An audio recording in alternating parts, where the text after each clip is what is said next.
Good morning. Hi, Pat. What a pleasure to see so many of you today. And it seems like those emails that were sent yesterday really worked. So I'm sorry. That's a very cheap joke for such a great event today. Before we kick things off, it was a glitch in the system. So for those who don't know, some of you received like 10 reminders about this event today. But it really worked. It's full. We need more seats. So before we kick things off, quickly, please raise your hands if you do not use generative AI tools at all, not as a daily assistant, not even occasionally for certain tasks. So we have like almost 10 people, maybe a bit less, but we have about at least 100 or more, probably more, here today. So if I asked this question a couple of years ago, probably all of us would have raised our hands, because none of us used generative AI tools a couple of years ago. And this is how fast technology changes the way we do things, our day-to-day lives, and basically our businesses and everything around us. So that's why we are here at GovTech Leaders 2025. So about this conference today, is going to be in 3 interconnected parts. So first part, we're going to travel around the world and see how similar and how different we are from other countries. So we'll travel to our friends in Ukraine, we'll go to Armenia, we'll go to Estonia, we'll go to United Arab Emirates, and even Netherlands as well. So the idea is to look at it through a comparative lens, to see where we are, where others are, and what we can learn from each other. What gaps do we have? What differences do we have? But be mindful, not everything works in a copy-paste scenario. So what might work somewhere else might not work here. Because when the wrong man uses the right means work in the wrong way. And this is a bit of a tongue twister, but basically what it means, let's say you have a solution that really works somewhere else, but it might have been timing, it might have been execution, it might have been a great team. So it's different culture, different challenges, and it might not work somewhere else. Again, on the other hand, when we have these examples, so the wheel has already been invented. So some of the things can actually work if we just do the copy-paste. And this is again why we have this GovTech Leaders Conference, to have a deep dive discussion on how we can actually implement things to make change possible. So our second part, after the coffee break, we are going to do a bit of a deeper dive. We're going to talk about partnerships in public and private sector. And we're going to talk a little bit more about data, how to make data-driven decisions, and how to use data responsibly. And finally, the third part, we will come back and we will talk about here and now. So what skills do we need to manage this tech chaos that we are in today? So don't forget, alongside with these discussions, with the keynotes that we also have workshops. So from cybersecurity to human-centric services and democratic dialogue. And I should introduce myself as well. My name is Šarūnas Dignaitis Kerpe, and I'm here to help you and make sense of this conference today.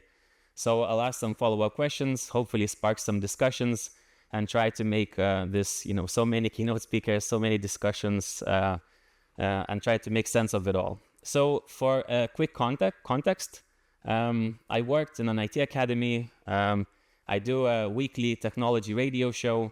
I led an edtech startup community here in Lithuania, and I do trainings now for businesses and for educational institutions about how to use generative AI and basically be more efficient and more productive.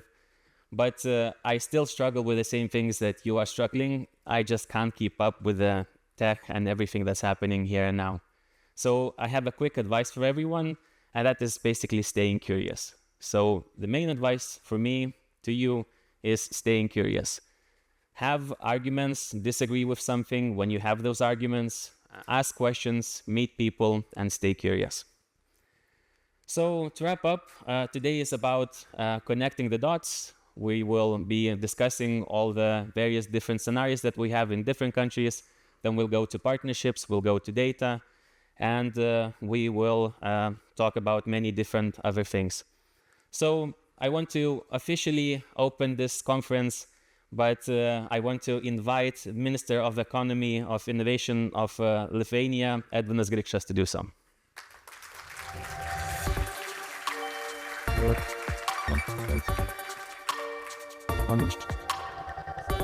Yes. Dear guests, colleagues, friends, I'm very happy to be here today. And I'm very proud that we have colleagues from more than 15 countries today with us, innovators from public sector, from startups, from other companies. Nowadays, we live in a very dynamic world. It changes not in years, but in weeks, months, even days.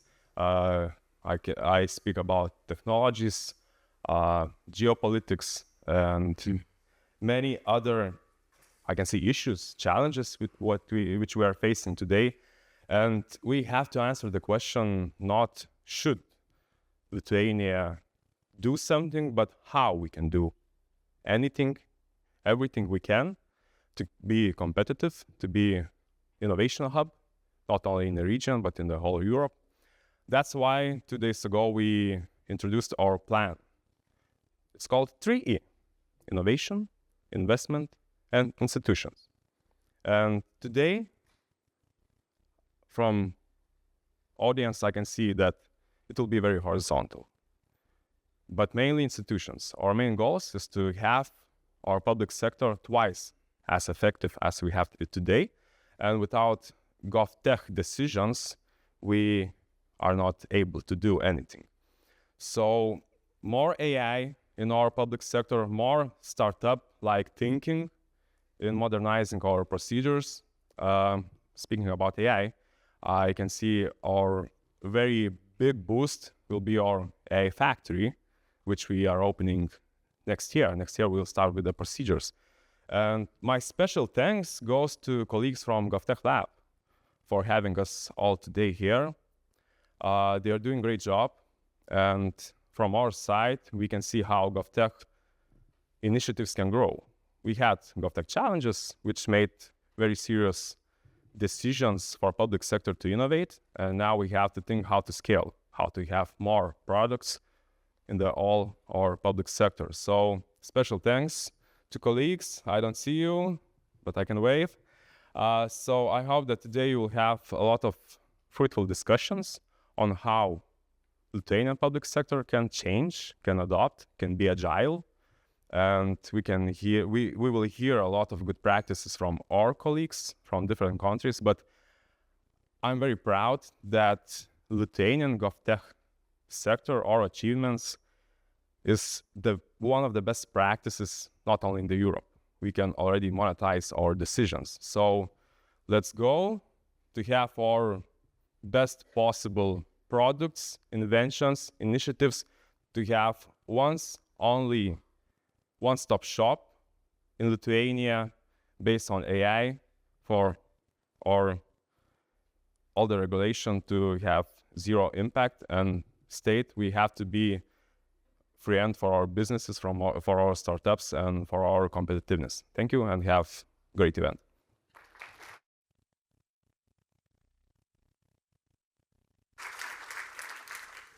Thank you to Edvinas Grikšas, our Minister of Economy and Innovation. Again, I want to actually give a big round of applause to the GovTech Lab and obviously Innovation Agency in Lithuania for making this happen. So thank you so much. So please welcome Patricija, Acting Head of Innovation Agency Lithuania, for a welcome speech.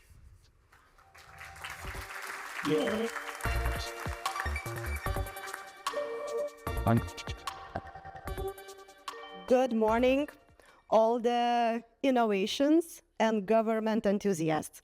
It's my great pleasure on behalf of Innovation Agency to welcome you here at GovTech Leaders 2025. And actually, the main topic and keyword of this day, of this conference, is dilemmas.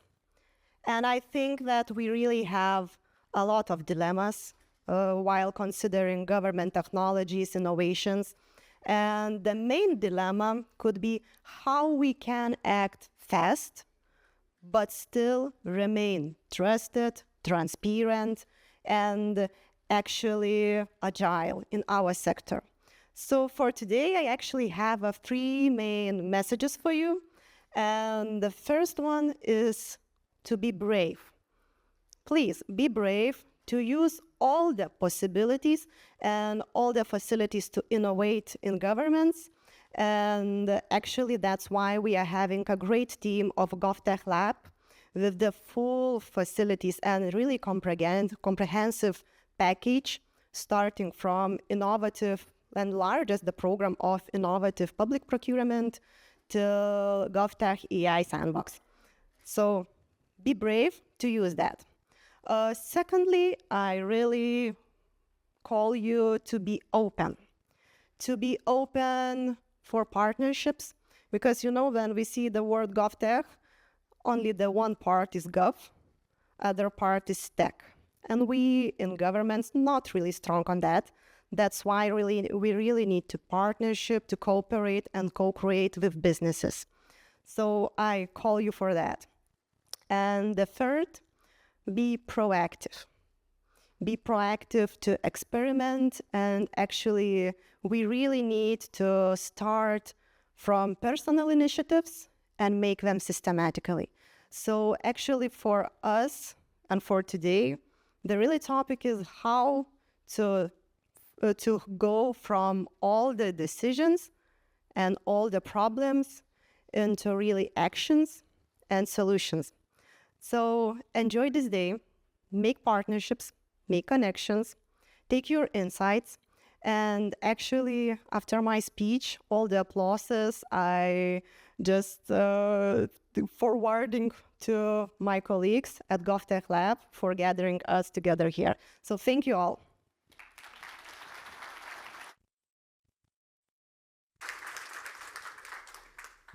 Thanks to Patricia, and she mentioned being brave, and it kind of really works now with our first keynote, because I want to welcome Katerina Frolova, who is from Ukraine. So it's our first keynote where open innovation has become a tool for resilience. So Slava Ukraini, please welcome.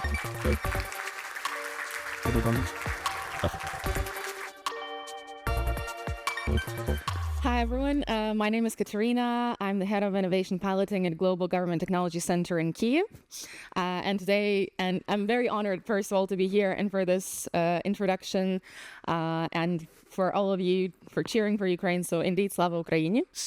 I'm going to talk about the culture of open innovation and how we're trying to go from experimentation to empowerment in Ukraine, actually taking examples from our partners across the world, and first of all, Lithuania, with the model of open innovation, GovTech Lab.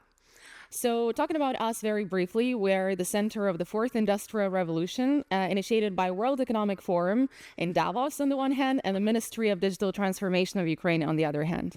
And the mission of our center is to strengthen GovTech in Ukraine and worldwide. And we're working across 3 directions. First of all is GovTech research, so best practices and development of indices and white papers on GovTech. Then piloting innovation, and I'm going to talk about it more in the following part of my presentation, and also GovTech Comms, actually powering the vision of Ukraine as an innovative country in different sectors and around the world. So we're the second center which focuses on GovTech in the world. The first one was GGTC Berlin, and we're honored to be the second one, GGTC Kyiv. Talking about how we're trying to create the culture of open innovation in Ukraine, we're of course thinking in the broader scope and the broader picture, and of course about the dilemmas that arise in Ukraine at the moment. And of course, as you can imagine, there is no lack of dilemmas, unfortunately. The first one, we're looking at the public sector, and we're obviously cognizant of the fact that there is a fear of experimentation, and as a result, lack of experimentation in the public sector. The creation of innovative mindset takes time, and basically open innovation is one of the mechanisms to ensure that that's possible. The second dilemma that we're facing is that planning cycles for GovTech, for the development of new GovTech products, don't work anymore in the context of volatile environment like what we have during the full-scale invasion. So we need to be smart in the way we plan our activity. The waterfall approach to product development and the very specific technical requirements for GovTech products ahead of the launch of the development don't work anymore. So we need to be creative with the ways that we create new products. And lastly, with the challenges that we're facing right now, most of the budget of Ukraine goes into defense. So we're looking for alternative funding options and sources for innovations and GovTech. So also we're not operating in silo. We're part of the global vision of Ukraine for its innovation strategy till 2030, which encompasses more than 15 sectors, including defense, edtech, medtech, and of course, GovTech is one of them. So GovTech has proven to be the source of resilience in the times of full-scale invasion and the most effective mechanism for the interaction between the state and the citizens. So as a result, there is definitely a need to create a model for effective innovation piloting, and we're starting with GovTech, but we're also looking at ways to extrapolate this model across all the 15 sectoral strategies in our innovation win-win Ukrainian global vision. And as I've mentioned already, we were very inspired by our colleagues here, especially in Lithuania, and the model that you were using for the pilot creation, the open innovation. So the framework is probably very known to most of you. It's when the innovations don't get created in silos, but the government actually involves a wider range of stakeholders like private sector, academia, and civil society to create something new. For us, it's about changing the paradigm of thinking and actually making private and public sectors closer to each other in the times of really difficult challenges that we're facing and dilemmas that we're facing. So it's an interaction mechanism that we're creating, first of all, that will then lead to the creation of pilots and potential scaling of those pilots into the procurement frameworks of our government. I've already mentioned partner models that we were inspired by. It's one of the prominent ones is the Scottish model, CIFTech, which is a 15-week funded accelerator run by the Scottish government for more than 10 years now. And they're focusing on like value for money approach, where each of the pilots has a kind of proven go-to-market strategy and actually is able to scale after the exploration period within this guided framework of the acceleration program. And of course, our dear partners and colleagues at GovTech Lab Lithuania, thank you so much for the inspiration. This is the program that you all know very well. The experimentation is key here. And the fact that you're creating this culture in your government is a very good example for us on how you can create pilots, but also change this paradigm of thinking that I've mentioned. So for us, it is an open innovation program where government entities identify problems, so it's very much demand-driven, and then startups and private companies help identify potential solutions. And the goal is to accelerate development and testing and hopefully scaling, which is, again, the trickiest bit of all, of innovative digital solutions across public services in Ukraine. So how does the program look like this year? We're running 3 challenges in 3 thematic areas. And then now we're actually in the stage of open call for startup selection, where we're going to get 3 startups per challenge to nominate their innovative ideas on how to solve those challenges. And I'm going to uncover those 3 challenges in a moment as well. At the end of the acceleration program, we're going to select 1 startup, which is going to get funding to execute the project and to develop the pilot for those 3 government entities that we focused on this year. This is the program timeline. We're now in stage of call to solution providers, which is coming to an end. And the next stage is the innovation bootcamp, this kind of key piece of marrying the mindsets of the government and the private sector on how to work together on co-creation of digital solutions. And in January and March, we'll have the pilot stage where those pilots will be executed. So for us, what is a challenge statement? It's a kind of a problem that is formulated as how can we solve something. The focus is definitely not on the solution, but the focus is on the problem itself. And we did a big work of working with our government entities at the national level to actually make them think in this framework. Our human brain is biased to go forward with defining the solution right away without focusing on the problem, because we're not comfortable with staying in the problem. But what we did is actually teach and mentor our government entities on staying within the problem and actually digging deeper and understanding the whys of that challenge. So this is one of the examples. How can we personalize experiences when residents interact with public services online? And we're keeping it as broad as possible, but also trying to stay within a very refined thematic area. So finally, 3 challenge summaries that we're focusing on this year, and would be very curious to understand whether Lithuania has tried to solve those, and happy to discuss it after the conference. The first one is nominated by our Ministry of Justice. It's about the legal provision of legal advice to our citizens. Since the full-scale invasion has started, we have seen a huge increase in the amount of requests the citizens are raising with the government, which relate to social services provision, mobilization, etc. So the challenge is to introduce the reliable AI tools to actually handle those repeated requests and automate the process as much as possible so that legal aid consultants can focus on providing aid to those who need it most with more complicated requests. And as you can see, this is one of the workshops we ran with our government representatives. So it was very dynamic, and we really enjoyed the process. It was actually after one of the big shellings that happened overnight in Ukraine, but the turnout was amazing, which proves that GovTech is still there to power the energy of our public sector. And the second challenge is automating the verification of construction permits. It's nominated by the State Inspection of Architecture and Urban Development, and it's important because in the process of rebuild of Ukraine and in alignment with the Ukrainian recovery strategy, we need to create efficient and transparent processes to rebuild. So it's about optimizing and digitalizing the process of analyzing construction permit documentation by introducing intelligent agents capable of doing that automatically. And lastly, the third challenge is about making tourism management system more transparent and data-driven.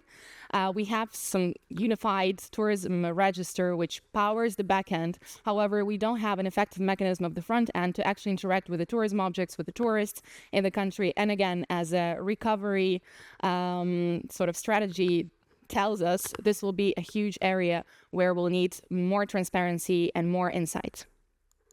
So what have we done so far? We're very new and we're very fresh, but we're here to learn and exchange with you. We've already received more than 20 challenge statements from our government entities. So we've generated quite a great turnout from the government representatives, and we've selected those 3 challenges that you have just seen. And now we're in the stage of the open call, jointly launched with the World Economic Forum Uplink community. So it is open till 28th of October, and we're also inviting private sector representatives from Lithuania and other countries to apply if you see that there is a fit with your capabilities and the challenges we've just nominated. That's how the platform looks like for your familiarity. And why? Why should you be part of this? First of all, because the participation in this high-profile initiative is going to give you a lot of exposure to the Ukrainian context if you're looking to enter new markets. The funded pilot opportunity is there. And then, of course, the opportunity to test, validate, and improve your product is also there in this guided environment with the support of our procurement, technical experts, and public sector experts. So you'll get the full mentorship in the process, and you'll get access to the consultations in order to make your pilot successful and your idea efficient. And of course, participation in boot camps and innovation festivals and all the activities that are related to the program. So if you're part of the private sector in Lithuania or globally, we invite you to apply till 28th of October. And there is a QR code here. I'm going to pause for a second for you to scan it. And of course, if you want to know more about the program, it's also there. And just to finalize, kind of putting it in a broader scope of public-private partnership frameworks, we are not in isolation. There definitely needs to be a framework for co-architect process between the government and the private sector for resilience. And there has been an article published on GovTech Intelligence Hub, which is one of the platforms from GTC Kiev and GTC Berlin, which talks about this sort of dilemma, but also the need of public and private worlds to come closer together in the name of resilience. And the speed, trust, and shared ownership definitely matter in the times of crisis. We've seen it in our country, and we invite you all to think broader about it, but also we invite you to exchange after the conference and during the conference, because we're very open and looking forward to new connections. Thank you so much, and enjoy the conference. Could you, Katerina, could you please stay for a quick question? Sure. Thank you so much for your presentation. It was very, very interesting and really, really fast as well. So much information there crammed. But thinking about, partnerships between the government and the public sector, it is key, but it is also like really challenging. And obviously thinking about these volatile times that we live in, and especially Ukraine lives in. So when you think about, alternative funding, so how do you actually look for it and hopefully find it? So what are your ways of finding that alternative funding? It's the great, but also the most challenging question, of course, in all of this. As you know, probably Ukraine relies a lot on donor funding in the current climate and scenario. So with the sort of the switch of the US aid out of Ukraine, we needed to be creative about it. So we're trying to involve private sector more proactively in sponsoring initiatives, which are part of GovTech Lab, for instance. And we're trying to look for a match between the priorities of the private sector actor and the sort of government objectives that they're trying to achieve. One of the challenges, the tourism one that I've raised, is actually going to be sponsored by one of the private sector stakeholders. I'm not going to name it for now, but their goal is to increase the amount of cashless operations in Ukraine, and kind of they strive for transparency in the country, which aligns with the government objectives. So they're going to sponsor the tourism agency to create the solution, which will increase the transparency in the context of processing tax from tourism into the government. So that's one of the examples, trying to find those matches between that aligns the priorities of the private and public. Again, it's not like there is a pipeline for that, but it's something we can do and something we're trying to do. Thank you, Katerina. Thank you. Again. Thank you so much. So many keynote speakers, so I can jazz and improvise after with questions, but when introducing people, I really need to check my tablet. So that's another way that technology really helps, at least for me today. So our second keynote comes from United Arab Emirates, Abir Talak from Mohammed bin Rashid Center for Government Innovation at the Prime Minister's Office. He will join online to share how the UAE has built a culture of yes, it's possible, while also facing the challenge of novelty fatigue, when too many launches and big ideas risk losing their impact. So please welcome Abir Talak.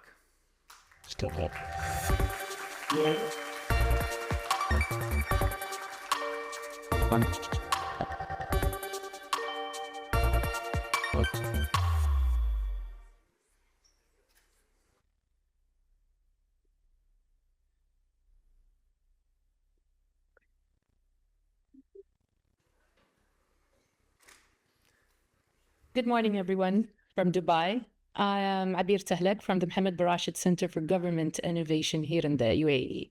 I was genuinely happy when I saw that the theme for this year's GovTech Leaders event is dilemmas. If there's one thing we've learned in our 10-year journey of promoting public sector innovation in the UAE is that effective innovators don't try to eliminate tensions, they embrace them. Yes, we need to deliver fast, but also keep sight of long-term value. We need to focus on incremental improvements, but also push for transformational change. Those transformational changes that is expected from us. So we want to embrace technology, but never lose sight of the human. So holding these tensions is not easy, especially when bureaucracy often pushes us towards definitive answers. But we learned sometimes that, in a hard way, that this is only the way to go. This year was special for us here at the center.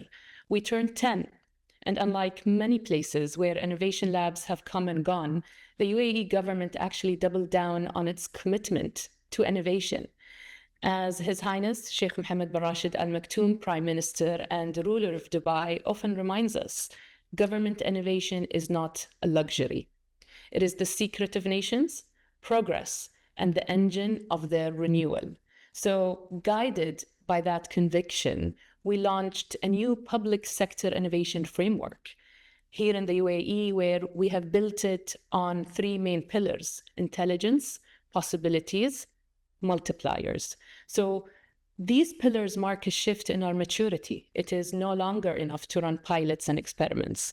Innovation today is about shaping the system, turning ideas into intelligence, experiments into possibilities, and pilots into impactful policies that impact citizens in a positive way. So even the wider government here in the UAE also reiterated this commitment through a number of high-profile initiatives. Take zero bureaucracy, for example. It's a fascinating illustration of embracing dilemmas. Zero bureaucracy doesn't mean simply cutting red tape. It means creating the conditions for civil servants to act with more autonomy within the system, empowering them to interpret rules in a way that benefits citizens. Or take our new approach to strategy making, where we are moving away from producing static plans towards creating actual policy options that can be tested in real time. Of course, we continue breaking new ground in AI adoption, digital assets, smart governance, all driven by the same belief that technology is a tool to enable people, not to replace them. Let me pause on the second pillar I shared, which is possibilities. Some of you might remember we launched the Ministry of Possibilities a few years ago here in the UAE. It was a deliberate signal to the bureaucracy that we need to challenge our own assumptions about what is and is not possible in government. But this comes with its own dilemma, because we are such a future-oriented government. Our civil servants are constantly encouraged to explore the new. That can create what we call novelty fatigue, a cycle of quick bursts of enthusiasm that are not always followed up by action, or a tendency to chase the latest technology without doing the deeper systemic work. So how did we decide to interpret our possibility mandate? We began redefining benchmarking. When I say we, the Mohammed bin Rashid Center for Government Innovation. So traditionally, as you're all aware, benchmarking means looking for the best practices across the world, those who have proven evidence or success and replicability. But if our job is to look for new possibilities, that logic simply doesn't work. Instead, we set up a global scanning program that searches for early stage innovations, ideas that might still be unproven, but point toward radically different ways of doing things. For example, we recently engaged with a startup whose vision is to transform data centers into forests. So they're experimenting with encoding government archives in the DNA of plants. This idea is still in its infancy, but think of the paradigm shift. Rather than engineers optimizing energy and servers, you'd have gardeners, botanists cultivating living archives. So the environmental footprint disappears, and so does the traditional boundary of what a data center even means. So to unearth these kind of early signals, we had to reimagine the classic benchmarking process. But spotting such ideas is only the beginning. We now invite entities to engage with these examples, interrogate them, challenge them, and even challenge their own assumptions and create their own distinctive UAE contextual special solutions. So one of the projects closest to my heart is called Synthetic Memories, which we launched in collaboration with the Emirates Health Services Authority here in the UAE. Traditionally, as you're aware, doctors help Alzheimer's patients use reminiscence therapy, showing familiar objects or music from their youth to trigger memory. We asked, what if patients could reconstruct memories they had lost? So Inspired by a new approach from domestic data streamers in Spain, we built the world's first clinical trial using generative AI to help patients visually reconstruct moments from their past. So patients work with an interviewer and the AI to generate images of those memories, which they can then share with their families. So to make this possible, we had to train the models on a UAE-specific archives, since most commercial models don't recognize our local context, language, or the specificities of this region. So we also work closely with the Emirates Health Services Authority to redesign the clinical guidelines and ethical protocols for their psychologists. So this unique model and know-how being developed here in the UAE, we are documenting it in a scientific paper, a documentary, hopefully a traveling exhibition, in tangible ways of showing that, yes, it's possible. There are possibilities and opportunities of reimagining government and doing things in a new way. So through this process of reimagining, benchmarking, experimenting with projects like synthetic memories and many others we're currently running, we learned there is no shortcut.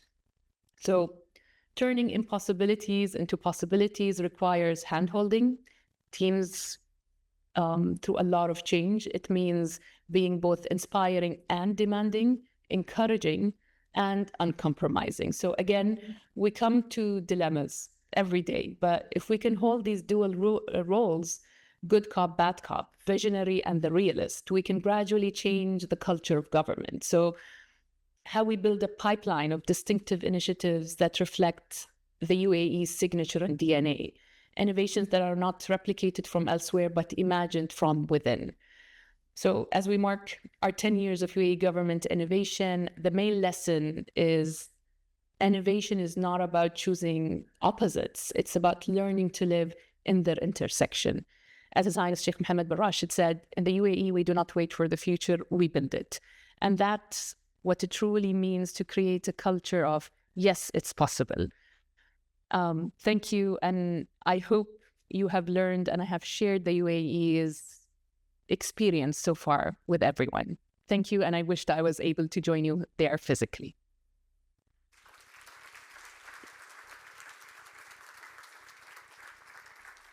Thank you so much to Abir Talak. Just to double check whether you can hear me well.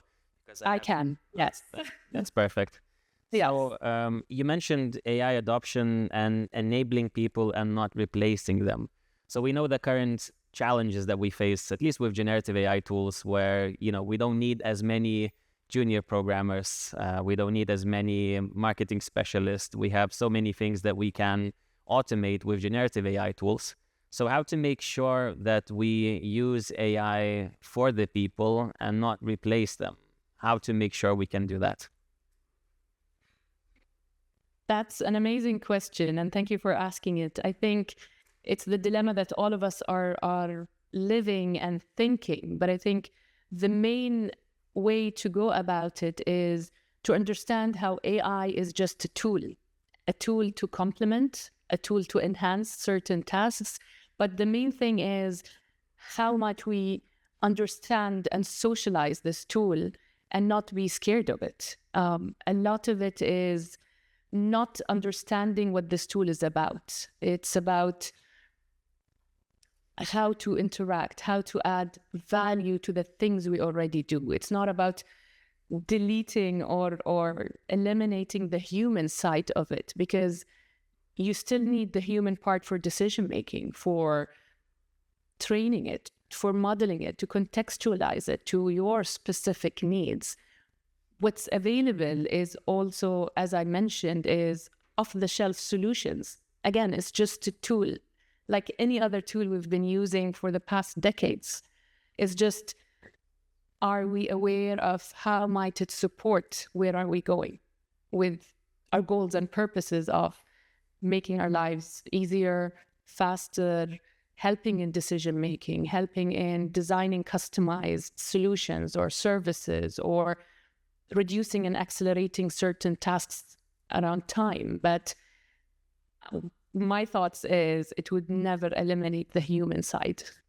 So just a quick follow-up. So do you have like a let's say, a portfolio of this AI technology within the things that you do? Is it like, let's say, percentage-wise? How much time and focus do you spend on this AI craze that we are all in? So how much time does it take to on this actual technology? To be honest, it is a priority for us this year. We have a clear mandate from the cabinet and the Prime Minister himself, where he has launched a decree that requires us to include AI as an active tool, role, agent in accelerating and enhancing day-to-day government practices, processes, regulations, and policies. So, and if you're asking me about percentages, it's taking our daily tasks nowadays where we are designing and understanding and socializing this tool to embed it in our day-to-day projects. So I don't know if I can mention a name or a specific number, but what I'm comfortable in saying is that it is in our daily practice now. Thank you so much. Thank you so much for sharing your ideas with us today. Thank you. Thank you. Appreciate it. Thank you for having me. So we'll actually go to a fishbowl discussion now, and we need a couple of chairs on the stage. So up next, we move into something different, and it is a fishbowl discussion on GovTech dilemmas. So instead of the traditional panel, this format invites you, the audience, to step in and be part of the conversation. So there will be people in the beginning, but they will change, and they might change with you, whoever is in the audience who just wants to join the discussion. So I really encourage you, if you have some ideas or some questions, just to come around and sit in the fishbowl and join the conversation. So joining us in the bowl are Martina Survilas from the Innovation Agency Lithuania. So please help me welcome Martinas. Lina Viltrakienė from the Ministry of Foreign Affairs.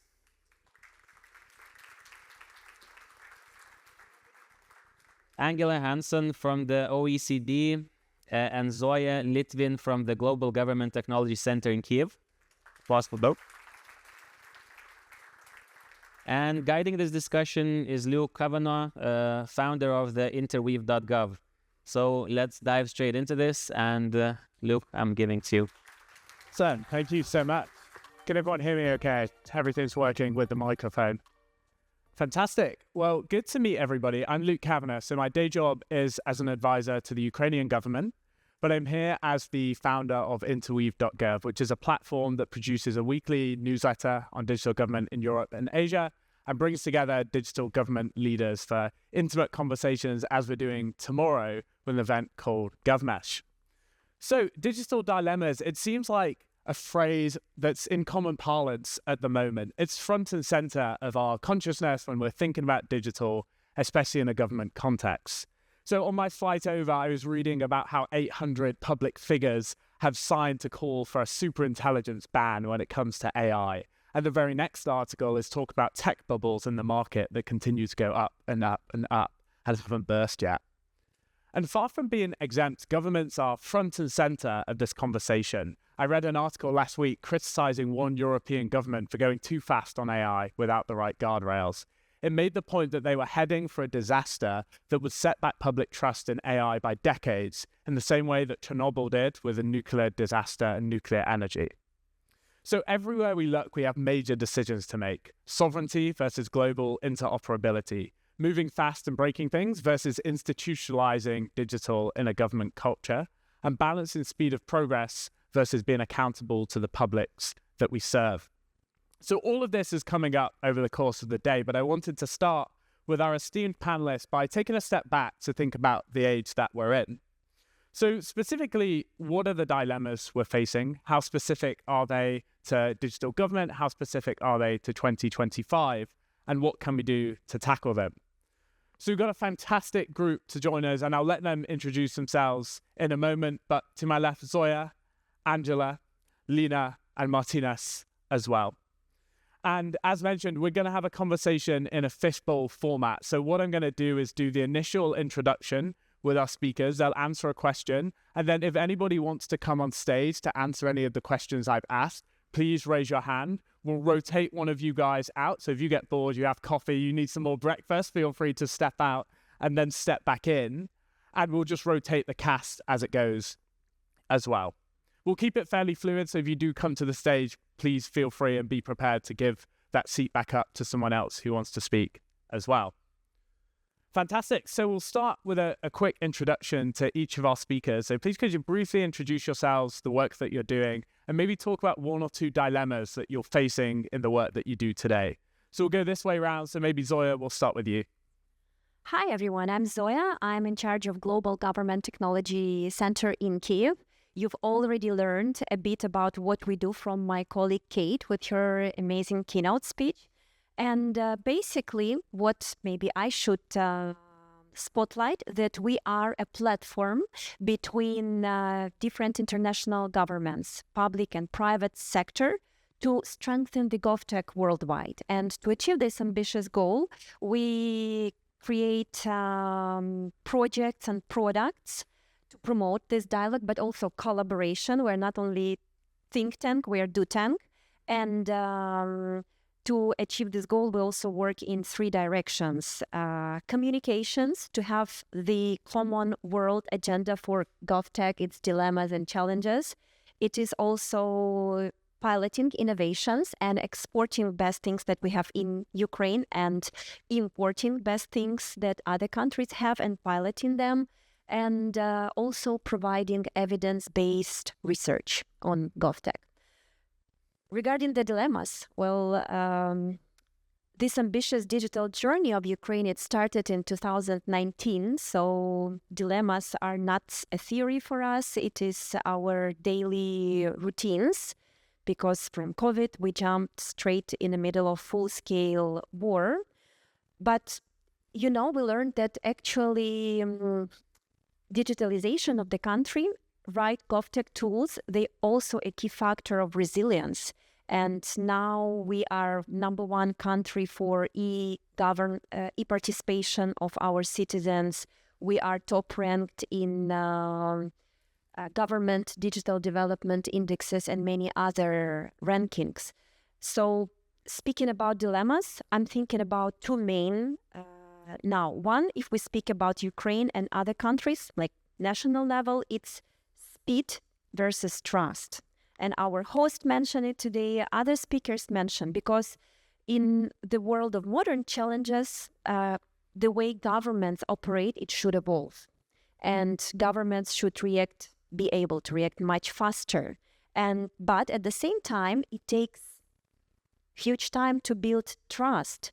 And it brings us to the question whether government should be like startups and adopt some of those approaches, and will they be able to be institutional and well trusted if they do? And I think example of Ukraine shows that it is absolutely possible, and actually governments shouldn't think about this false dichotomy. They can and they should have this startup mindset for some of the challenges. And the second dilemma we're thinking about is what people often call paradox of Europe, because the great expertise is there, knowledge is there, ability to make great research is there, and capacity is there. But sometimes innovations in Europe, they stop with prototypes or policies, and they shouldn't. They should then go to real practical solutions. And also innovations shouldn't take years and years for most of the cases. So two dilemmas. Yeah. Thank you so much. I think the idea of false dichotomies is really interesting, and I think something we'll explore over the course of the day. Like you say, do you really have to make a choice between the speed and the trust? And I think the Ukrainian example shows that maybe you don't always have to, and interested to see how that translates to other contexts as well. Angela, over to you. I mean, what are you working on, and are there similar dilemmas or other things that you're thinking about? Yes, this is our work at the OECD, is to look at dilemmas not only from OECD countries but across the world. So I work in the Observatory of Public Sector Innovation. So we're looking at how governments are innovating, and we're uncovering new practices, novel practices in this space, both from the digital realm and broader public sector innovation. We try to look for what works and turn the new into normal. So try to normalize these practices, develop guidelines and standards, and really push for these changes throughout the OECD. And then we provide trusted advice. We're all civil servants as well, even though we work for this international government organization. And we've been there. We've faced these dilemmas ourselves. And part of our work is to try to get governments to work through them together. So, and colleagues of mine work in this space as well in the digital government team. So they work on a digital government index and look at 6 different pillars of digital government. And in that work, they uncover a lot of dilemmas specifically in digital government. I think one that is common to digital government as well as generally our work on innovation is this, I guess you'd call it pilot proliferation. Of course, we love to see this kind of bottom-up innovation, working with startups, uncovering new ways of solving challenges. But if you let 10,000 flowers bloom, you end up with a lot of fragmentation, and you don't build with scale in mind, which is the kind of solutions that government needs. It needs to work at scale, it needs to work for everybody, and it needs to work within the policy constraints and values within the system that you're serving. So this is one big dilemma that we see a lot. And there's a tension, of course, between this kind of top-down, bottom-up innovation style. So on one hand, we say we're going to adopt AI across the public sector all at once, and everybody's going to be using it within a year. And the challenge with that and the dilemma in that is, and I'm the first person to try to get governments to try to test and adopt and experiment, but going too fast can sometimes lead to lock-in, path dependency, and in some cases, the diminished capabilities within government. So this is one dilemma that we're looking at the moment. Of course, everybody's talking about AI. About a month ago, we published a Governing with AI report, which includes a review of 200 use cases of how governments are starting to adopt these technologies. And these dilemmas are coming up again and again in this work. So it's not new. But I think we still have a lot of challenges to solve in these. So pilot proliferation and kind of going, seems crazy to be saying this, that there's a challenge of going too fast because I work in innovation. But I think if you do it without being intentional, and as we heard from the UAE, this kind of novelty fatigue, you can end up with a lot of civil servants who have seen it all before, and they just kind of wait to see if something actually sticks. So I think these are kind of the conversations that are going on at the moment, some of which are not new at all. But that's from my perspective at OECD.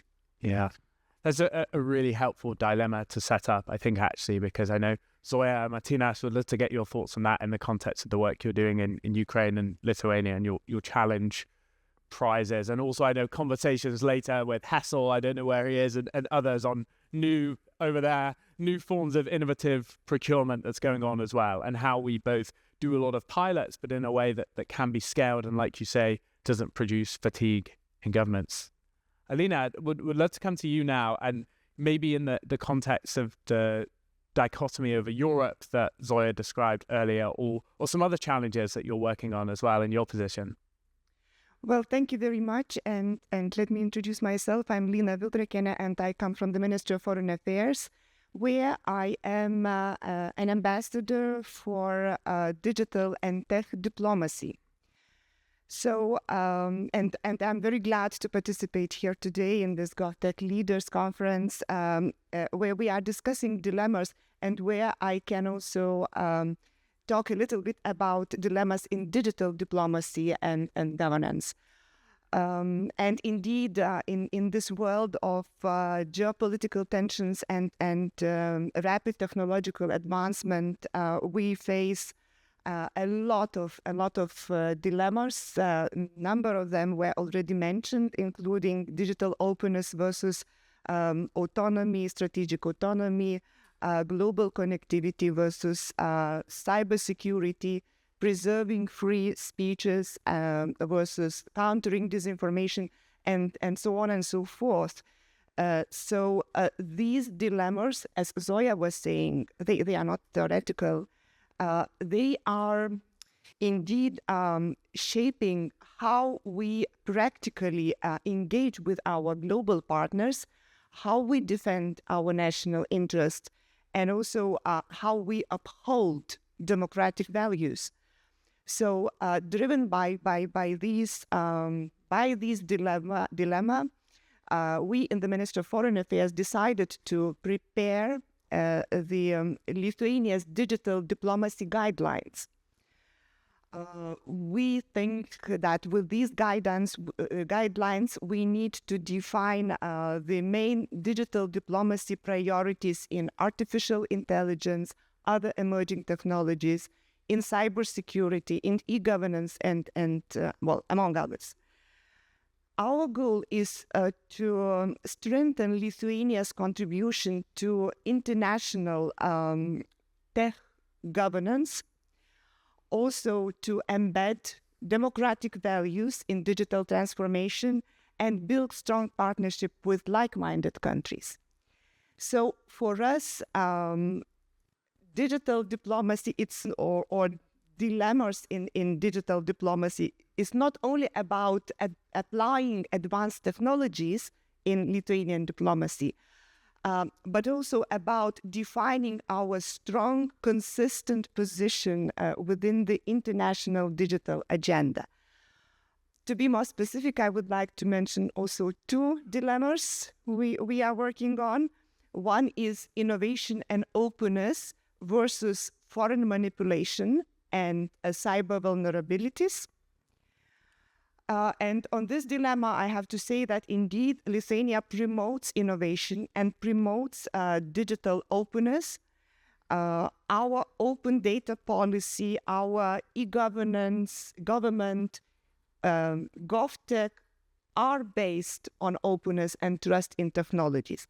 But at the same time, Russia, other authoritarian regimes, they exploit technologies for cyber attacks, for foreign manipulation, for disinformation, espionage, data theft, and so on. Yesterday, we had the fourth National Cybersecurity and Resilience Forum held here in Vilnius, where different stakeholders, public sector decision makers, innovation leaders, regulators, academic community, technology experts discuss actually how Lithuania and Europe can strengthen their cybersecurity and resilience against increasingly sophisticated, speedy and large-in-scale cyber attacks and malicious activities.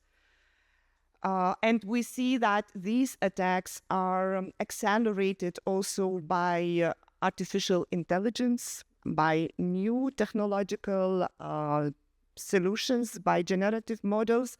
So these attacks are targeting public administration, critical infrastructure, distract civil society. So it's obvious for us that we cannot relax. We need to defend ourselves.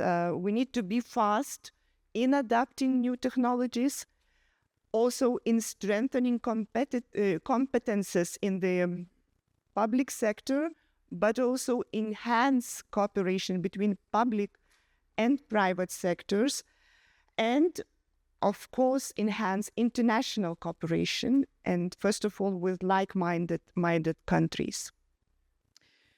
We need to find the solution to this dilemma. We need to invest in cybersecurity without losing out on innovation. And actually, we are coming to the solution, to the conclusion that we cannot consider openness and innovation in opposite to fighting or countering foreign manipulation and interference and cyber security, cyber attacks, in opposition. We have to work on both, actually, on cybersecurity and also on innovation and openness at the same time. And the outcome for us is one, to create trust and to respond appropriately. And trust, again, depends not only today on technical integrity, it depends on information integrity as well. Well, another dilemma very briefly, which I wanted to mention, is regulating AI versus open market innovation.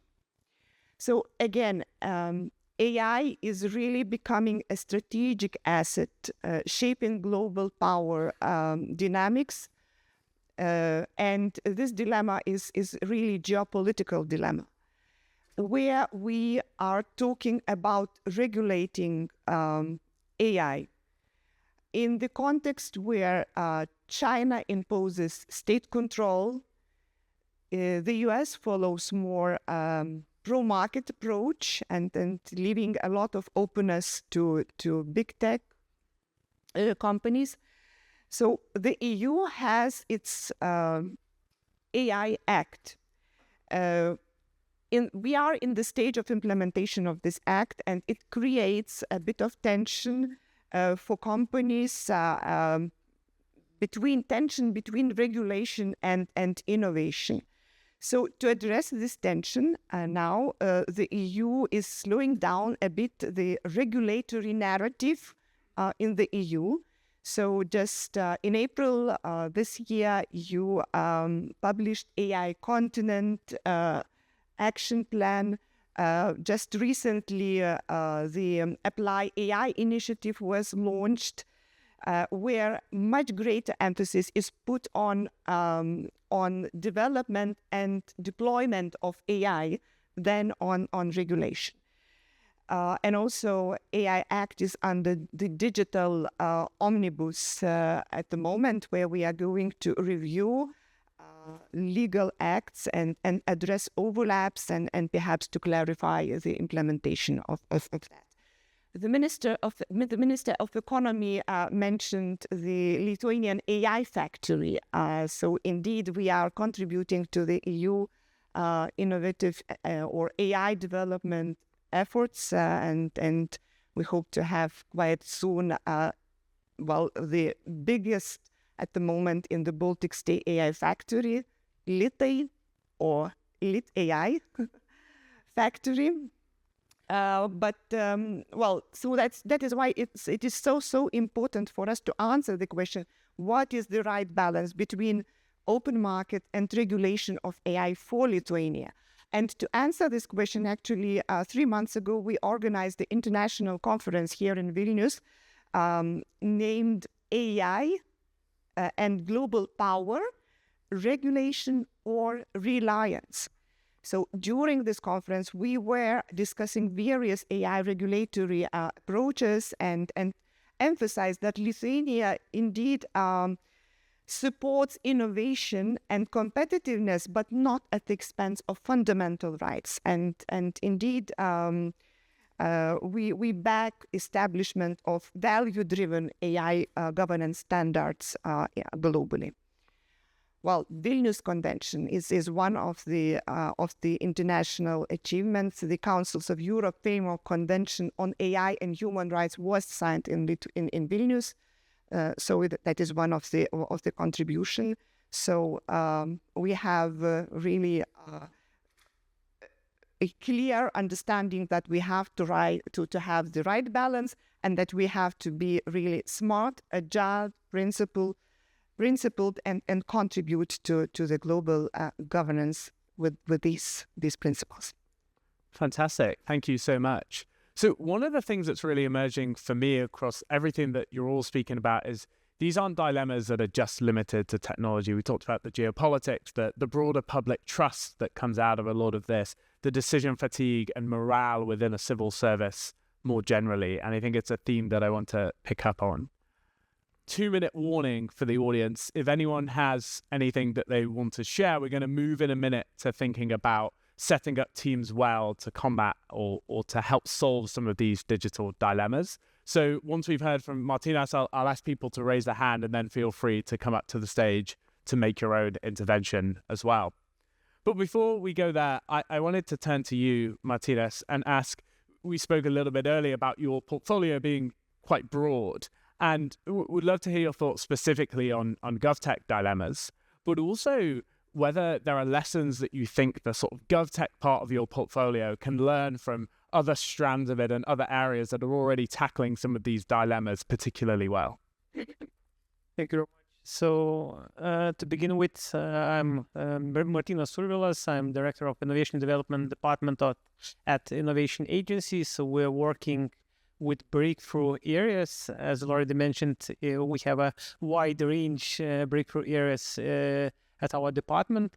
But if we'll stay with GovTech, so into GovTech, we are looking that is not just about digitizing government, it's also about creating market for our ICT ecosystem and startups. So we have a very successful GovTech lab with a successful programs, AI GovTech Sandbox, where we consult and give necessary knowledge for our public sector. But also I want to emphasize that tango, it takes two. So we don't need to forget to talk about business perspective. And we have a lot of skilled workforce. We have in Lithuania more than 70,000 skilled ICT professionals who are eager to create innovations in this sector. So I need to mention this. And also how we looked into GovTech, that it's also a tool for economic transformation. And one of the biggest dilemma may be how we could use this tool to transform our economy. And also I would like to share the same dilemma as Ukraine, that how we could proceed from prototypes to final products. Because yes, we have a funding instruments and so on, we're creating a lot of prototypes, but how we could create and develop final products and implement them in public sector. So this is one of the biggest dilemmas, and also how we could scale it abroad, because also we need to speak also about business side and with social benefits. And what is maybe associations with different fields and so on. So in Lithuania, we have booming regarding geopolitical tensions, geopolitical situations, defense sector also. We have a growing ecosystem. More than 100 companies are working in the defense. So we also developed a pathway how we creating innovation. So we're starting challenge-based approach with our Lithuanian armed forces. We're asking about the problems. After that, we are proceeding to defense vouchers and so on.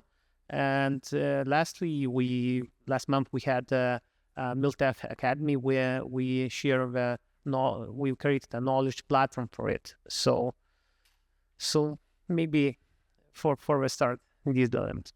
Fantastic.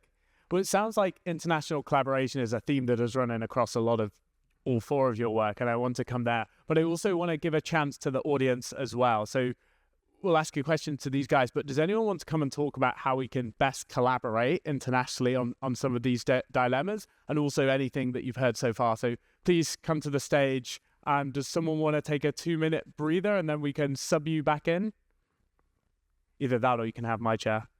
There you go, Angela. Thank you so much. So just introduce yourself very briefly in 30 seconds. And I think something that I particularly want to think about is how we can best collaborate internationally on some of these issues as well. Thank you. Yes, my name is Sven, but you can call me Sven. I'm from Iceland. And I come from the ministry, the institution from the Ministry of Finance and Economy, focused on procurement and anything relating to paying the invoice from the government. So I'm the money guy. I'm also engaged in this international collaboration path towards innovation because I'm one of the passionate public agents that we all need in order to able to facilitate innovation rather than just, like you mentioned, just thinking about them. We want to do them. And I heard you also talk about trust, which is what we are currently lacking in regards to the market as a public sector. So my dilemma now is that I operate a network with other Nordics, such as Sweden and Finland, temporarily financed by the political powers, and we are always seeking funding a year or two at a time to kind of facilitate this scalability of international innovation collaboration. And this kind of undermines the importance of really rooting this part of our operations, being sort of incorporating innovation in the DNA of public sector operations. So my dilemma is, how can we bring this collaboration to an institutional level, the agencies themselves, rather than relying completely on the attitudes of the public, the political powers at play at every 4 years or less, because Iceland's temporarily, we tend to change ministers quite often. So yeah, give us the powers and not waste our time on funding every year to facilitate the scalability you guys all need. Fantastic. Thank you so much. So I think we'd love to open that up to the panel, that question, and maybe sort of add one of my own on top of that, and how we keep this international collaboration fresh and not stale and exciting, and make sure there is room for conversations at an intimate level as well, and not just, I mean, it's great to be on stage. I think having people up and down sort of keeps that very fresh, but to make sure that those go beyond panels and conversations in the room as well, and like you say, to institutionalize that collaboration on these issues. So that's a question to any of you. Or any of you. How about the audience? Do you feel like this is a problem that you all deal with, or am I the only one? A hand over there. Would you like to come up on stage?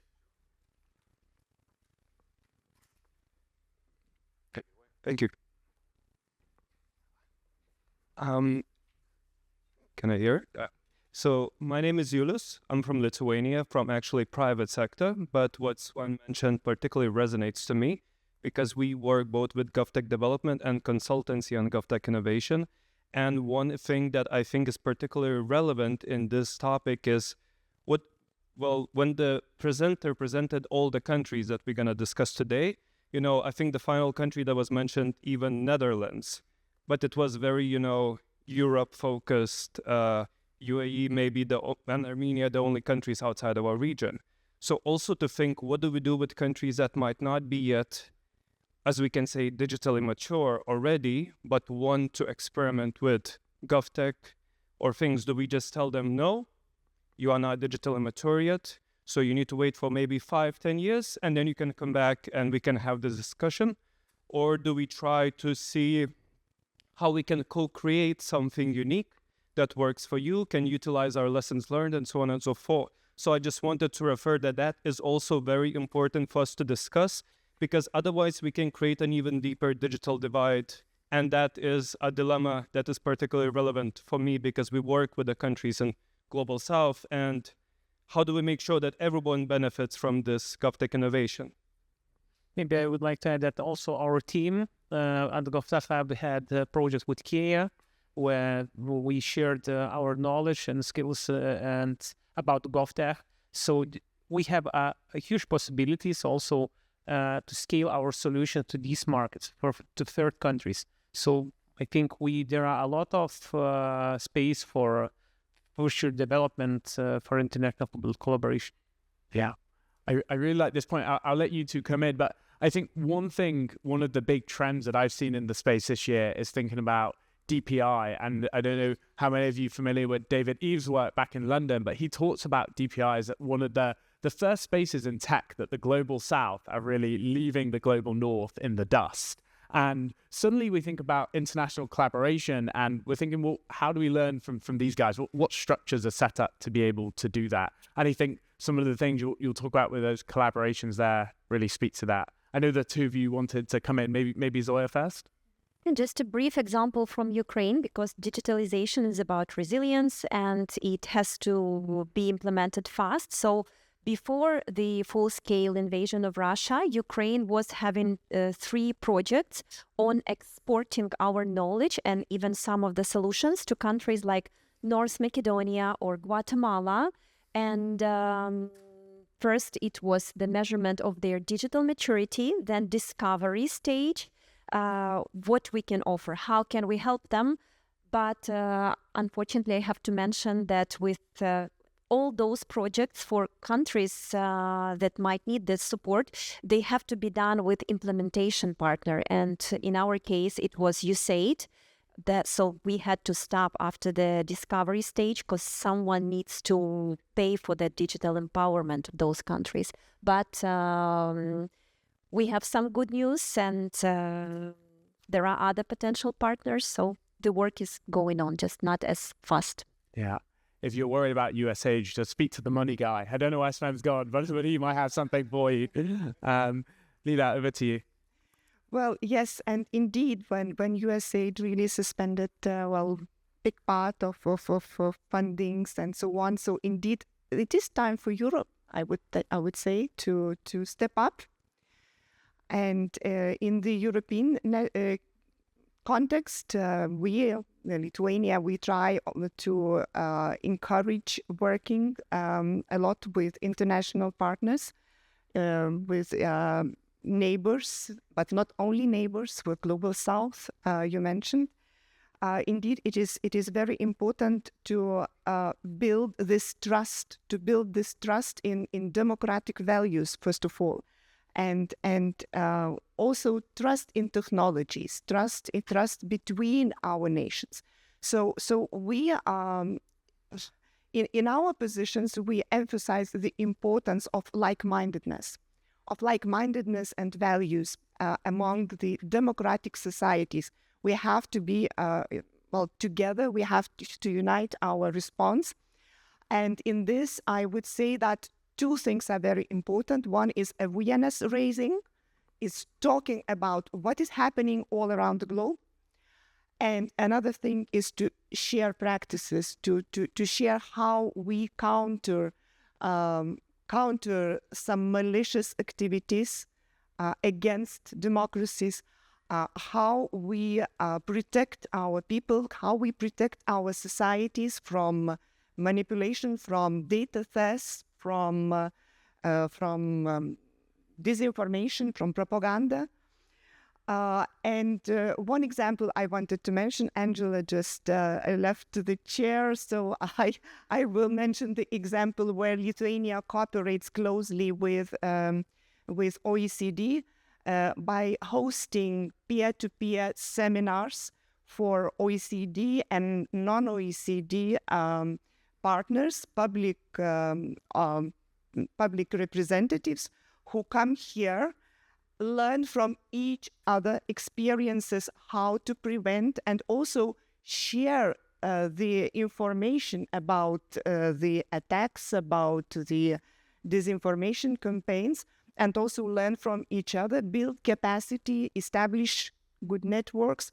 And we really believe in this, that this really could create trust not only internationally among democracies, but also trust in technologies and our readiness to, our mindset and the readiness to deploy these technologies, to implement them for good purposes. Fantastic. Angela, could I invite you back to the stage, because I think it'll be helpful for you to come in on this. So obviously you have a broad portfolio and you look at lots of different examples from lots of different countries. what are the things that you're consistently seeing from high-performing digital teams when they set up to solve these dilemmas? Are there specific behaviors that they're modeling that you think people in the room could learn from? Yes, I think so. But first, just to tag on to the trust question, because our team, the governance directorate, does a amazing trust survey every 2 years. And they ask citizens what trust they have in their national government. And the results are not encouraging. There's around 39% that have high or moderately high trust in their national government, but 44% that do not, that have low trust. So it's a bit of this, we question this ourselves, a bit of a chicken or egg question of, do you need trust in order to innovate and to take risks and to really be leading? Or does that in itself show and demonstrate that governments are being proactive and intentional? So this is kind of one of these dilemmas that we don't quite have an answer to, but we're trying to get to the bottom of it. But we think that having a responsible experimentation strategy is important, not only looking at the risks, which are important. And for example, with AI, we have a working paper coming out that's on experimentation guidelines for adopting AI. And this is one of these international guidance that we think can provide some kind of common ground to not only have a risk approach, but also an experimentation approach. But to get to your question about high-performing teams, this is true for digital teams as well as innovation teams. And it's if they have the authorizing environment. It's not only to have the capabilities, because we see that civil servants in many cases are really skilled or they have access to talented workforce. But even if you have the right tools, the data, the skills, you still need the permission to act. You need the institutional incentives to act. And we see in our work, we look at capabilities and skills, the skills of managers to create those possibilities to experiment is really key. There's a really interesting paper that looks at the amount of defensive decisions that managers make. That's decisions that are to CYA. So I don't know if that stands for cover your ass. So to save your own, reputation versus maybe making a decision in the interest of the organization. And there was a study of public servants, and 80% admitted to making defensive decisions in the prior year. And this is really key. I think this the management teams, not necessarily the top managers, but the middle managers, they can really play a role in signaling what permission public sector has to innovate, to take risks, to learn from things that didn't work. So this is an area that we're targeting specifically, is this kind of middle management and senior leadership to create this authorizing environment and permission to act. Yeah. Short reaction. So I would like to touch point about financial incentives. Yes. So we have a lot of clients that say that we need financial instruments, financial incentives, and we will innovate. But they don't have any strategy about it. So first, maybe we should do a strategy, what we would like to create, what we would like to implement, and so on. And then we could proceed to funding, not the funding by itself at the first place. Yeah. I'll resist the temptation to invite someone on stage to make a CYA intervention and be really defensive about the public sector. We should also get a show notes or something like this, all the different reports from the OECD and from Lithuania, etc. We have time maybe for one more intervention from the floor. I saw a hand up going there, so feel free to come to the stage. And yes, awesome, fantastic. Hello. My name is Virginius. I'm coming from public sector, and we are startups founded for 1 year. We have already prototype and so on. And currently we are facing a dilemma how to communicate with government. it's for us a very, very big problem to break the ice. We cannot come to our targets, our customers, and so on. And we are trying different ways, and I don't really know how to break those ice, because we already developed the product. It's still in developing state, but almost finished. Everything, also including AI tools and so on, features, let's say. It's targeted to the municipalities to collect city tax from the tourists. And we already spoke with some municipalities, and I see that there is some wall, and maybe they are afraid to accept, to discuss. Maybe they are afraid of the legal stuff, and so on and so on. It's maybe it's different reasons. But my question is how to break this wall and this ice. Yeah. You should talk to Zoya about her challenge prizes. I think that'd be a good start. Thank you so much. I'll ask Martina to come back to Zoe just for the final question. But Zoya, I think you had a response to that. I don't know the exact answer to your question because it depends on local context. But your previous question was about effective teams. And when we speak about government, I think one of the feature of effective government teams working in GovTech is being opened. It means inviting different stakeholders like private sector, developers, tech experts, citizens, not to crash test the solution or policy, but to co-design it. So we have to establish that dialogue, be proactive and welcoming and engaging to have this dialogue between government and private sector. Okay, thank you very much. Yeah, and one more thing that okay, our product is targeted not only to Lithuanian market. Our product is targeted not only to Lithuanian market. We want to promote Lithuanian name to the whole Europe, also to United States.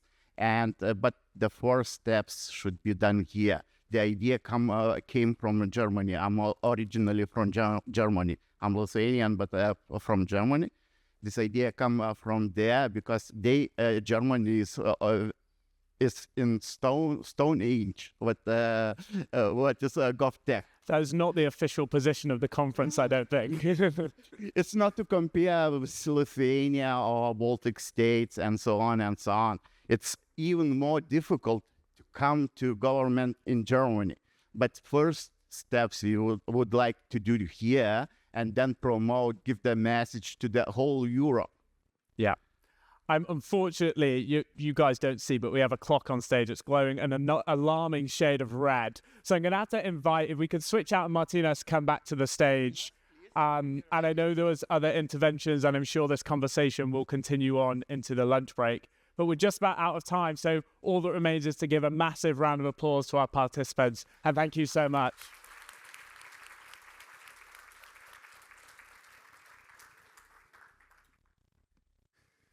So thank you, Luke, for moderating this event. Thank you again, Zoya, Angela, Lina, and Martinas. A little shuffle on the stage.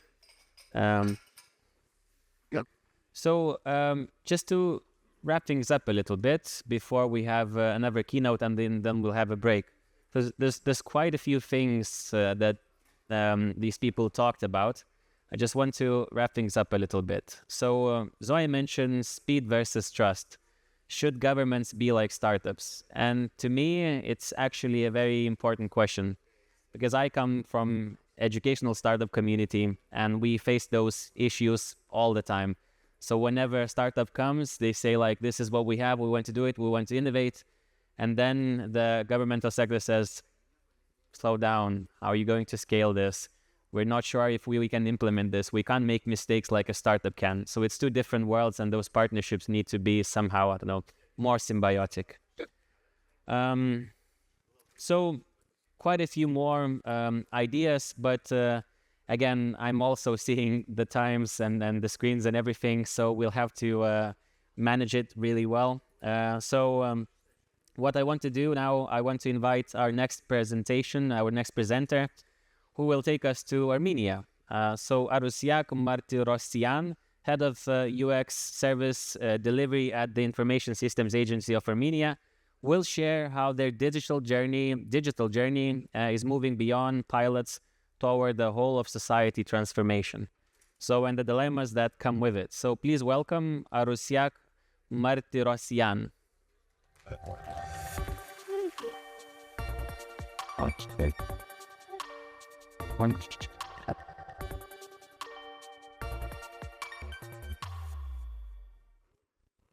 Hi, good morning, everyone. We're still morning.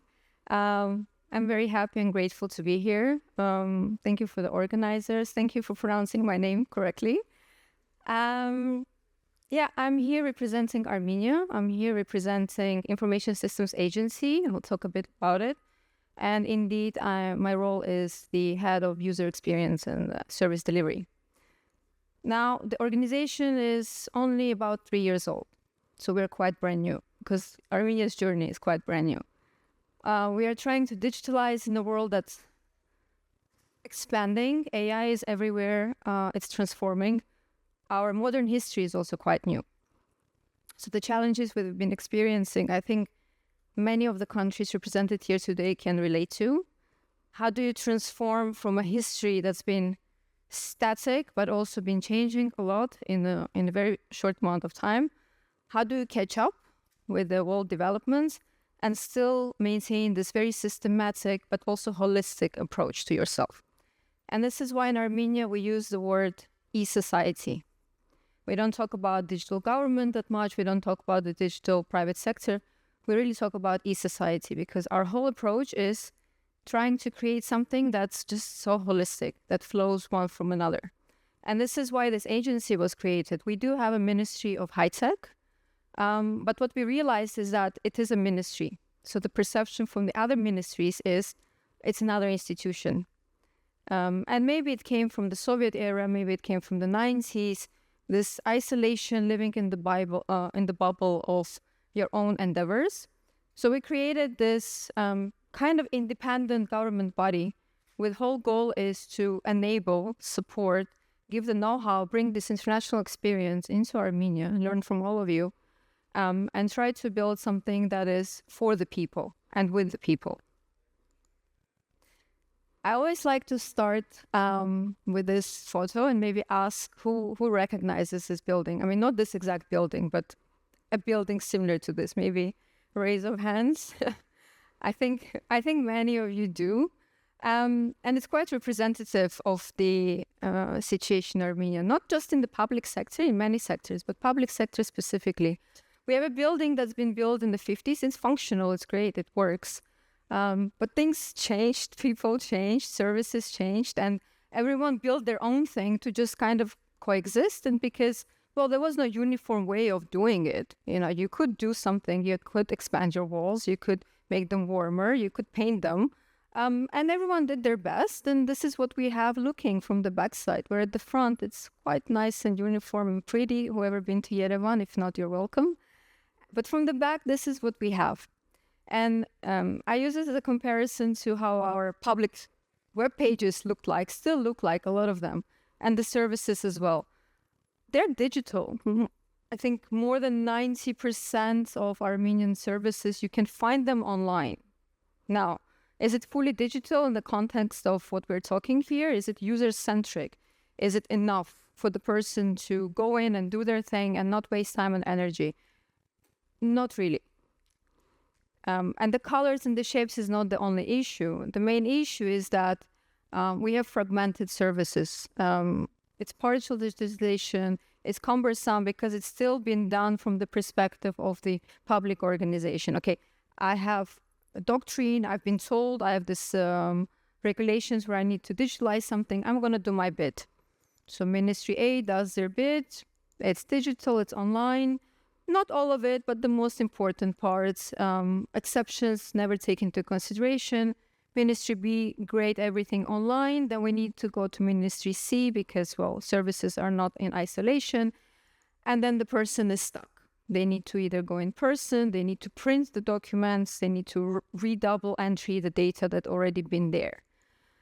And this has been pretty much the case for all of the services. Now, the vision is we always start with data, because open and quality data is a national wealth to deliver streamlined, personalized, and proactive digital services. Because we say no matter what your front end looks like, no matter what apps you use, no matter what AI tools you have, all of that is great. If the data is not there, if it's not safe, it's not protected, if it's not interoperable, transferable, then it's kind of pointless in that sense. So for us in Armenia, digital transformation essentially is shifting this mindset, because there's been also this rush to purchase softwares, develop in-house. You see that a lot. We have tenders. If you ever go to the public tenders, which are open to everyone, every ministry, every public body is trying to build something. But we are trying to shift this mindset from technology platforms to let's look at the people. What are we improving for them? What small incremental changes can be done from a user's perspective?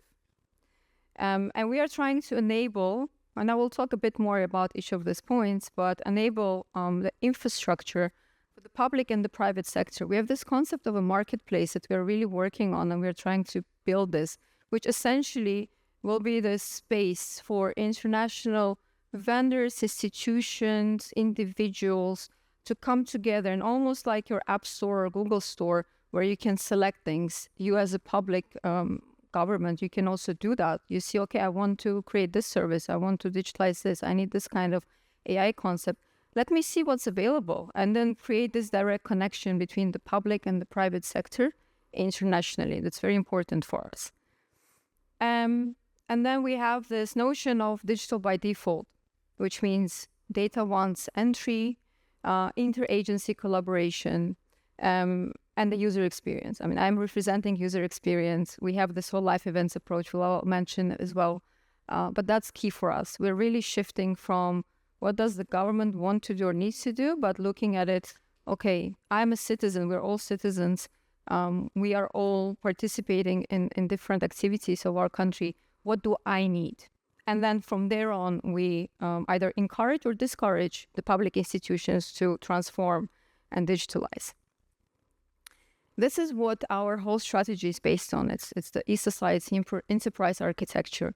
We really went into the depth of what do we need to make this long-lasting, holistic, regardless of who is in charge, who is the minister, what is the mandate, what is the new fancy AI tool in the moment.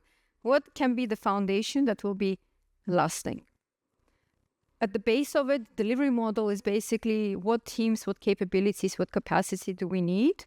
What knowledge do we need to make this work? Of course, infrastructure and data, like I mentioned. I'll talk about data in a second, more detail. But what data registers, what kind of data interoperability we need so that to enable this kind of whole of government, whole of society digital transformation. Of course, the core applications, the channels by which all of the front end, the back end of how the services and the data is delivered. And at the very top is live events. I think many of you are familiar. We are working with OECD as well on this, with a lot of other countries I know are involved. I'll talk about it. It's essentially this framework that we use in how we deliver our services to our citizens, which is not looking at it as a service, tax. I need to, I don't know, Ministry A, I need to fill in my tax, or I need to get a birth certificate. But we look at event in the life, birth of a child, from getting pregnant until that child needs to go to kindergarten. What are all the services that are included in this event in my life, and how can it be so easy and streamlined for me as a citizen?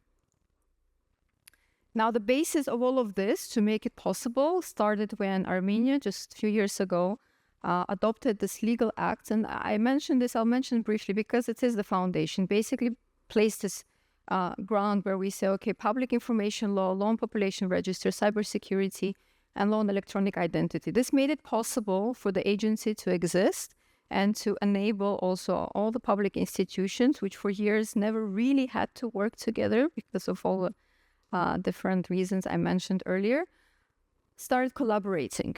Of Of course, this is not really change management. We know this is like whatever is forced is not long lasting, but this was the initial push. And from then on, we started really with working on this mindset shift.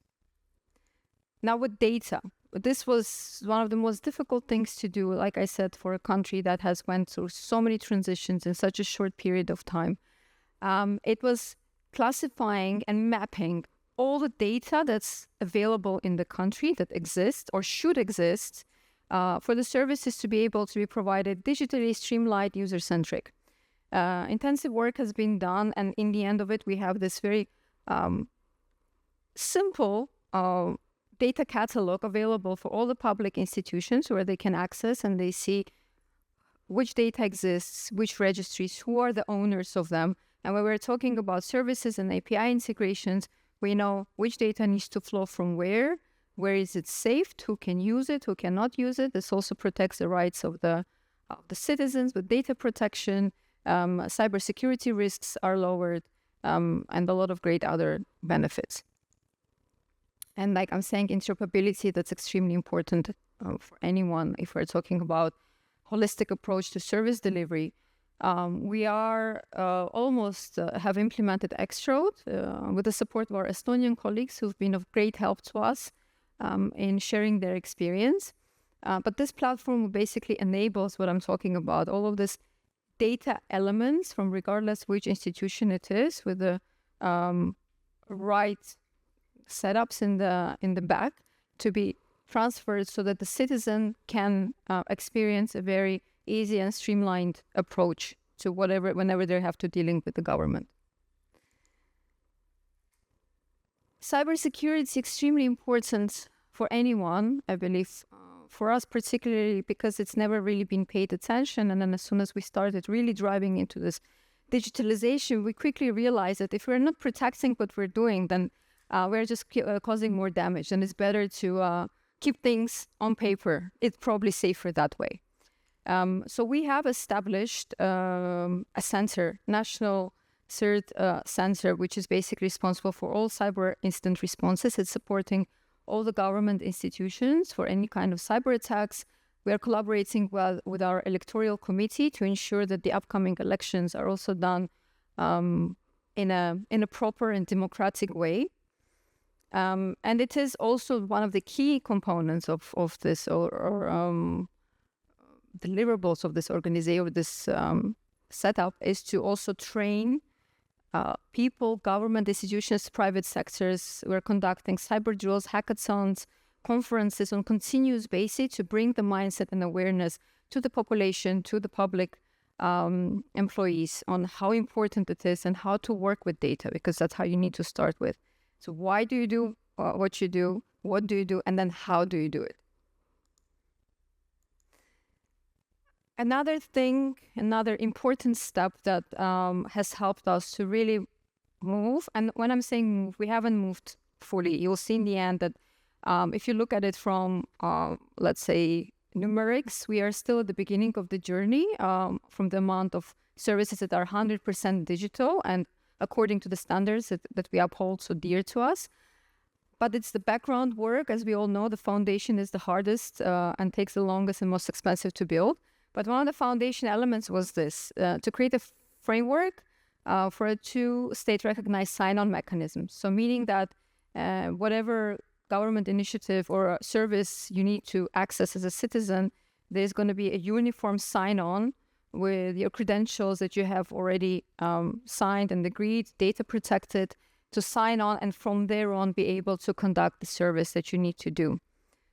Meaning that the data that you already entered once, you will not have to enter it again, and that it's also secure, whatever you're doing. Just recently, we also made this compulsory, so it's our citizen feedback tool, and it's from January 1st, it's going to be also published, and anyone can basically see the score that the citizens give to the services. Of course, this could have been done, but it wasn't this public. And now this is going to be also for online and offline physical services as well, which brings more accountability, more awareness. And like I said, because services from now on, they're not just owned by one ministry. they're owned by there's several fragments of it. So with this, there is also more push for them to work together and make sure that they're collaborating, because the feedback they get is for a unified service and not an individual ministry. Delivery channels. You remember the first slide with the websites, how everything was messy.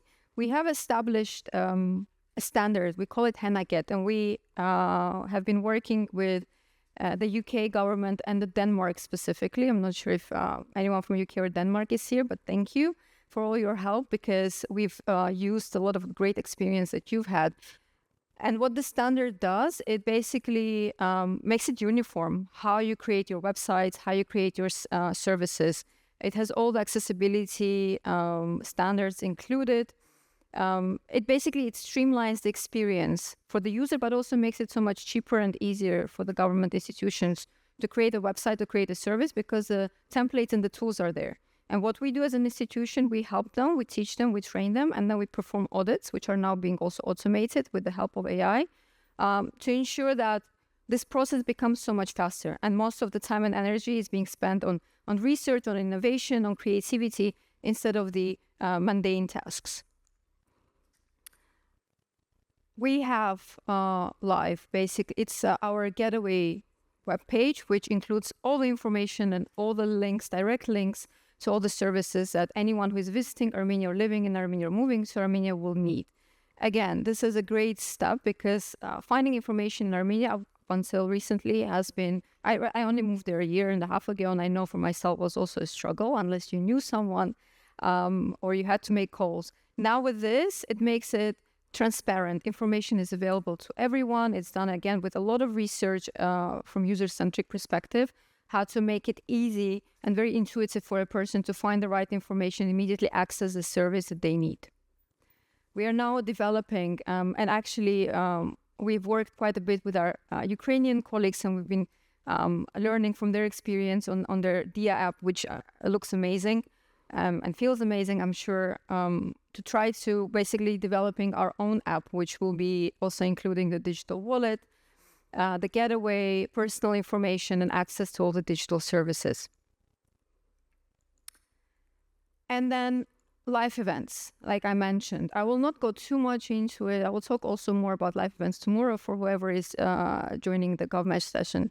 But for now, Armenia has adopted 12 live events. There are more. I believe globally, countries work for around 36 live events.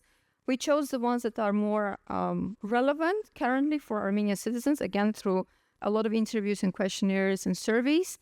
From birth of a child, citizenship, education, staying healthy, work, career, apartment, car, taxes, pension, overcoming difficulties, business. These are the life events that are important for Armenian citizen. And what they do, like I said, they incorporate the complete event into it. If we're talking about education, it means that once you apply for a school, your diploma, your certificate, your grades, your learning experience, it's digital, it's online, it's transferable. When you go to university, you don't need to redo everything. It's available there. Of course, we're not done with any of them. We are just at the early stages. Some of them we do the research, some of them we started with our MVP developments. But this is the way we want to proceed. And what this does, this brings, because each of these live events has at least 4 to 5 ministries that need to work together on them. And they're all held accountable. We have a whole governance process. And first of all, they're held accountable to the public, because it's with public that we do the research. And it's the public's findings that are the basis of what we develop and how we choose the roadmap together with the ministry, which is a very big change from the ministries telling us what they want to digitalize versus we first do research with the citizens. They tell us which are their problems and what they want to change within a certain life event, and that becomes the basis for our digital roadmap. And then basically this is what it looks like. And now, so common sign-in, all of the UX standards, cybersecurity standards in place, and the reusable common infrastructures that once the service is created, admissions, we can reuse the same service, same infrastructure for anything else that we create. And, well, this was, yeah, it's in Armenian. I will say it's not a mistake. I just wanted to showcase our beautiful alphabet. But this is what we have for each live event. Very brief, but this has been signed on by the Deputy Prime Minister, by all the ministries. This is one of the live event citizenship. This is the scope, very simple, chosen by the citizens. 7 elements need to be in it. Of course, each one expands. And below is all the ministries that are responsible, and they are all accountable. Every 3 months, they have to report out together on where are they at in this roadmap. And this is, I'm proud of, September 1st, our first fully digital service went live. It's the buying and selling a car, which now in Armenia you can do online. You can sell or donate your vehicle, and your digital driver's license and registration certificate is also online in a wallet. It takes about 50 minutes, and because Armenia is such a big diaspora, we have more people living outside of Armenia, of Armenian heritage in Armenia, things like this. So we had a lot of cases where people from US were selling their cars back in Armenia, and etc. So this is just the beginning, of course. This is the MVP. We still have to build, but these were the first steps, the difficult steps that we've been taking to bring everything from silos back into and create one unified, holistic society. That's it. So thank you so much. Thank you for the presentation. I have a few more questions, but I'll probably ask afterwards because we are out of the time. But I just want to quickly remind everyone that we have workshops alongside this main stage as well. So if you want to do a deep dive into a certain subject, please visit a workshop as well. And also during the break, don't miss our interactive session in the lobby called Choices and Futures. You won't miss it. Just try and find it in the lobby. So we will have a break now, and after the break, we come back here. Thank you.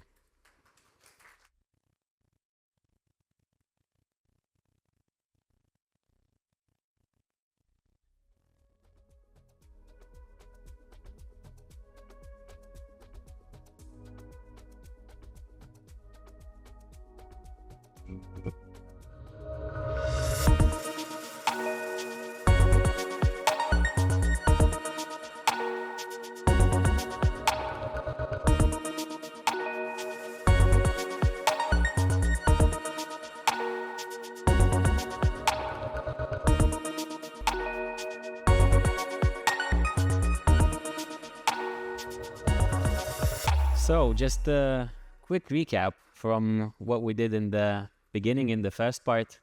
So we traveled from Ukraine to Armenia to UAE, and we basically talked about where we are today, where others are, and about learning from each other. We had a panel discussions, and we are moving to a second part. And our second part is more in depth. So we'll talk about partnerships between the public sector and the government. And we'll talk about data. We'll talk about how to use that data to make data-driven decisions. And also just a quick reminder, there's also workshops available. So again, if you want to do an in-depth session, so please do join a workshop as well. So without further ado, our next presentation is about how governments can build digital independence by making smart choices when they build technology, when they buy technology. So from Netherlands, Hessel van Oorschot. I'm now not pronouncing it right, but I tried rehearsing it, so thank you. But that's the result. He will show us how even small contracts can support open source and flexible solutions, helping Europe move from dependency to autonomy. So please welcome Hessel.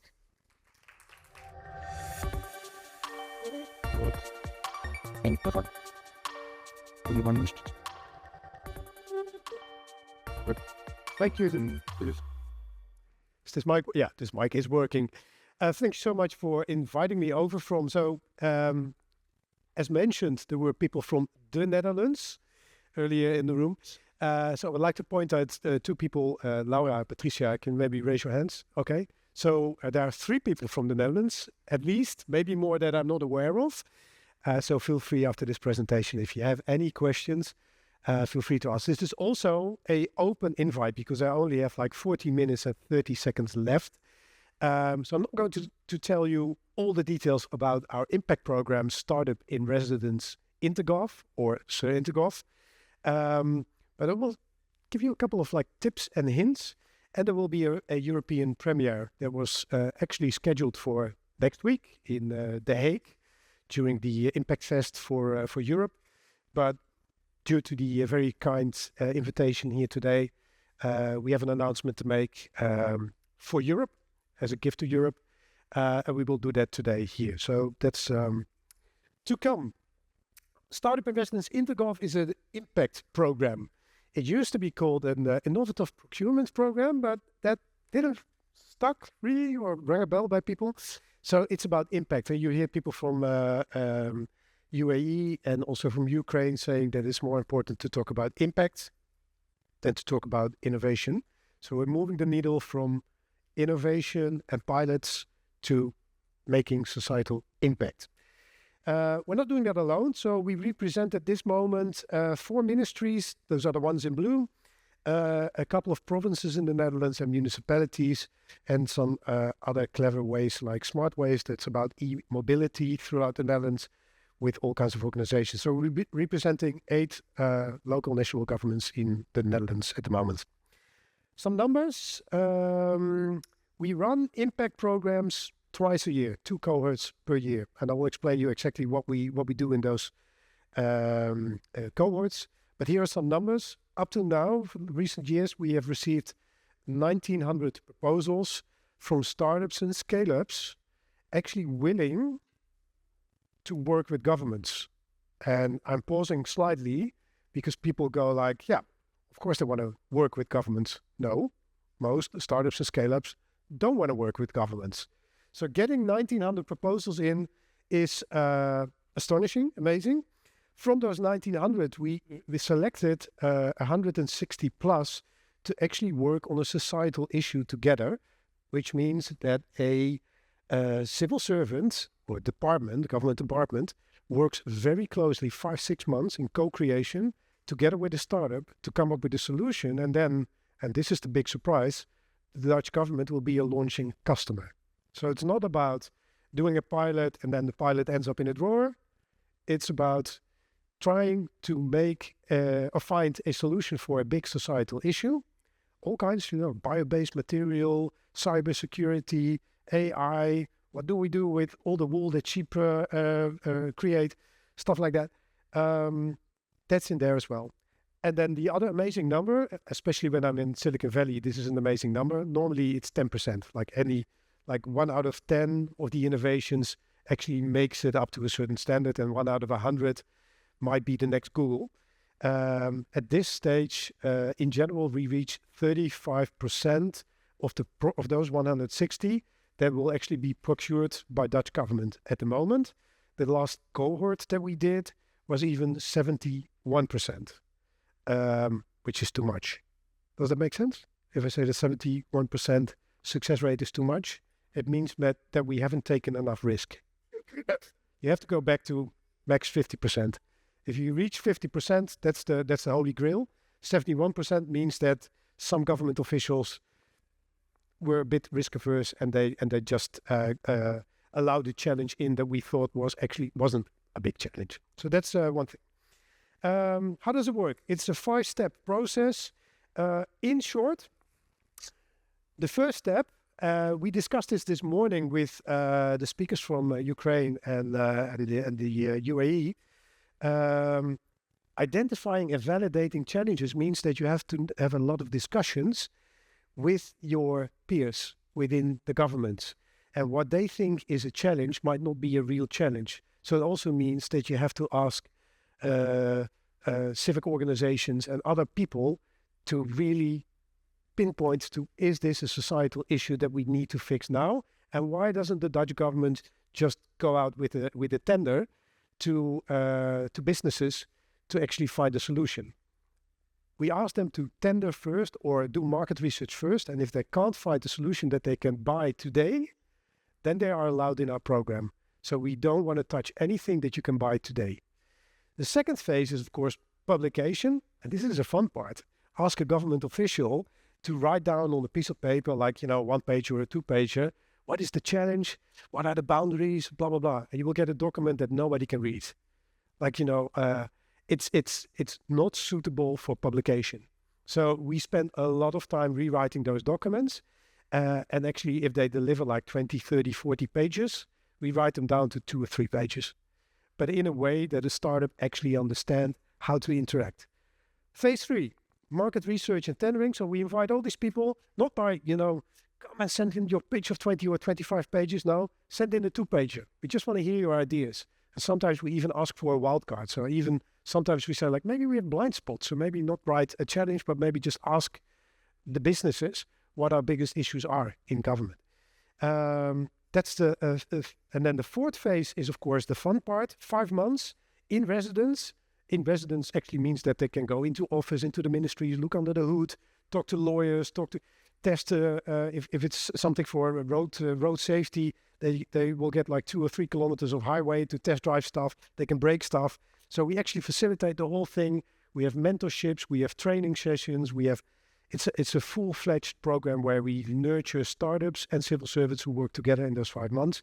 And then hopefully we reach phase 5, where after a couple of months, the Dutch government is so enthusiastic about the solution that they actually put their money where their mouth is. That's phase 5. My apologies for the American Embassy who is present here. This slide I had to deliver those slides yesterday.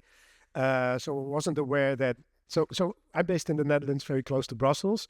And when we talk about Europe, it's a different Europe, to be honest, than the Europe you talk about. So although, we are Europe together, this whole room, some, like in the Netherlands and in Germany and other countries, are actually moving away from big tech, while other countries are actually moving towards big tech. I'm not saying one is better than the other. The only question I have for everybody here, please, is there a plan B if there is something going wrong with big tech? So we focus on resilience, digital autonomy, and making sure that our infrastructure of startups and scale-ups work closely together so that at least we have a plan B if there is something going wrong with Amazon, if there is something going wrong with Microsoft. It's not a fun fact, but a fact of life, the International Court of Justice was blocked by a decision of a certain American president. Those things are not are not on its own. So and Amazon last week, big failure. So we have to come up with new ways forward together with startups and scale-ups for resilient purposes and digital autonomy. Procurement, and this is where it really gets funny.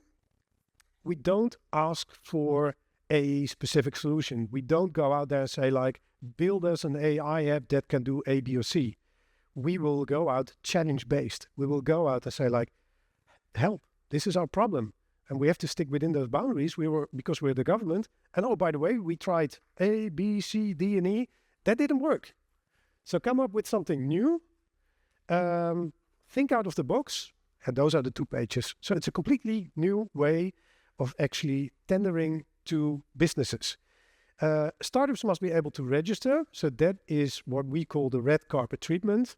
We take we make it as simple as possible for startups and scale-ups to participate with governments. So it's the language you use, it's the length of the documents we use, it's the way that they can pitch to us, it's the way we work with them, we give them money, we make sure that the whole procurement phase is done before they start. So we have hundreds of thousands of euros upfront available and they only have to deliver. And the contract is flexible. So even after a couple of months, if we see that they can go left while the initial idea was go right, that's an interesting one, Finn. Then even it should be flexible enough together with the procurement officers and with the chief procurement officer, et cetera, to move in different paths to come up with a solution. So 2 proven procurement methods that you all know, selective tendering, it's quick, it's fast, you stay under the European threshold of, for provinces in the Netherlands, it's 225,000 euros, I guess. Super fast. And then, of course, European tenders. And that's something that I actually want to discuss as well in a minute. On average, a European tender is in between 30 and 60 pages, which means by doing this, and you think, or your colleagues think, that they have done their utmost to write the best proposal so that everybody can participate, there has been a lot of research that every 10 pages you do, you'll lose a lot of your workforce to actually work with you. So don't go here, move away from this, and if you've never tendered, good for you. Go back to 3 pages. This is about... Okay, thank you, sir. This is about risk management. This is not about being risk averse. So we need leaders on the chief procurement officer level within governments to say, yes, I can. This needs to be done. And within 3 pages, you can actually invite startups and scale-ups, and they might, because they're still hungry for venture capital firms, blah, blah, blah, they might want to work with you. So please go for those 3 pages. The stuff that I just discussed and much, much more ended up in a playbook. Earlier this year, I got a phone call from the European Commission asking us about the Startup in Residence Impact Program. Asked for a blueprint. I said, yeah, we don't have it. It's in our heads, it's in Excel sheets, it's on paper, it's all over the show. So together with a couple of colleagues, we spent some months and we wrote a blueprint, a playbook for Europe. I'm not saying that this is the holy grail, because this is from my perspective, from the Netherlands, how I look at Europe. But you, and that's the good thing, what I said to my team, let's open license this book. So let's use a Creative Commons open license so that everybody in this room, but the whole of Europe, can just download this book, take out my logo, replace Startup in Residence with your own project, take out chapter 5 and 7 and replace it with your own chapters, and make the best out of it. Because I think by sharing, we're actually moving faster. The playbook was supposed to launch next week in the Netherlands for Europe. We're launching it today here. So this is my gift to you, to Europe. So have fun with it. Thank you. And I will keep this slide slightly longer open for people with phones for the QR code. So it goes to impactplaybook.eu. One funny side note is that I claimed impactplaybook.eu, and all the government firewalls blocked the .eu. So I was like, okay. So that's my mistake. But you can download this book at Impact Playbook. If you can't download it for whatever reason, then reach out to me. Another trick is because I think we want to share war stories. Last year we won the Brilliant Failure Award in the Netherlands. Very proud of it, because there was an AI company helping the Ministry of Infrastructure with data sets, or even the province actually. And it turned out to be that we had bad data within the government. So that the AI company was trying their best, but they couldn't move forward because we had bad data. So we won the Brilliant Failure Award. My suggestion to you, and also to your bosses and colleagues, etc., celebrate failures. We should get rid of the mindset that that a failure is something wrong. If we have to move forward, we make failures, we learn, we adopt, and we, conquer the next steps. That's how we do things. So thank you very much for your time. Enjoy your day. Again, this is an invitation to open up a discussion with me, my colleagues, or via the playbook, via the blueprint. Let's have fun and make Europe. Have fun. Well, just a quick question. If I can. Thank you for the presentation, by the way. What you mentioned was moving from innovation to impact, which is really, really important. So can you share us whether, is it like a hunch or some signs that you see that you are moving towards the right direction? It's not going to be like innovation, a pilot who's just going to fail, but it's going to be an impact that is actually going to work. Yeah.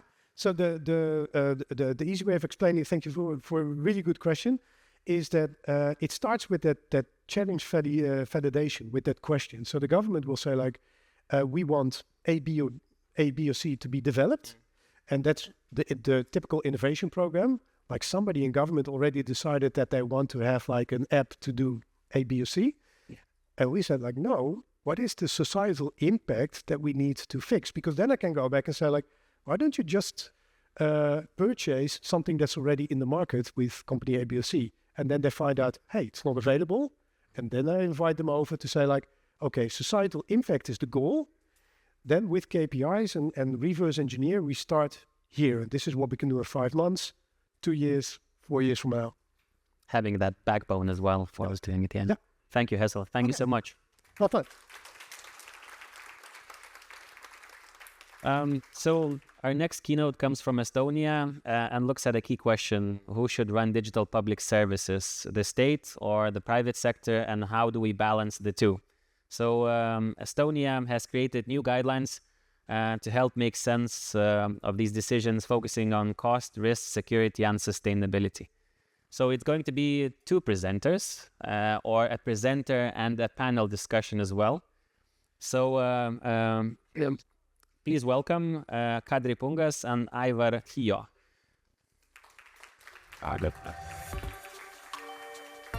And yeah, we have a few microphones.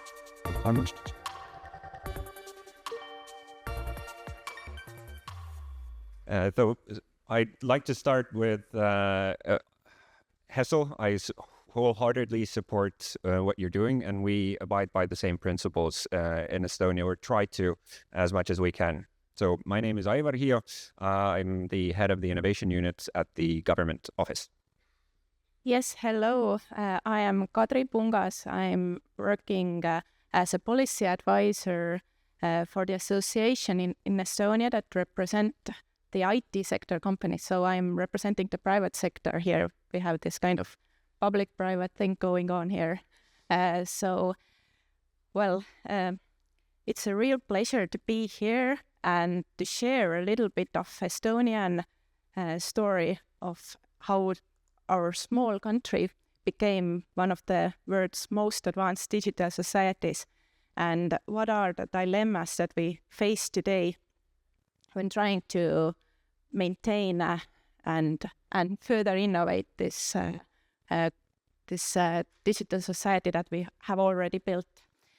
As I told you, that I'm representing the Association of IT companies in Estonia, and even though our membership is broad, some of our members are the exact ones that were there from the beginning in the 90s that helped government to build this digital government. So when talking about Estonia and its digital society, we cannot skip the little glimpse to history to the very beginning. So I'm very briefly gonna tell you why I think that we achieved what we did. So I like to think about it as 2 main factors, to put it very simply. First of all, we had this like digital mindset that digital is the way to solve the small country problems, basically, that we don't have big budgets, we don't have vast resources, but we want to govern our state effectively.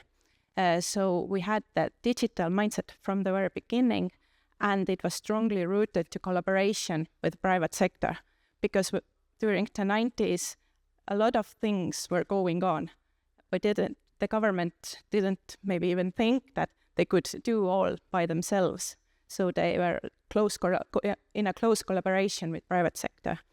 And the second thing that mattered a lot was the strategic technological choices made then very early on. We already heard today from the Armenian presentation about the X-Road, about the EID. These are the ones that I want to highlight here as well. These were the main building blocks we had, and the decisions that were made early on. as well as, of course, the challenge that we now may seem like irrelevant, but during 90s it was not, was the affordable and accessible internet connection everywhere. So that was also something in Estonian state during 90s, the Tiger Leap project to give computers and internet connection to the schools that laid also the foundation for that. Next slide. So here are just some core facts to illustrate Estonia now. Where are we now? And I truly believe that one of the reasons these numbers are like they are is because Estonian market internally is so small, but we had this opportunity to build this digital society together, which in return resulted a strong sector. We are definitely an exporting sector today in Estonia. And one of the main things that we can build our exports on is exactly this success story that I just described. We have number one European leader in unicorns per capita, which we are very, very proud of. And but to illustrate the GovTech aspect, 99% of our services are digital. So might ask, is our digital government ready? Well, we know that it's not. We only talk about something like digital or technology in general. It never can be ready. We're gonna soon discuss the challenges, but the effectiveness aspect that comes from it is the last number there. It's 1,400 years saved every year, that means for citizens and businesses cumulatively. Because of the use of digital services. That means we don't have to go places, we don't have to print out stuff and all that interactions that we save with our digital solutions. But as I told, it seems like we're almost like ready, but no, we have created quite a complex digital society. Now the real challenge actually begins, and the dilemma arises, like how to sustain, to maintain, and to further innovate this already there system. It might be easier to build stuff from scratch, but how to innovate in a context when we already have the basis there. So now I'm going to turn to you, Aivar, and ask you about, from the government perspective, how do you see, what are the main challenges in sustaining and innovating this complex digital government? As you can see, our sort of roles are in place. The private sector gives the sales pitch, and now we get to the challenges and problems of the public sector. But we essentially feel in the public sector in Estonia, the government office oversees the work of the different ministries and makes them work together. And irregardless of who we talk to, we feel that we've reached a certain level of maturity in the digital state. We've seen rapid growth, more systems. I'm going to show you a graph, and I bet it's the same graph in all of your countries. The numbers might be different, but the number of different digital services that the government offers is rapidly rising in all our countries. In Estonia, the distributed system that we have, and we have 1,400 digital databases. They're all interconnected to a degree, and these databases are all running relevant services. And the 6-year prediction from the Ministry of Justice and Digital Affairs is that we'll reach 2,000 plus in about 6 years. Almost all of these are state-owned, so it's becoming a bigger problem, and this is what the government office does in Estonia. We try to address problems that are sort of cross-sectoral, cross-ministries.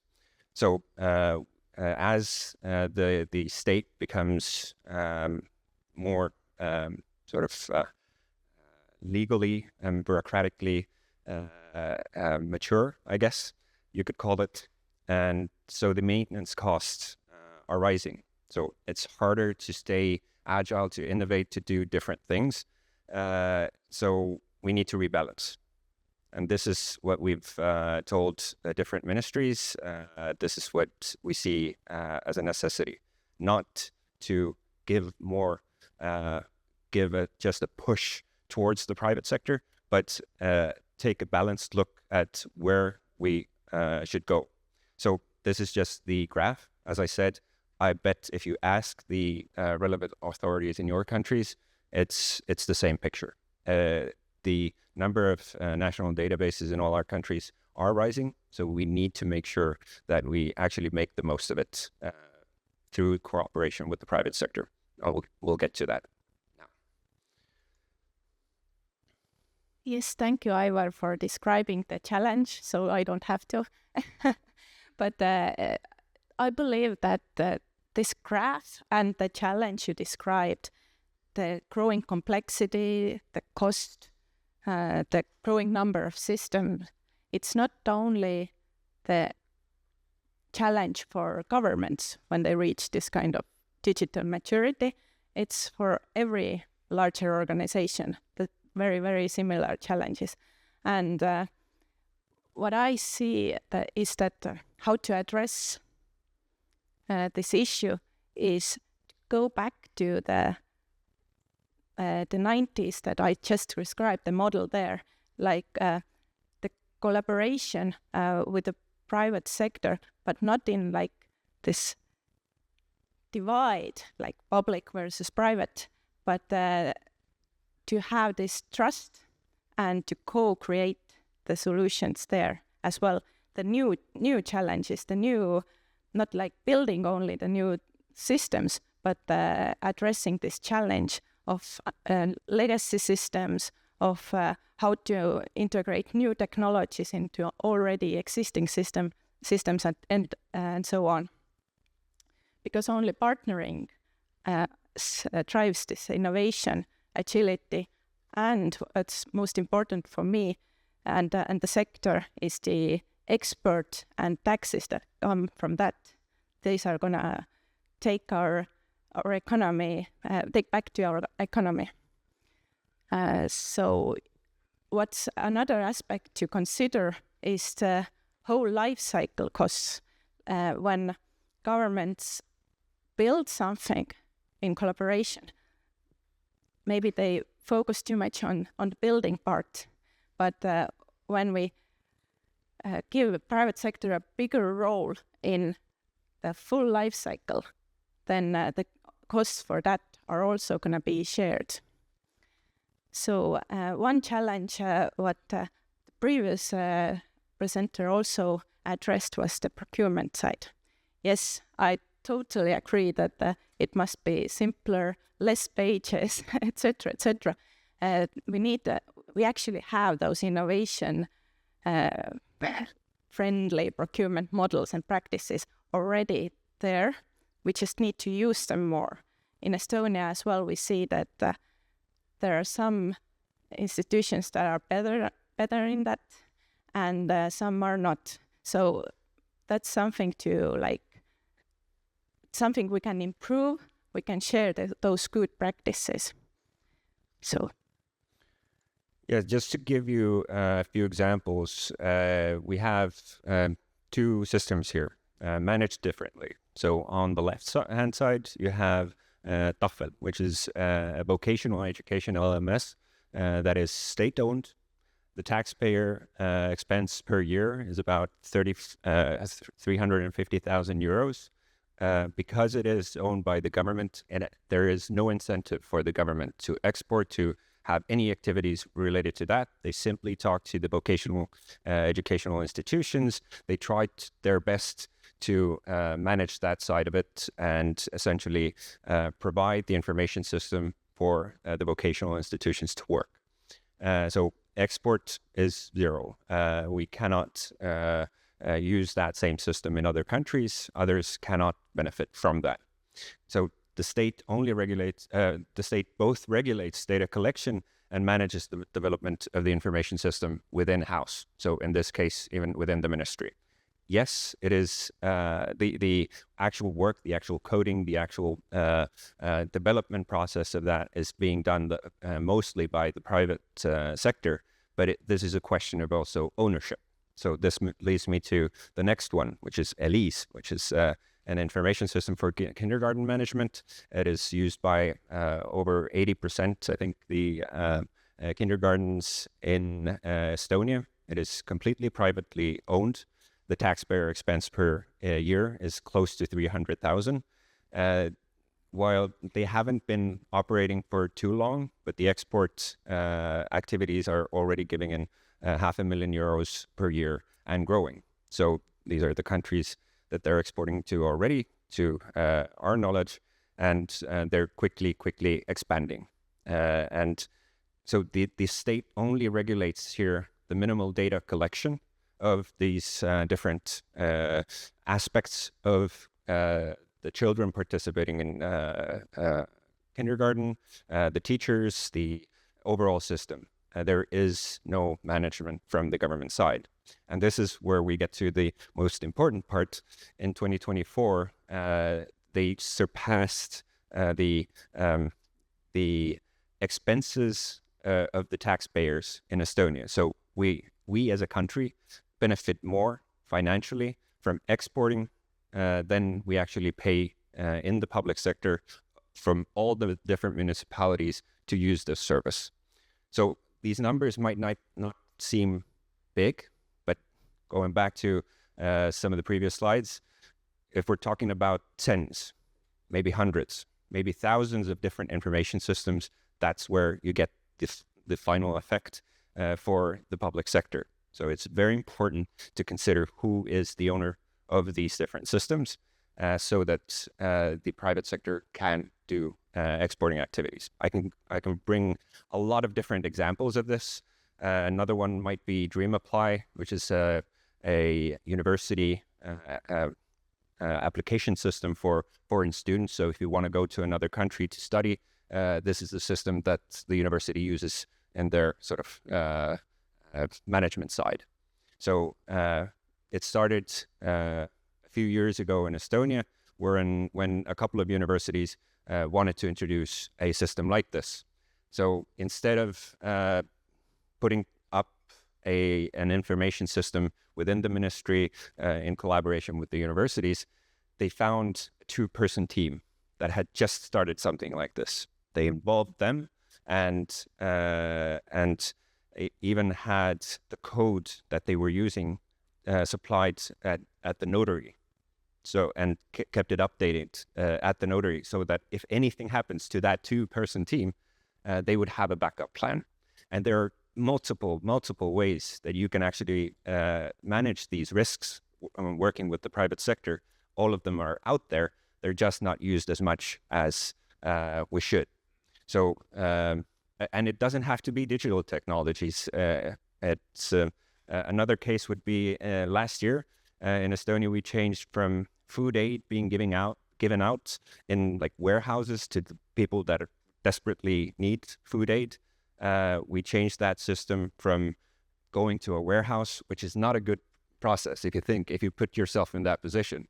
So what the Ministry of Social Affairs did was they introduced a card that you can use, go to a supermarket, pay for that food, instead of you taking that bag of food that 50% of that you don't like, and you could go to the shop and feel dignified while doing so as well. So we need to have a better understanding, better regulation on where is that role? Where is the role of the public sector and where is the role of the private sector? So this is what we published this spring. Another QR code for you to go to scan. And I challenge you to crash the government office website by all scanning this QR code. Let's see if we can do that. But what the practical guide does is we wanted to take in all of the different aspects of putting together a service before you even think about the code, before you even think about the design. So this is a public management problem. at first. So this guide helps you decide when to buy, when to build, and there are 3 key aspects as outlined here. So is it economically efficient to do so? You just analyze that. There's steps to go through. The market potential. This is the most uncomfortable part of that decision-making process for the public sector, as public servants often do not think in terms of market potential, and we encourage them to do so from now on. Also, risk management. So there are a lot of areas where the public sector must keep even the coding inside their house. There are security reasons. There are core functionalities that we need to take care of, and we cannot delegate to anyone. So those need to stay in place. But we wanted to give a specific guideline, steps to follow in order to make that decision in the public sector. So wait, I wanted to give you the word next, right? Sure. Thank you, Ivan. First of all, this is a super great project and initiative by the government office. So we're also part of the process when this was developed, and I think it's a really good and practical guide for the service owners to follow. I would also like to emphasize that from private sector perspective, we completely agree that not everything can be or should be outsourced by service owners. Of course not, but I would like to think of it like in 3 different types of services. One are those that Ivan mentioned, the part of the core functions that you want to keep everything in a house. You don't want to delegate anything. There's very important security related information, etc., etc. That's understandable. Then there's a bunch of services that you can do in partnership, like some of it or most of it you want to keep in-house, but there are some aspects when you can partner with the private sector. Some specific problems that private sector can come and help and solve. And then there are some services that government can think like, should I provide them myself at all? Maybe it's something that is completely where government can be one client among others because there's such a service available.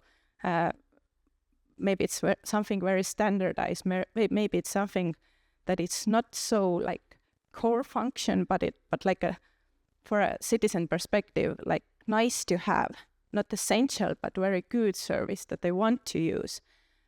So I don't know what the exact ratio should be between these 3 types of services. Is it 1/3 and 1/3 and 1/3, or is it something else? But we need, like in a country, to systematically think that way, like to systematically use those guidelines and assess our services so that we can make wiser decisions on how to govern this complex system. But as we all know, the guidelines only won't work.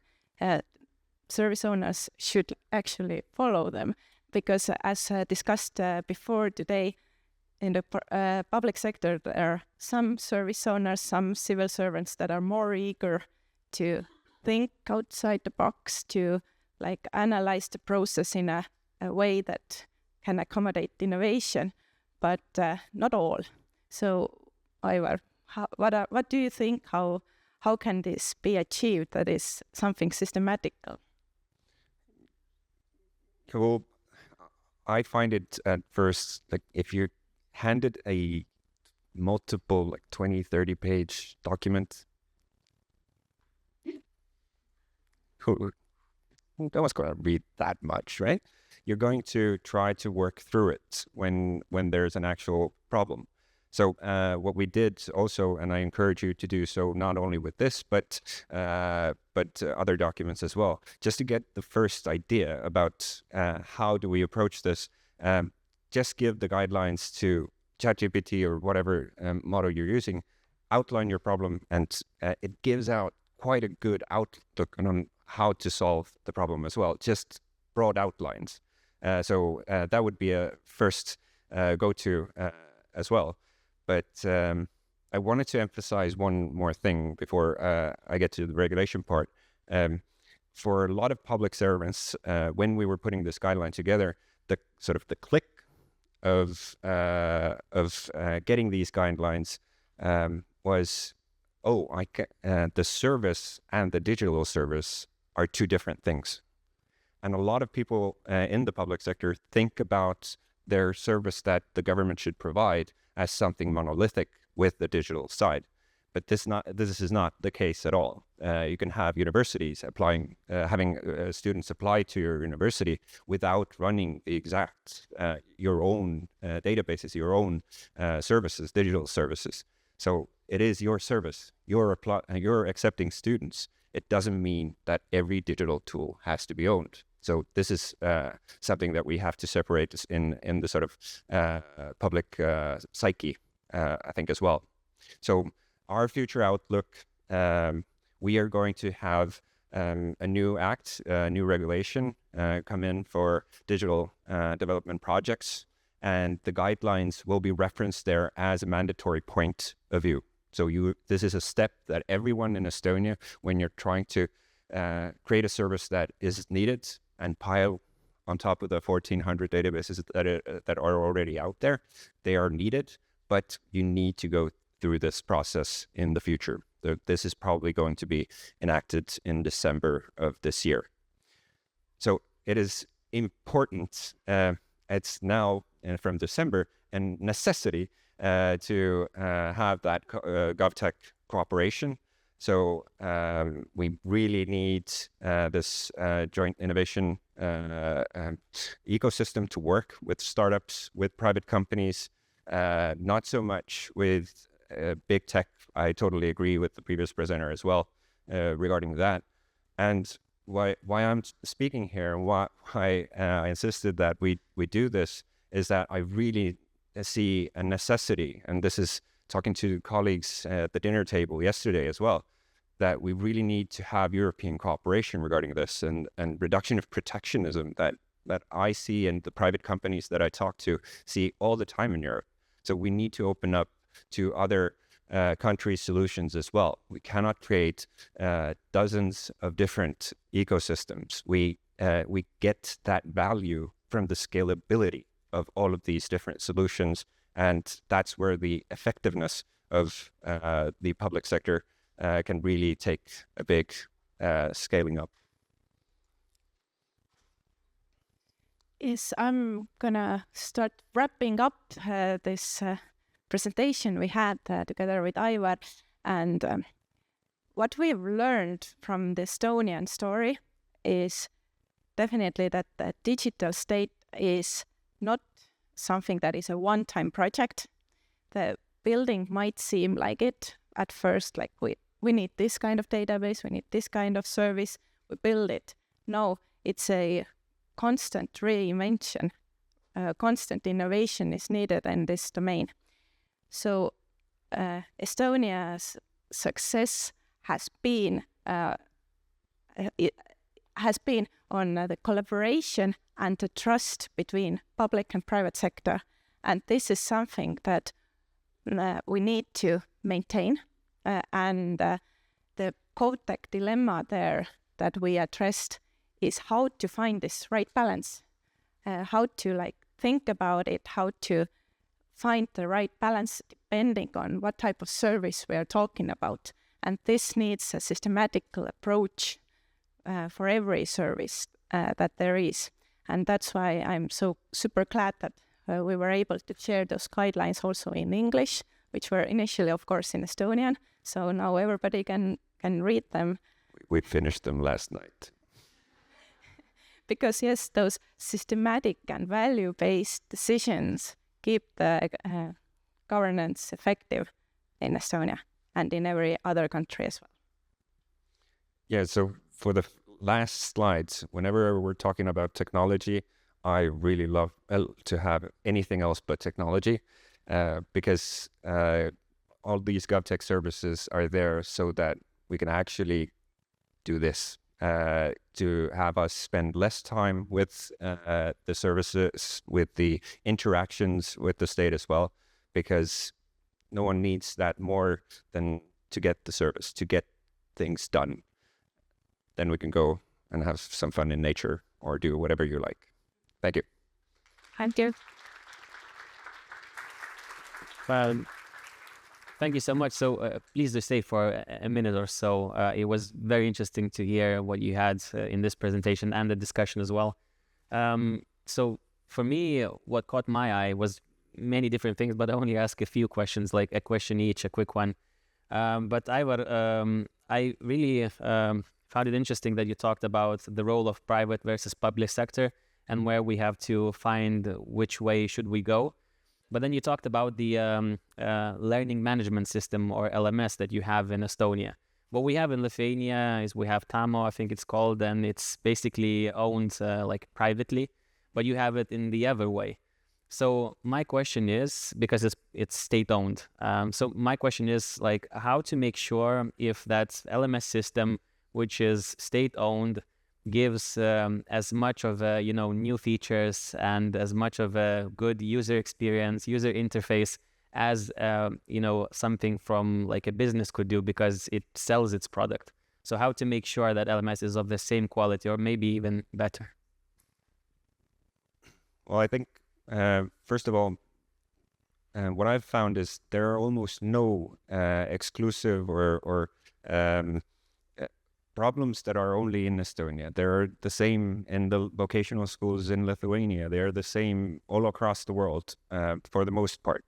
You might have regulatory environment different a bit. You might have different needs, but having a system that in the vocational schools in Estonia, we do not have. We have a couple of thousand students, and that's it. You cannot have an information system built as good for a couple of thousand students as you can with hundreds or millions of people.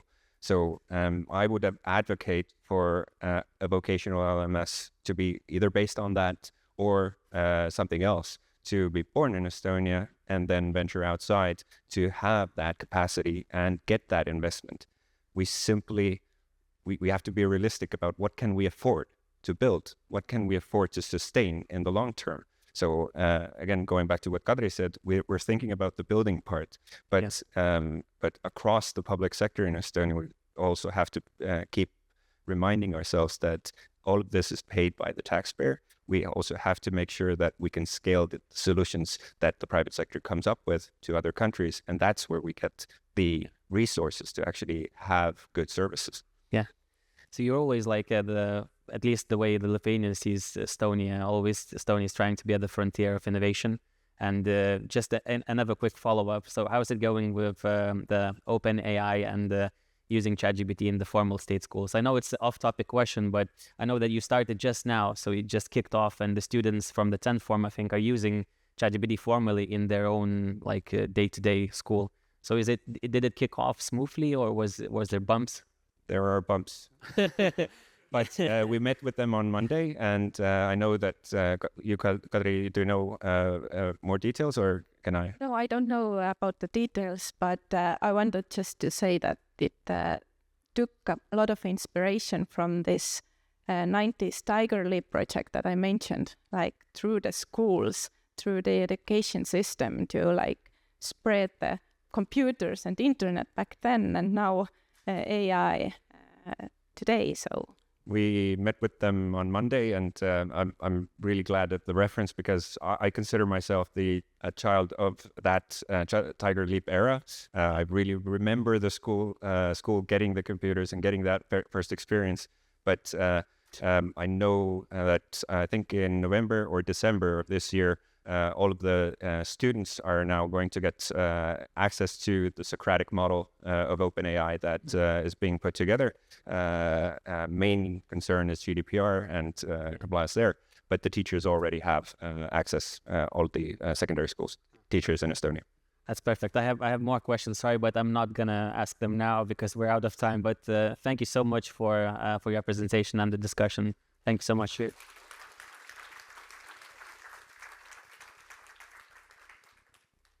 So, kind of like listening to our friends from Estonia made me think of this model of when we try to innovate. So innovate and then regulate, or vice versa, regulate and then innovate. So from my perspective, I think Estonia shows that example that you can innovate and then regulate, and then learn from the mistakes and start from there and build it up. And it's much faster and brings more innovation. Of course, it comes with mistakes, but like the presenter before said, I mean, we have to embrace mistakes and learn from them and actually create something new. So when government stops spending and starts investing, our next keynote is about changing how we see public procurement. Instead of just spending and following rules, it can actually be a powerful tool for innovation. So please welcome Karolis Granickas.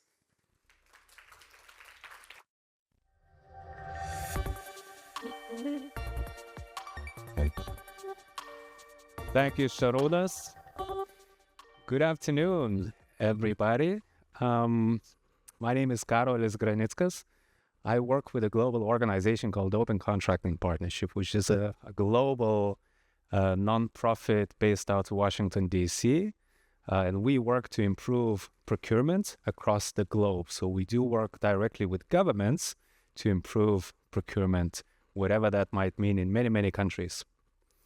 So I'm going to be talking about public procurement. And, you know, I wonder, how do you feel about that? Like a guy on the stage standing up saying, I'm going to be talking about public procurement. Just listen to your inner voice right now. What do you feel? It's probably, you know, there's a bit of a shrug. Procurement again. It's not really exciting, right? Hessel, fantastic work. You made it exciting, but a lot of times procurement is very, very, you know, it's considered to be this government chore that nobody really wants to do. A lot of times it's a low-paid job. You know, people just have to do it because it ends up on their table, and it's about cost, it's about complexity, it's about compliance. Now, the reality of the matter is that procurement is about up to 20% of our GDPs. It's a lot of money.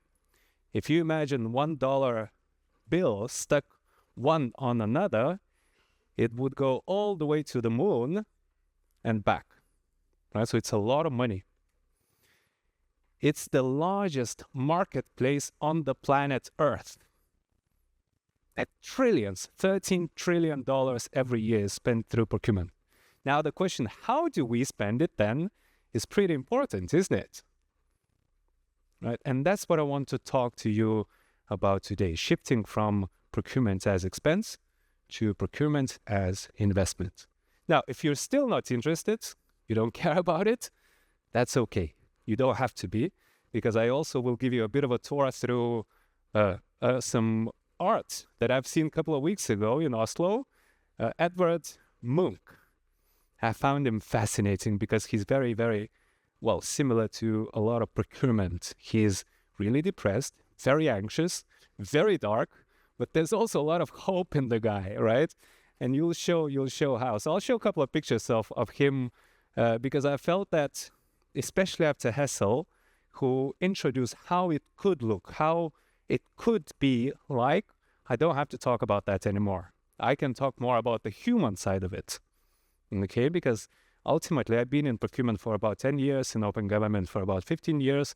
I can think about intellectually about laws, regulations, technologies, policies. It all comes down to people. People being brave, people being collaborative. Okay, so I'll be talking about that a bit more. The way I will do is I'll present a couple of dilemmas. And the first dilemma is very simple, right? It's efficiency versus experimentation. This picture is obviously the most famous picture of Edvard Munch, right? It's the scream. it's about anxiety, but really it radiates fair. And this is one of the biggest things that I've seen in procurement community is simple fair. People are afraid. It's all about compliance. The good procurement, what is good procurement? No complaints, no court cases, end up more or less on the budget, close it. That's good procurement. Is that good procurement or not? Obviously, innovation is on the other scale of it, right? Because innovation is about uncertainty, right? It's about, well, you're not sure if it's actually going to work. Okay, and then we then expect procurement officers who are driven intrinsically by fair, by compliance, to innovate. That's pretty crazy. It's really a high ask of people to do. And I would love to talk about, currently the European Commission is reviewing the public procurement directives. There's a lot of intellectual, rational talk about how to promote innovation through procurement. But the reality of the matter is that we have procedures already. We have those options already right now.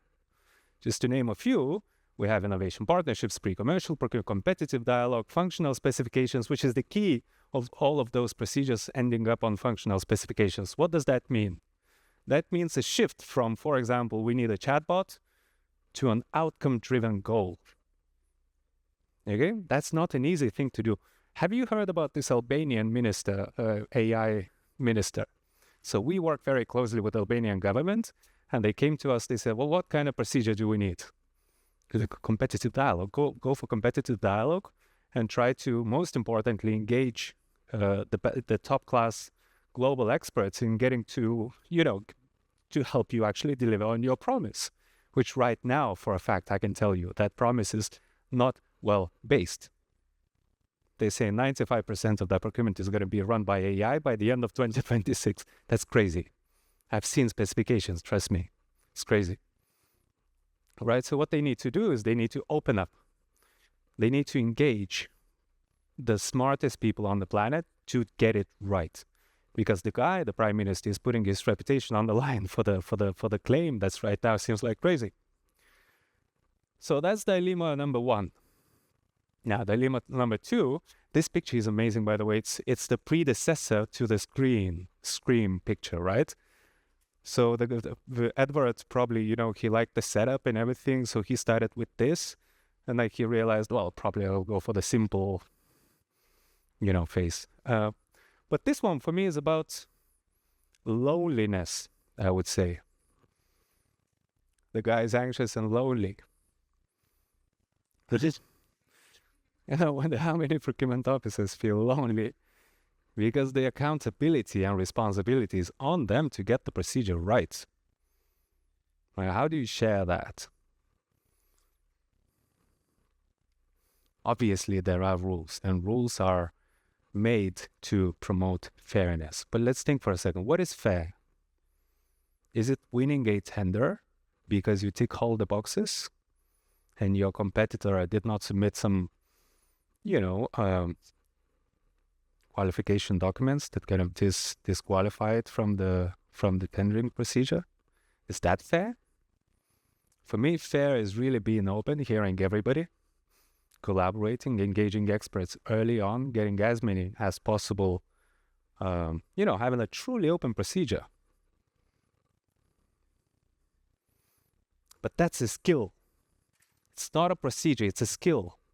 We have great people in this country, even Ignitis, for example, or Lithuanian Railways. They know how to do early market engagement. They reach out. Why? Because they have amazing people in the team who know how to do it. And rules allow do that. So that's the whole thing. It's you can do market research right now. You don't have to change directives or your laws. It's not easy, but you can do it. And there are some other things, like smaller lots, especially for SMEs, that you can do. But really, for me, it's more about the mindset shift. It's about the culture shift. Easy said, but we do have these people already. Okay, this one is interesting. This is a man studying anatomy. Okay.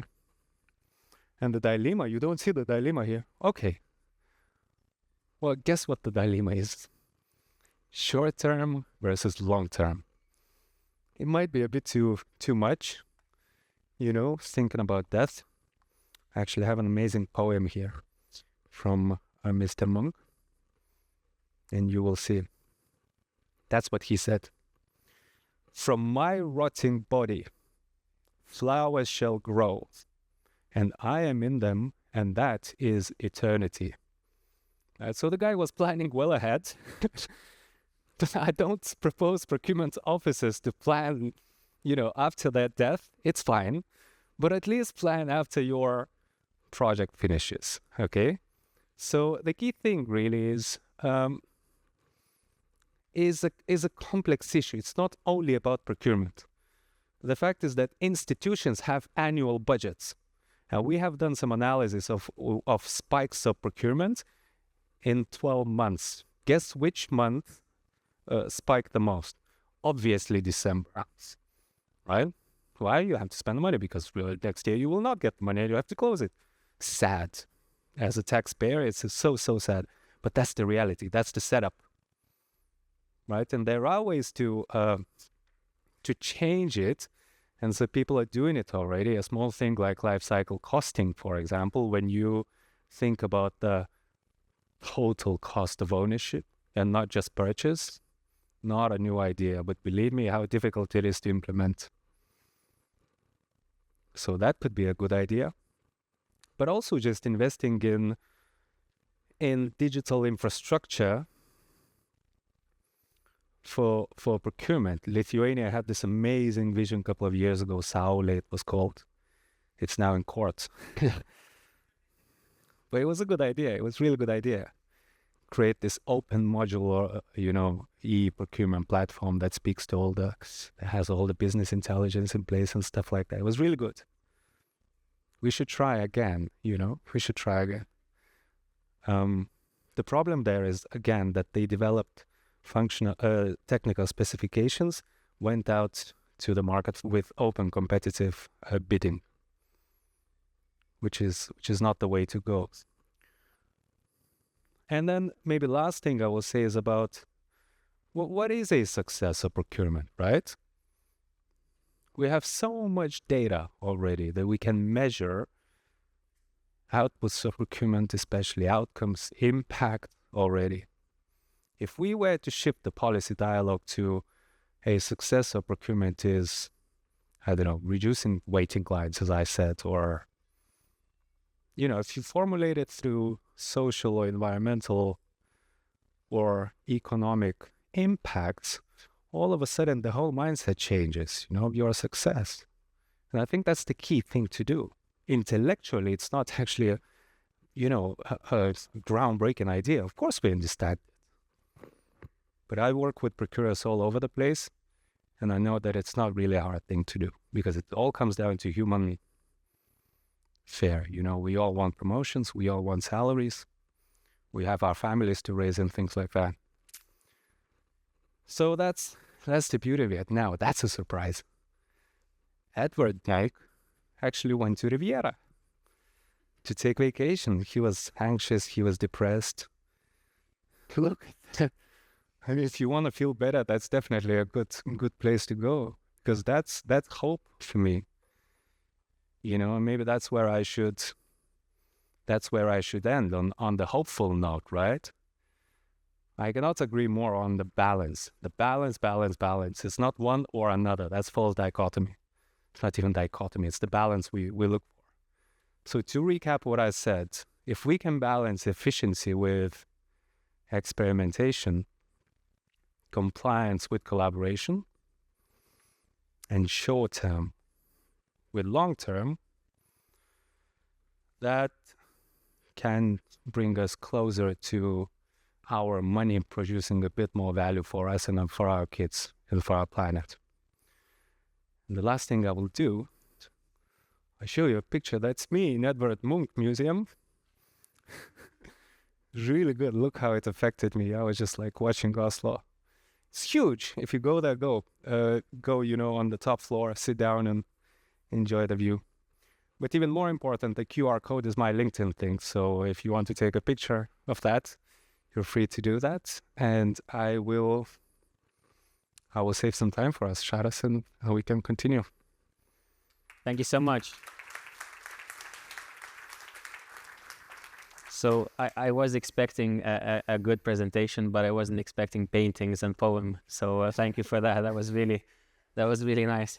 So what I had, what caught my ear a little bit was efficiency versus experimentation, and how to bring innovation into that equation. That's poetry in itself, but by an accident. So how to make procurement more efficient or more of as an investment by some sort of innovation when it's really locked in and doesn't allow innovation to come in too easily? I don't know, to be honest with you, but one thing I know is that we have to start getting much more HD of the picture of procurement. What do I mean is that currently the data architecture of procurement is very poor. We don't know which sectors are doing how, what are the performance metrics, what are the investments, what are the outcomes. There are many, many reasons behind it. But one thing that I'm encouraging everybody to do is just starting collecting much more data, doing better situation analysis, therefore, and then formulating more strategic policy interventions, including innovation intervention, right? We know that in healthy economy, you should have about 12% of innovative procurement. That's what experts say, right? Do we know how many we have right now in Lithuania? We kind of do because we have a separate innovation procedure, but we don't. And if you look at across the EU, we don't have a simple data as that. So my first thing, I'm not gonna give you a golden bullet like how to do what you're asking, but one thing that I would really encourage us to start pushing for is just having better picture, better data, and better analysis and business intelligence in our procurement, which right now is very poor. Thank you so much. So thank you, Karolis Granickas. So what we will do now is a little shuffle, because we'll have a panel discussion now. And Karolis's poem, well, not his poem, but that famous painter's poem kind of made me think of an aphorism that makes really a lot of sense in the GovTech sector. And it goes like this. I'll try it. But it goes, when a society grows great, when a man plants a tree that he knows in its shade he shall never sit. So that to me is a GovTech sector procurement in a nutshell, but actually making decisions that are far beyond of me, but more of what's it gonna do to my city, to my country, maybe to a continent, and so on. So a little bit philosophical here, sorry. So, but that's because of the poem. So our next panel is about one of the toughest trade-offs in digital government, privacy versus convenience. As states build smart AI-driven services, how much personal data should they use, and how far should trust in institutions go? So to explore these dilemmas, we are joined by Professor Peter Brook, Uma Kalkar, Marius Przybijewski, and Gorka Oteza. So please welcome on stage. Guiding the discussion, Yeva Zhiloniena.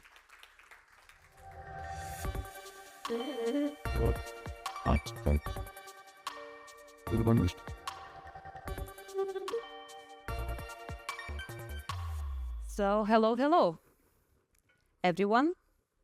And yes, it was presented. I really believe it's one of the toughest things to discuss when we think about the future, seamless, efficient, perfect digital government. It's the topic that actually affects each of us, whether we think about it or not, because this question, how much of our data the government should access, use, share, is part of our everyday lives. On one hand, this data privacy is something which is really one of fundamental rights we have. We expect the public sector to protect our data, to take good care of our data, not to misuse it, be it our health data, be it our financial data, our identity. We worry about leaks, misuses, we worry about unsafe systems. On the other hand, we want convenience. We love smart private services. We love Spotify or smart Amazon things. And we really want our governments to be that efficient. So that services are digital, seamless, fast, that they happen sometimes even without us noticing them. And that works only if our data is to be used. Now we have one third thing to coming into this, which is artificial intelligence, of course. And AI in government promises so much good things. So like better forecasting, better targeting, better services in general. And well, it can't work if we don't use data. So that's a tension, I'd say, even a conflict. And today we will talk about that, not just in some very abstract terms, but in very specific real life scenarios, which are here or will be here very, very soon. And for that, of course, we have a great panel of experts, and also you, the audience, will be part of that. But very quick warm-up before we jump in. So first, I will ask you 3 quick questions, and if you think yes, please just raise your hand. That's simple. So, first of all, who here likes receiving simple, user-friendly public services like pre-filled taxes forms for annual income tax filing? Oh my gosh. I have suspicions about my panel. Okay, who feels confident that the personal data like the ID numbers, health information, tax records is securely stored and managed by government institutions? Few at hands, okay. Third question, who would feel comfortable if a sensitive health data, including mental health or chronic conditions, were used by AI systems in the public sector to make decisions about their care or eligibility for services? No? Okay. So I think I'm the biggest optimist, but yeah. So now we will dive into our discussion, and I guess I have to click here so that you have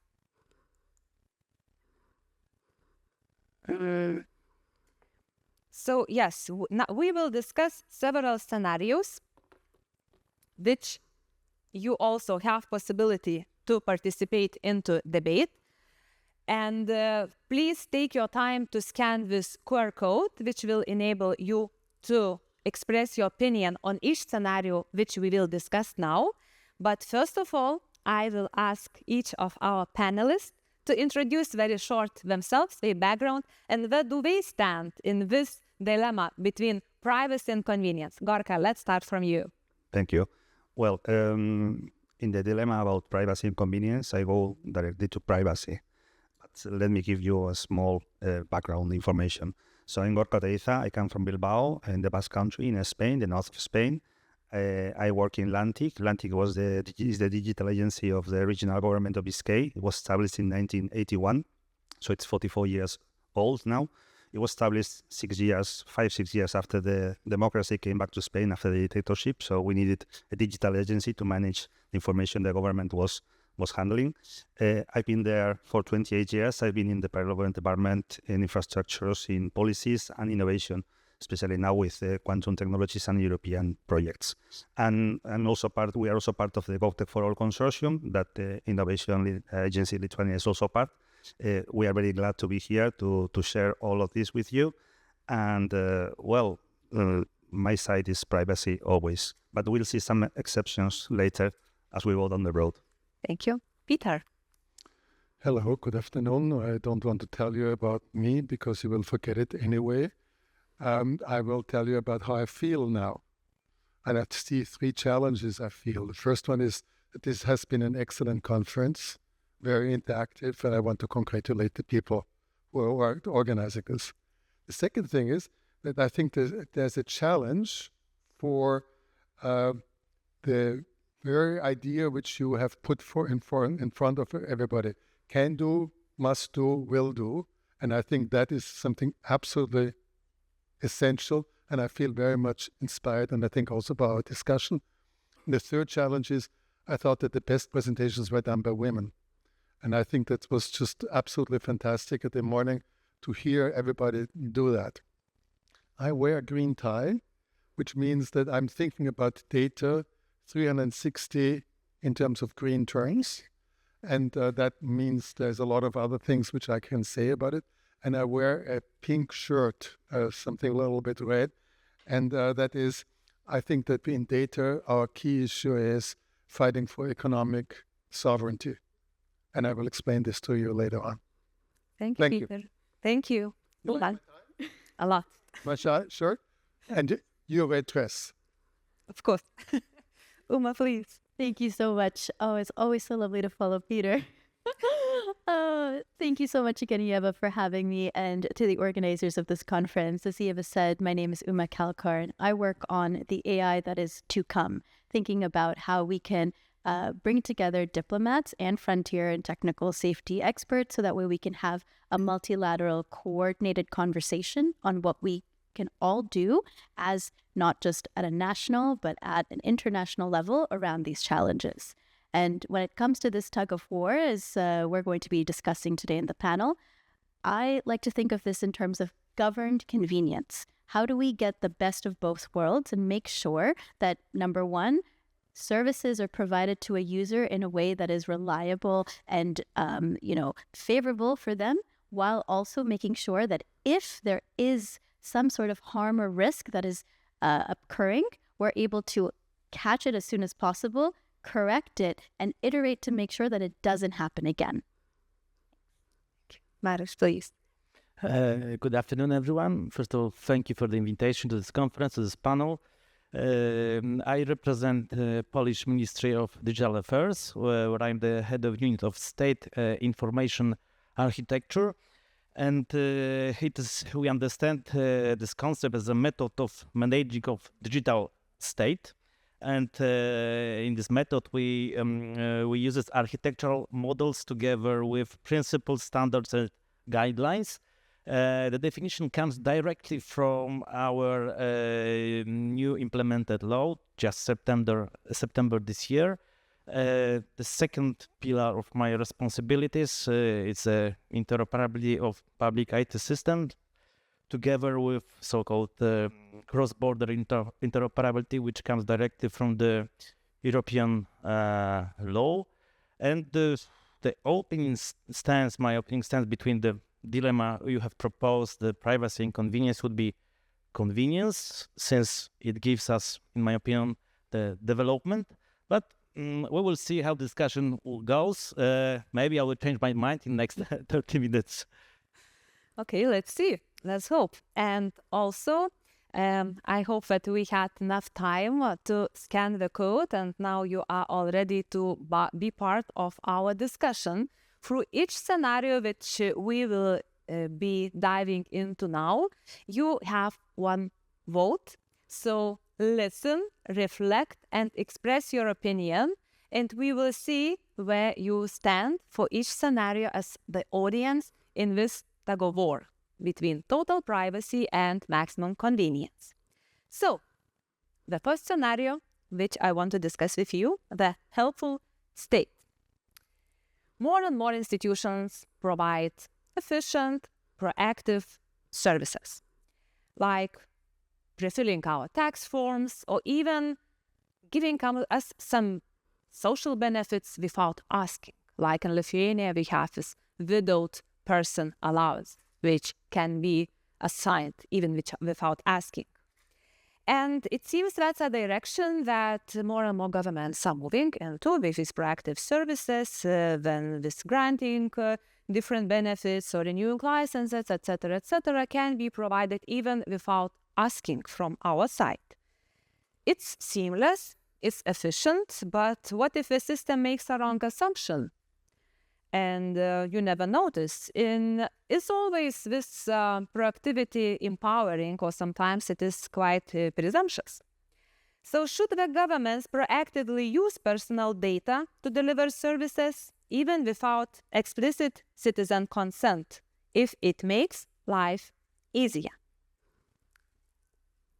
Well, it's funny to see how the numbers are balancing and moving from one side to the other. It's funny also to see that we have total privacy and maximum, we have extremes. So extremes in life are always difficult to manage and not very good. Usually, middle. Yeah, now I was in the middle. I hope my talk is affecting. So in my case, what I think is that privacy is something that has to be guaranteed by the government by default. If you want to get convenience, you need to opt in to that. I mean, the government cannot take decisions without you saying, I want to enroll to this program or to this wide array or variety of programs. Earlier, we had a talk here about the Armenian government that talked about live events. You could subscribe to live events, and then you could let the government take decisions for you, or at least inform you. But without you opting in, I wouldn't go to the convenience side. I would stay in the privacy side. There is maybe one exception I would make, and it will be health. If you have a health record in your government about previous blood analysis or whatever, and now they have a new technology and they find that these kind of cases can derive into cancer or whatever, then yes, the government should be proactive because it's your life what you're talking about. But when you're talking about taxes or programs or benefits, enrollments, we should be more careful and leave the citizen the decision. That's my point of view. Thank you. Peter? I'm for a permission-based approach. I think that we have to take into account that we live in a world where everybody is blinded by the fact that data are exploited, with us not having a single say in it. Us meaning the users generally. Citizens are not used to being addressed as the owners of data. And therefore, the question of privacy and convenience is blurred for the general public in general when it comes to the helpful state. Permission-based does not mean that you have to have an explicit permission at every single time. You know, in many European countries, we have permission-based systems regarding organ transplant implants in the case of death. And in Austria, for instance, you have a general assumption that permission is given unless you explicitly deny. And that is a very different approach. It is an approach which says you, everybody in this room, owns the data, and you give your government the allowance to use it, but I can always refuse. And I think that is very important in terms of making sure that government efficiency is preserved. Lithuania in 2015 won the World Summit Award, which I run in 182 countries. You will hear more about this later on. And this was something which is called the Business Gateway. And the Business Gateway, it was interesting at that time because it was including very clear understanding that data are owned by the businesses, but that government would have targeted services on the basis of those data, including having virtual business plan, blah, blah, blah, and things like this, plus also offer you directly push services in terms of the licenses which you need in order to operate. So that is 10 years ago, and that is a very good implementation of permission-based approach towards data and a helpful state. Thank you. Uma. So taking that just one step further, one of the key things I think we need to have for citizens in order to have them have a driving force around how their data is being handled and used is observability. Consent is super important, but that's one part of this. There also needs to be the ability for citizens to say, so how is my data being used? When? Who is using it? How do I audit that? How do I double check? And so for me, what I think is that governments need to, on top of looking at what should be, opt-in, opt-out, is how do we showcase what actually happens? How do we actually showcase the way we have, actually walked the walk? And I think about things like, for example, Estonia has a fantastic digital government. They have a once-only principle. You put in your information once, it's able to be diffused all over. The reason why that works is, well, because they have, access that is logged, and you're able to track and trace that. Similarly, in, the Asia Pacific, if we look at Singapore, they use a lot of privacy-enhancing technologies like data enclaves, so that way they can make sure that data sharing is secured and make sure that information does not fall into the wrong hands. This allows us to, when we approach this problem, come from a place of trust rather than apprehension. Thank you. And Mariusz? Okay, so answering the question proposed, should governments proactively use personal data? I would answer, yes, they should. Taking as an example, you have proposed the pre-filled tax formular. It is actually the reality of Poland, reality of Lithuania, as you have told me a few days ago, other European and non-European countries. And actually, nobody asked me about my consent about this digital services. There are some obvious advantages of it. I think we will agree that the speed up of the process, the elimination of possible calculation mistakes. But what is very important in this example, that we don't need to accept this pre-filled formula. This is actually my case, my experience. Since this solution was implemented in Poland, I have never accepted. I had to change it because there were some data missing. And I would like to underline this fact as it refers to the state information architecture, where we are responsible for analyzing the data which are in the state registers, find out what kind of data are in which register, and provide the proper interconnection between the state and the state registers to provide very, very matured and perfect data. So this is my opinion. Yeah, so to sum up, we still believe that it is important to have this consent, to have transparency, and to have very clear definition and possibility to check how our data is being used, even if in these cases, then it is very clearly convenient for us and saving time, and we love saving time. I think anyone from being here and here, we love to be efficient. Okay, so that's the first interesting. We are almost in the middle, a bit more towards maximum convenience on this one. So let's jump to scenario number 2, algorithmic fairness. AI system can assess thousands of welfare applications in minutes. It's faster, cheaper, and supposedly more fair.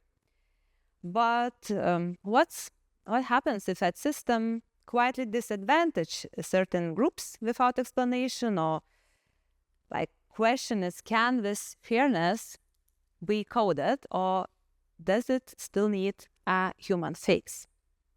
So question to panelists. Should governments use AI to decide who qualifies for public benefits if it means fewer errors and faster results? And this time I'd like to start with Peter. Please. Thank you. We live in a world of data inequality. There's a lot of people who are data poor. And if we are using AI thoughtlessly without looking at the inequalities, we will have also very detrimental results. I think it's very important that we not only see data inequality, but we see the fact that we are used to data exploitation, and people are not even aware that their data are being used in such a way. We have a scheming and crawling of data from 6, 7 global monopolistic platforms and companies. And under that kind of circumstances, we have to be very clear that we are getting into a situation of not overtaxing and misusing the algorithmic powers which we have.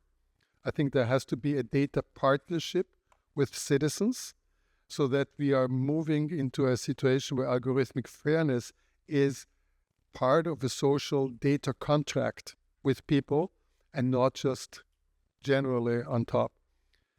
I found it very interesting from the World Summit Award on in terms of digital social impact, the very emphasis in India on digital system. So these are systems which are physical and digital together, and where the data collection is actually much more open in terms of also the people who are having problems with the interface, with the usability and things like this, and that you are from the IT, from the identification, all the way to the small educational services, health and everything else, the accessibility is very different.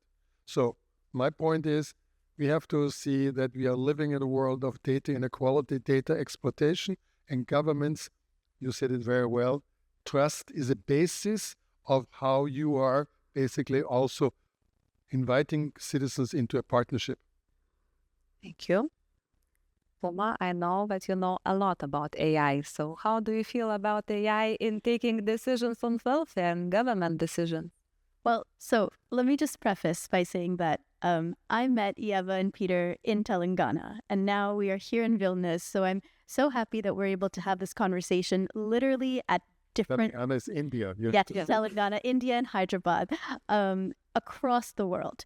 And it's the same conversation coming up across different cultural contexts and different, societies. So it shows to me that there is a common thread in saying that we all see this trade-off as something that needs to be addressed, first of all.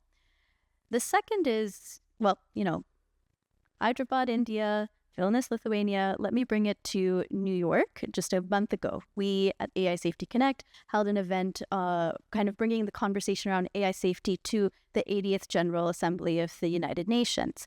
And when we talked about, what are the key risks and where do we have to go around advanced and complex AI systems, one of the things that we talked about was how do we make sure that we don't cede our own agency and autonomy to these systems. So at current, to answer your question, I don't think that our systems, as they stand today, are robust enough, not only in terms of their tech, in order to make these decisions, but more importantly, our governance systems for AI are not developed enough to actually be able to audit and measure and monitor these systems. So there's two parts. The tech is immature, and we know that frontier labs are racing towards developing, artificial general intelligence, super intelligence, the next big thing.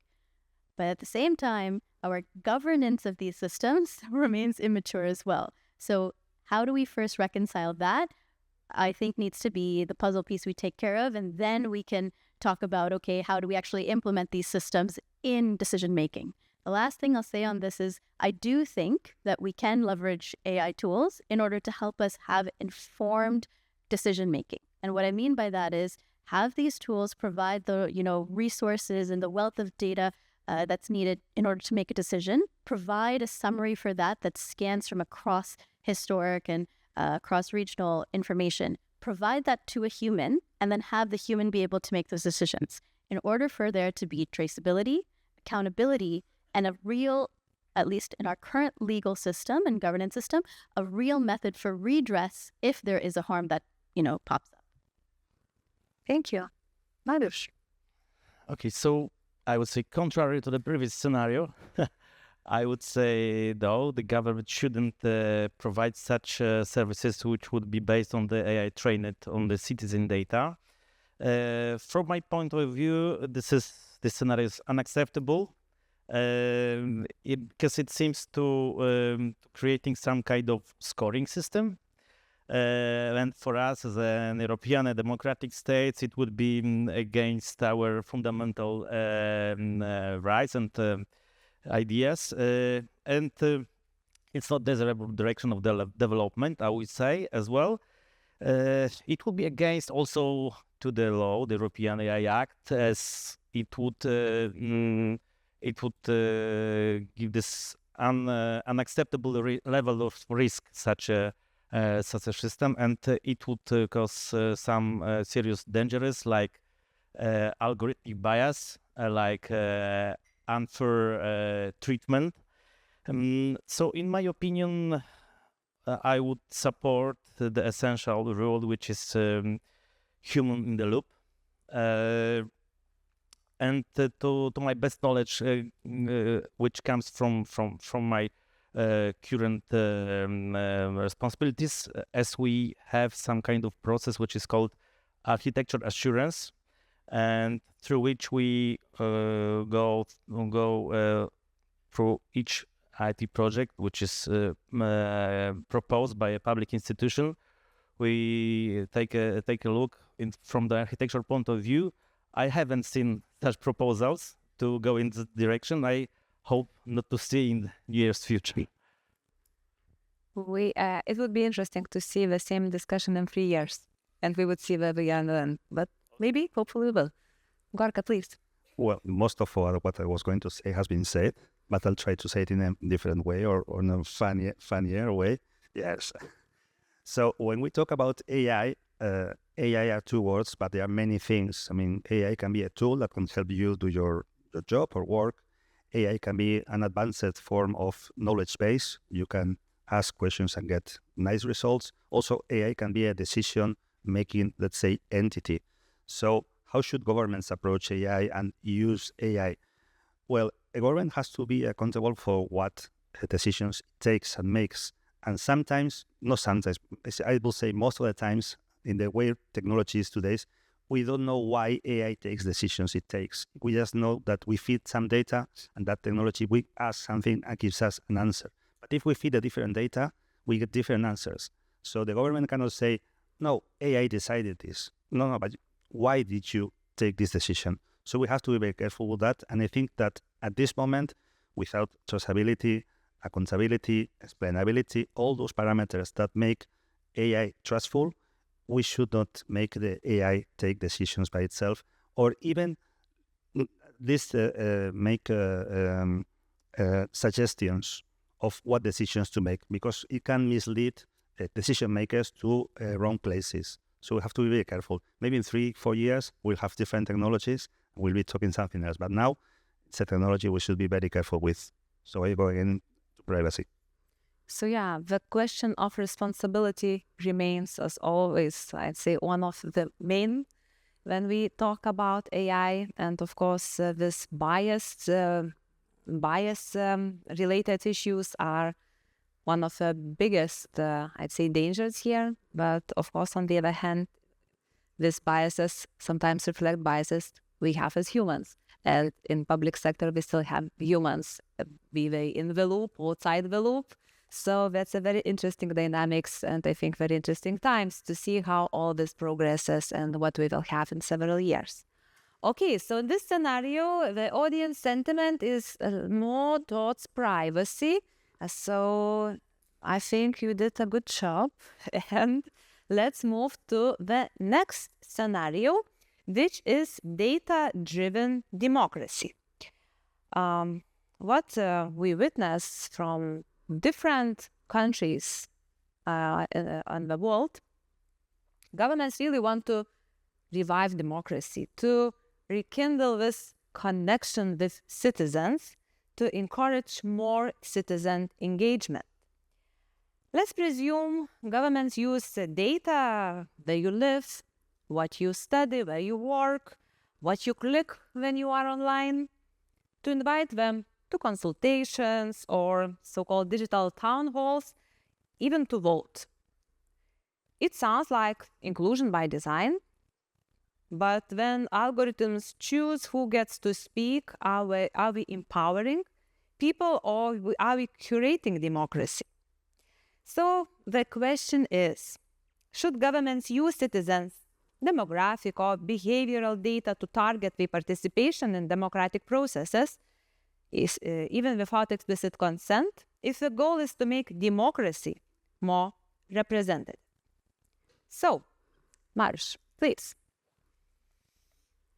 Okay, so now, contrary to the previous opinion, I would support this scenario, but there was some mix of version of this scenario. I would underline the fact that in involving society in democratic processes, decision-making processes, is quite valuable, I would say, and so this is, I think, the essence of our democratic values.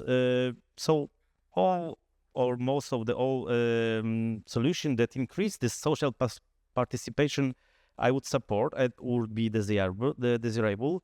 I can imagine the digital service which would be based on the data which refers to our participation in the previous, let's say, elections or previous referendums, and basing of our presence at this participation in this election, we could make a research. Eventually, we can make a survey to the citizen and ask them about the reason why they have not participated in the elections, and then provide some encouraging solutions for the future. Maybe going down from the clouds to the ground and giving some examples from my experience.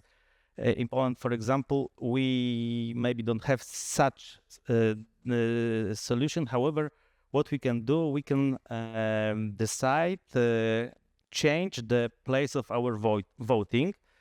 Because of our travels, for example, or other issues, we can choose another city, or eventually we can use the embassy abroad to vote at the next election. And we can specify it just a few days before. And this is very convenient since it's accessible via our mCitizen app, and which is actually the digital wallet for services and for our ID documents. So I support this scenario. I hope to have it in the future. Thank you. Peter. I'm very much in favor of digital revival of democracy. I run a European project called Pro-European Values, and we have 5 million euros in Austria to give to civil society organizations for exactly that. However, we have a surveillance state in many different parts of the world that is surveillance of public behavior. We have surveillance media, which is social media surveillance of private behavior. Therefore, anything which has to do with behavioral data needs to be thought in terms of an overall data ecology. A data ecology established in this world today is by giving an answer to the current president of the United States in terms of tariffs and say, you have tariffs, we in Europe have taxes on digital companies and data grab. So if you want to leave this conference here, just write a little note to yourself, tax the data grab, and that is your promise for tomorrow. Important, however, is that we are basically seeing that any kind of democracy needs resources. It needs time and also money. And if we are having a data exploitation going on where trillions of dollars every week go into the hands of 6, 8, 10 companies, we are just sitting in a situation where the data colonization is taking place, and we are basically the slaves which are jumping around. So therefore, we need to have a different, much more active, much more political, much more, let's say, precise understanding of what undermines our democracy. And digital revival of democracy is a great idea, but far away from being realized. Thank you. Peter, you had a very strong sentiment here. It shows that you are really passionate about the topic. You told me not to sit on my scholarly books here, so I'm pulling something else up. Yes, and you have a very good... Green tie, red shirt. Great. Gorka, please follow. Well, data-driven democracy, so it means that we are going to base our democracy on the data. So I would like to raise 2 questions here about the data. Are we sure we have the right data? I mean, are we using the data that is really needed to take the decisions? I don't support taking data-driven decisions for the democracy. But anyway, if we are going to do that, do we have the right data? Is not any minority excluded at all the risk groups? Is people that want to live outside of the social media surveillance or government surveillance, let's say, included? because if not, we don't have a real democracy, we have a partial democracy. That's the first thing I would like to say. And second one about data is also security. I mean, data can be altered, can be tampered. We know about cyber attacks and hijacking all the time, everywhere. So the data is only valuable as long as it's secure. And if it's valuable to someone, they will try to break in and change it and alter it. Let's imagine on elections. You can change country just by changing the data. So we have encryption methods, we have cybersecurity, but that's not enough. We have to protect our data thoroughly. So now we have, in fact, quantum computers out there which can break the traditional algorithms that are being used. And well, in the GovTech for All consortium, we are pushing for post-quantum cryptography. We are also pushing there, but I'm sure in the future that one will also be broken. So data has to be, let's say, reliable and secure. And then we'll talk about using it for democracy related questions. Very true. Wow. So when I was thinking about this, I came in with a bias. Yeah, I'm an American. The thought of the government leveraging and targeting me based on my data gives me humongous pause. Because when I was reading over this scenario, I was like, but haven't we been here before?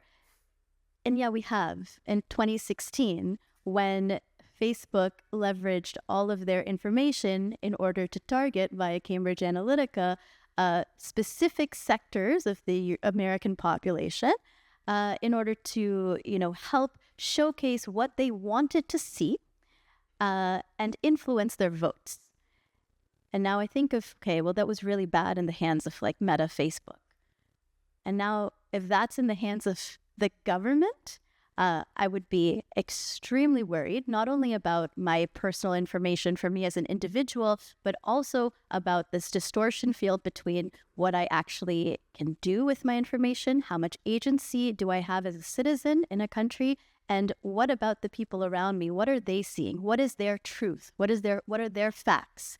And I worry about the ability to hyper-target folks by a government, because it can so easily slip into something that is, even with the best of intentions, becomes anti-democratic. However, that said, I do think that we need to have more of this data-driven outreach done by nonprofits, by advocacy and watchdog groups. And I say this as a way for them to amplify their messages. So back in the States, after 2016, around, I think it was in 2019 or so, I started a nonprofit that focused on, actually, it was one of the first civic tech groups that was aimed at young people that leveraged big data from Twitter when they still had their API open and when it was still Twitter, not X, as well as the American Community Survey and a bunch of really rich American data kind of sources in order to say, so where are people living in civic deserts? Where are people digitally disadvantaged? How do we reach them and how do we galvanize them to vote? As a nonprofit, there's a lot of rules that you have on how you make sure that you're not influencing people in undue ways. Private companies don't really have that. Governments, forget about it. So to cap this off, I would say we do need to have similar structures put in place, but the systems and the organizations that have the capability to do so need the oversight like you have when you have a nonprofit versus something like a government that can, create a Department of Government Efficiency and bring in a multi-billionaire and just silently take over all American citizen data and say it's, for the benefit of the public with no oversight and accountability. I would hate to see something similar happen in Europe. And I'd like to see more leveraging of these kind of techniques for good. Greatly said. So yeah, I think we had a very good review of different scenarios. I will ask our audience to show the final take where we are now after listening to just 3 scenarios out of many, which we could cover. And while our audience is reflecting, I have one final question for each of you.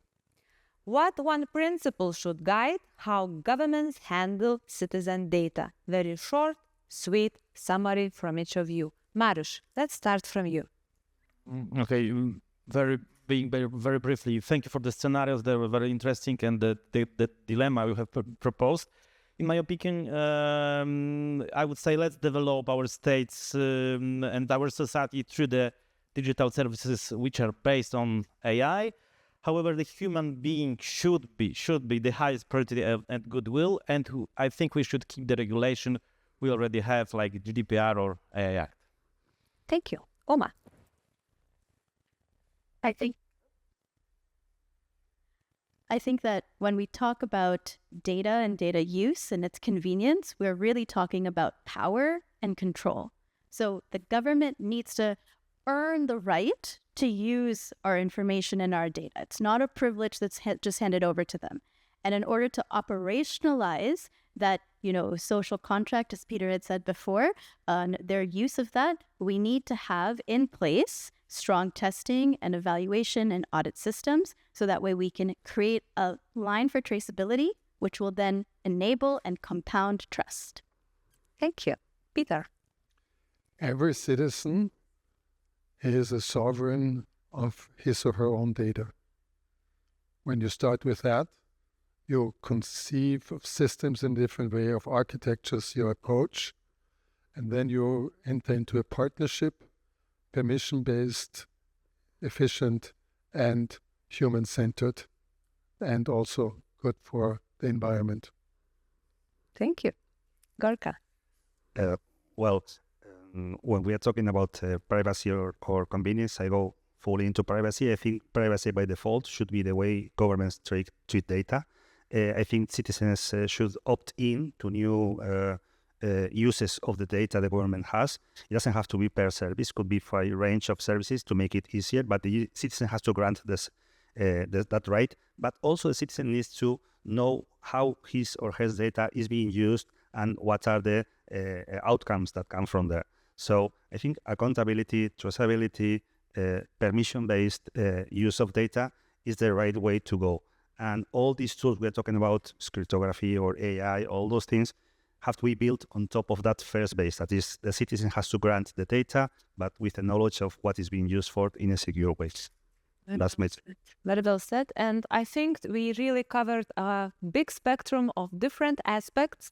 And it seems that our audience became much more pessimistic regarding convenience. And I hope it won't discourage our institutions from thinking about still proactive and seamless and efficient services, but of course respecting the aspects of privacy, because there are no simple answers. But just by understanding the trade-offs, we can really construct better services for our people. So thank you so much. Thank you so much. And for your participation also. Thank you very much. Thank you so much for the panelists again. Round of applause to Gorka, Peter, Uma, Mariusz again, and moderator Yeva. So we come to another very important part of the conference, and it's another coffee break. And please be aware the last workshop is at 3 p.m. So whoever wants to have that deep dive into that workshop, so 3 p.m. our last workshop. But then we come back here and have more in-depth discussions on here and now, and how can we actually use everything that we have to make good decisions for the future. And of course, talk a little bit about AI as a third partner.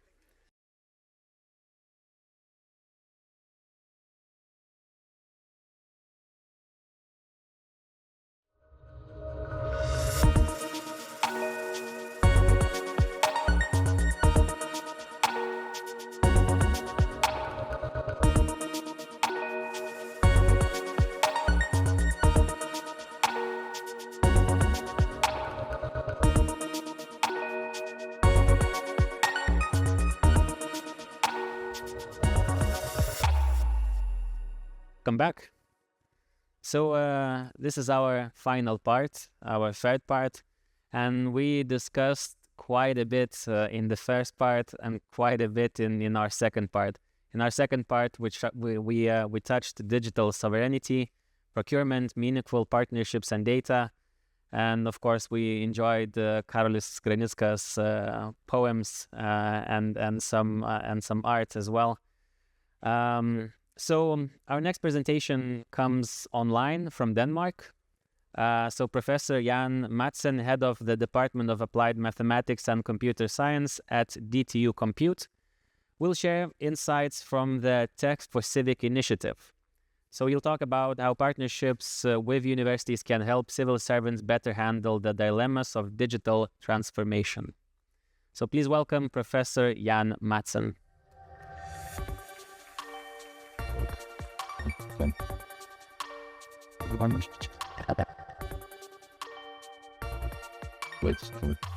Can you hear me?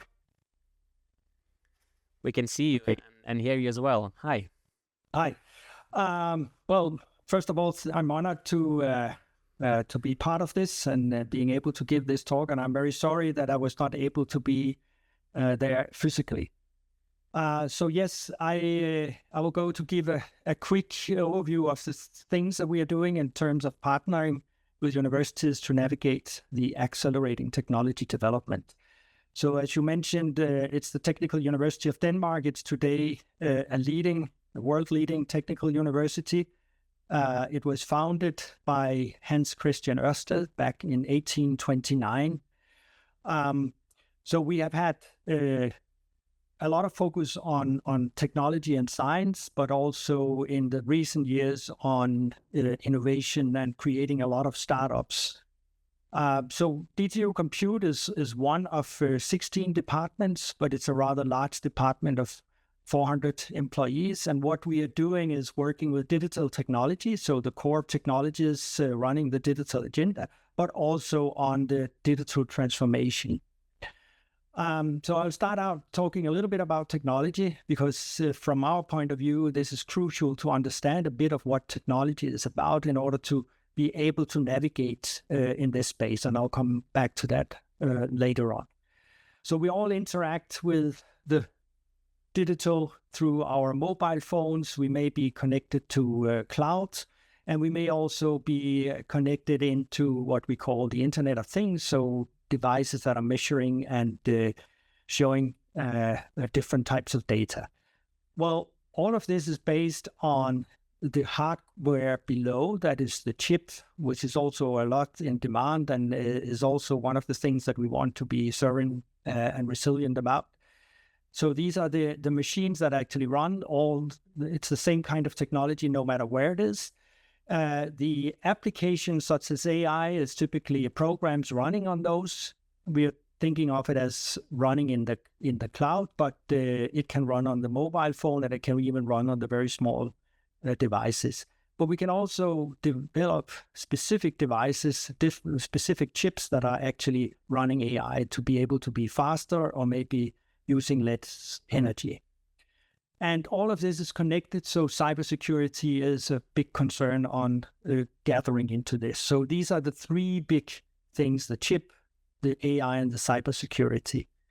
Now, we're also looking into emerging technologies like quantum computing into it that gives us a lot of power when it gets ready for use. But we're also looking into things at the very other end, the very small end on molecular computing. Now, looking into this technology, it gives a rather complex setup, and that was my purpose of showing this, that it's typically talked about as different items, but it's actually very connected. And that, of course, requires that there are challenges in terms of sustainability and responsibility. So if we look at the way that we normally see this, we have been driving a lot of the things through economical, so efficiency, optimization, and growth. And then we have a leg in sustainability, of course, into the environment, which is resources, it's energy, CO2, biodiversity, and toxicity. Now, one of the challenges we saw that we have today with the climate crisis is actually a lack of understanding of the relation between economy and environment. So we have misused a lot of the environment, and that has brought us to the climate crisis. Now, if we go further on, then there is, in this triple bottom line that is on sustainable disruption, there's also the people aspects. And this is about well-being, both physical and psychological, and it's also about social rights. And if we now look into this space in between all of these, we could ask the question that what will happen if we miss the human dimension, just as we missed the environmental dimension in the industrial age. And this is some of the things that we are working on and looking very much into, especially when it comes to AI. There's also the thing that the AI is actually going across. So it's both at the societal level, it's organizational level, and it's also impacting individuals. And that is what makes it super complex and also creating a lot of dilemmas. So what we have done is actually based on the triple helix. We're looking into what our role is as a university. So from academia, which is excellence in education and research, we have had a long history of reaching out to companies and trying to get our insights and results relevant for industry, of course, with the goal of getting a better society. Now, lately, we have expanded into the third mode, where we really want to make sure that we have the responsibility to prepare our society to understand and embrace and utilize digital transformation in the right sense. And this is what the focus on today's presentation is about. So a little bit about the journey we have been on in the GovTech space. So the way we have seen it is that it's much about having a governmental institution asking for a solution and companies being able to come with an implementation into that. Now, the role of the university, we can see in this, has traditionally been that we are creating knowledge, talents, and technology, and we can bring that through tech trends into the business area for creating products, services, and startups. Now, for the role of the universities, there's of course also a dimension towards governmental institutions, and there what we can deliver is an understanding of what the technologies is about. And this we are doing through competence programs, which is a huge part of the Tech for SIF. We did start out on this with doing development programs for ministries in Denmark, so the Ministry of Industry, Business and Financial Affairs.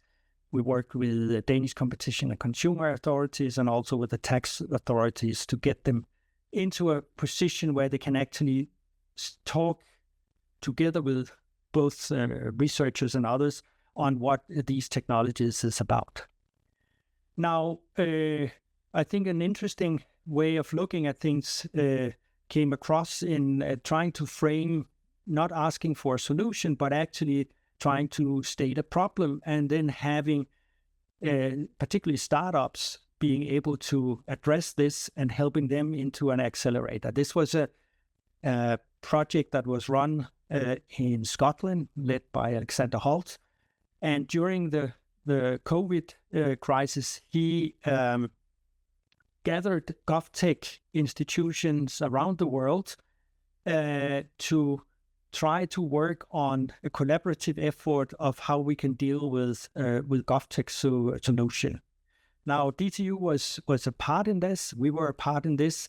And our role in this one was to study what was going on in these cross collaborations between GovTech in different countries, and trying to come up with doing some research into this and come with methods of trying to apply and work with this. What came out of this was a document based on this journey, the Global Scale Up program, which was looking into how we can build a cross-border governmental innovation programs. So not just doing things in a single country.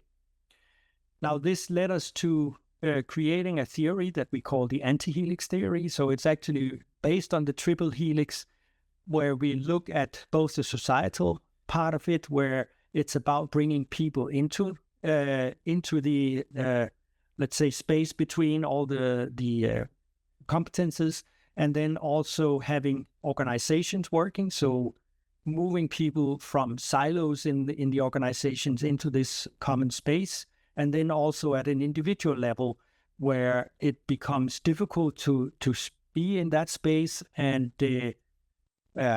trying to help and understanding what is happening and how can we help people to actually flourish into this space. And this is a lot what we have done on these competence programs on digital technologies, with the aim of creating a common language. So making sure that civil servants, as well as industry people and academic people, have a common language to talk about technology, to better being able to ask the difficult questions and actually getting into these open dialogues.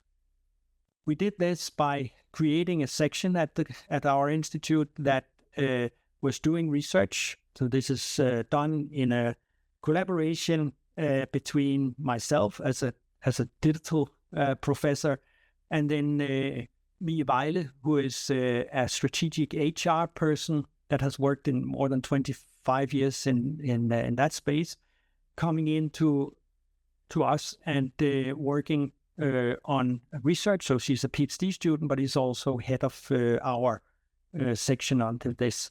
And we created an experimental living lab in which we can work with partnerships, working on larger problems and try to study what is happening in this space, in this anti-helix. And this has created a lot of impact. So I showed you we did things in our own country, but we have also moved into working with companies also on a more global scale. And we have had a series of programs that was run across the globe, where we have had civil servants from governmental institutions in different countries around, because you can see here, working on data and digital technology as an enabler for environmental sustainable societies. Now, through those, we have developed and then working with a game-based approach where we try to model what is going on and helping people get the dialogue open in this very special space, especially when you have people with very different backgrounds and being confident and start asking the questions and so on. And after this presentation, there is a workshop where we will demonstrate what this game is about and how it works, and you can have a look into it. So with this, I would like to close with these remarks of democracy depends on people who can think and systems that they can trust. And I think this is fundamental in the digital age. We are seeing right now a lot of rush to not be left behind, but it's super important that we actually spend some time in making sure that we are not losing ourselves in that game. And the universities have a key role in this, in my opinion. It's not just defending what we know and not letting it just go to the AI, but also as much how we know. Thank you.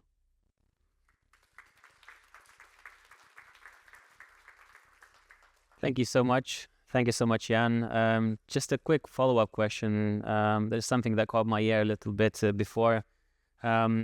It's very important to talk about the acceleration of economy, and obviously when we do it through technology, it's not too climate conscious, but you showed that it has to be. So do you have any ideas or any suggestions on how to make new technology, how to take AI and use it in the new tech, GovTech sector, but also be climate conscious as well? I mean, so there are two things about technology and in a climate conscious way. One thing is using it to solve issues, so to making other things more climate friendly. But there's also the challenge of the technology itself that we know now from large language models, that they use a lot of energy, insane amount of energy to be trained and so on. And we have to be conscious about this. So I think this is super important, but I think it's equally important that we don't forget the people. And that's actually my major point into this. So we learned the hard way that losing out on the climate or the environmental impact comes with big disasters that is super difficult to circumvent.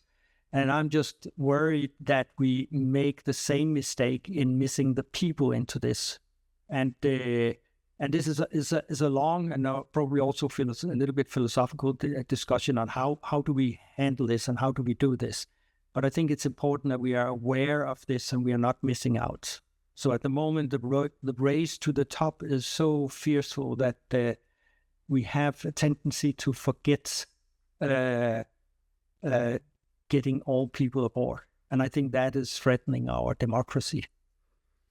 Thank you so much, Jan, for sharing your thoughts with us today. So, Jan Madsen. So, just a quick reminder, Jan Madsen's team is in the workshop area. So whoever wants to do more of a deep dive can go to workshop area.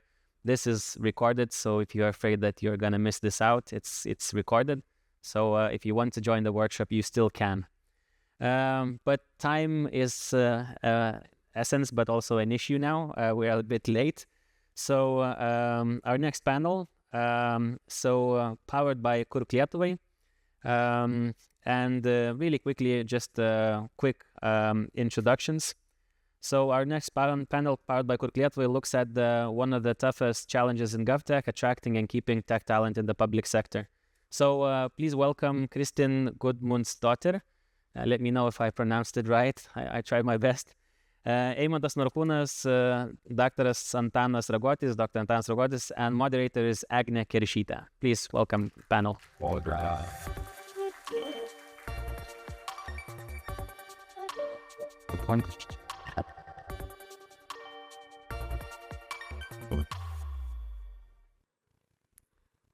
Hello, everyone. Hello, dear panelists. Since we're talking about the dilemmas today and in this conference, I thought we could go straight into the deep end and just start with them.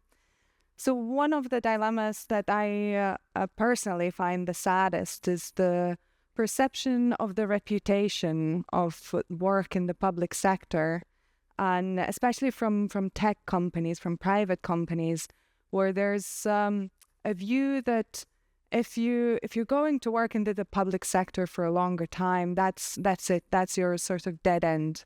You're not gonna get out of it. You're only gonna stay there, and companies might not want to employ you then back into the private sector.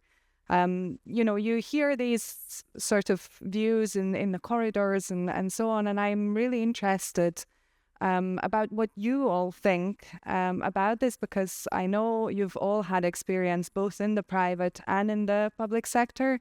And how would you respond to these views? So, Antane, maybe let's start with you. Okay. Actually, then probably we already have to jump to second question. Let's say where is the why people from private sector wish to join temporary public companies, but not for permanent, not with permanent contracts. So actually, I hear this properly in this way, in my understanding, because I see that around us are a lot of the people who are willing to join public sector. Mm-hmm. They are very patriotic. They wish to join, of course, with good salary, as they will have in private sector. But the thing is, that then we need to jump to the root cause and why we have overall the situation, and actually situation is that we have around 400 systems here in Lithuania, public systems. I mean, we have around 1,500 public companies which are target to implement at least European security requirements. And we're living in subsidies model. By this I mean that when implementing systems, we're usually getting subsidy. Then we're implementing system. Then we don't have money to support system, and in the end, the ending with technical debt. Mm-hmm. And we're living with this technical debt for very, very long period. And it's relatively easy to attract people for this implementation for the start, because here we have money, but thereafter we're starting maintenance and support of the system, and system living in, let's say, so system is unprofitable. Each annually we have to fight for money, and that's the issue. Then we cannot attract people. And here is and we have to break the circle to attract those people and to be like attractive. So you see people leaving at the maintenance stage? Usually, yes. They tend to join, but leaving because there is no money to support and develop this system further. And do you see people leaving, the top talent leaving to different entities within the public sector, or you see them leaving to the private sector? It's hard to answer. Usually to private, I may say, but sometimes to public as well. But 80% probably to private. All right. Eimantai, what's your opinion on this? What would you say to the skeptics? I don't think that they are maybe skeptics, but because the most efficient company and the richest company in the country is public sector. It means that we can attract anything we want, any talent we want. We can overpay and take anything, but we can't keep them because the environment, the better project manager you are, the shorter you will work for a government. Because if you're good, you want the speed, you want the result, you want the change, you want the impact. And if you always just are in some process of just waiting, you won't be long here. And that's why in such an environment, good people are leaving. Some are staying, but most good people are leaving. And that's normal, I guess. And this, I guess, not about how to attract. Attract is quite easy, but how to keep them. And the only way to keep them is to change the culture. And that's, I guess, one of the toughest challenges I ever faced. Because usually to change the current culture, it meaning fire most of the people and build from scratch. And this is quite not possible, knowing the politics and everything around. So another way that we figure out is to plant a seed, a startup seed into the most efficient company, the most efficient startup. And what you do, you just have to keep all these people that you attract together, that they work together, they learn together, they be together. Because people are leaving not when they are working alone, but then they feel lonely that no one else is with similar mindset like them. Then they are leaving the job, and then they're looking at the salary, then they're looking at many things. And if you manage to keep them together, to show them together that there is like a lot of people like them with the same startup mindset, but understanding all this bureaucracy, this team could move forward and expand and be bigger, bring bigger change. And I guess that's what we're doing. And it's I don't know, maybe there is another way, but I didn't figure it out yet. But this way works. And just a follow-up, what's your secret sauce of making them feel like they're together? I had the pleasure of attending one of your meetings. It really did feel like people are sort of rooting for each other and they're helping each other. But can you tell the audience of how you created that environment? I don't know. I just like to, in our work, we spend most of our time in the bed and in work, I guess. Yes. So basically you have to have a good bed and you have to have a good environment where you're working. These two things, I guess, are crucial. And the family, but it's more important. But basically, going to your work or a job, what we do, we just attract people, and we look by the feeling. If it's very good specialist, but it's like bad as a person, shit as a person, you just don't go forward. You learn that it's a marathon, not a sprint. So better look for people who are really like good specialists, but very nice as a people. Because nice people are helpful people, and the only way to move forward is like to help each other. So when you have such a people, at some point, most of them become friends. And then if you imagine if someone is calling from other institution, what you do, and imagine if some friend is calling to ask for a help, what you do, maybe at night he's calling, you will help. So if you have such an environment where you go to work, not to work, but to meet your friends, imagine such environment and what kind of results are there. So basically, yes, I know, just we started this without any strategy, actually. I'm just telling how we did it, but the beginning was no strategy at all. We just did what we believed, and it's quite successful, I would say. And Kristen, could you share the perception of the public sector work in Iceland, and whether you face this dilemma at all, or maybe that's something that you don't feel in Iceland at all? Well, of course, the public sector in Iceland, for tech people, for people in technologies, there is, of course, a little bit the image of that there's bureaucracy and it's slow and things happen at a slow pace, and that we are not in the forefront of things. But I think from the organization that I work for, which is in the public sector, and to the answer on culture, it is really so much about the culture that you create with the people. And it's all about creating an environment with a bit of a startup feel, where you have the flexibility, you have the flexible working hours, you have we have a very strong strategic employee development plan. So what we offer, we don't have problems hiring tech people, for example, because what we offer is more focus on employee development or job development than maybe you will get in the private sector. We have other things that we offer, like flexible working hours, working from home, and other things that the young people value. Like we have more vacation days than the private sector. So, and the young people today, they would much rather have 5 extra days of vacation than 100 euros more in the envelope every month.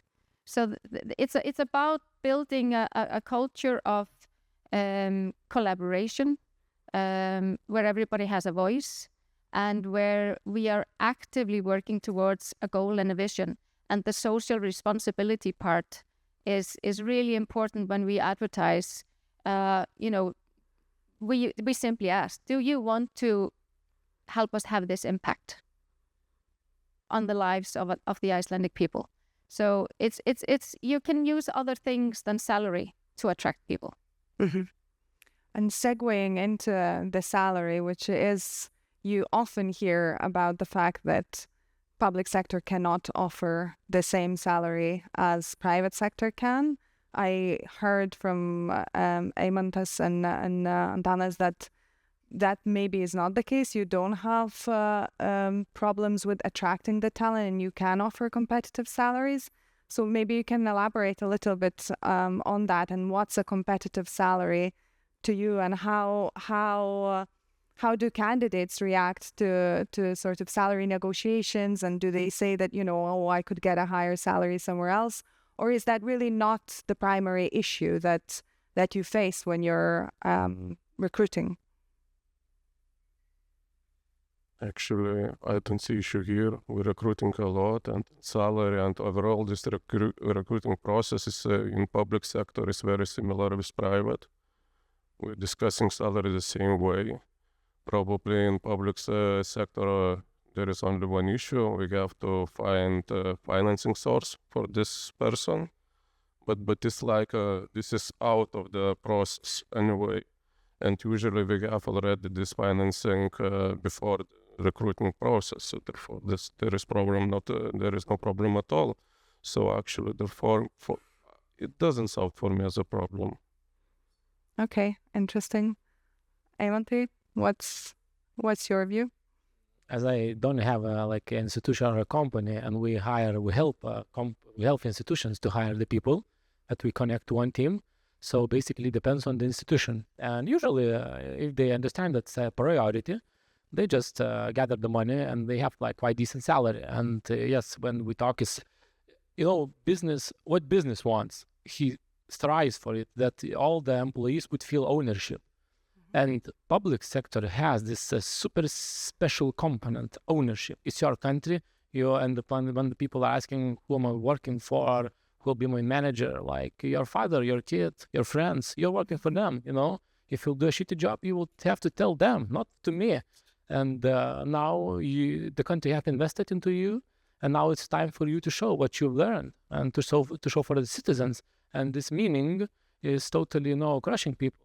And It's what we do on Sunday. Do we think about the Monday that we hate it, or we wait for the Monday?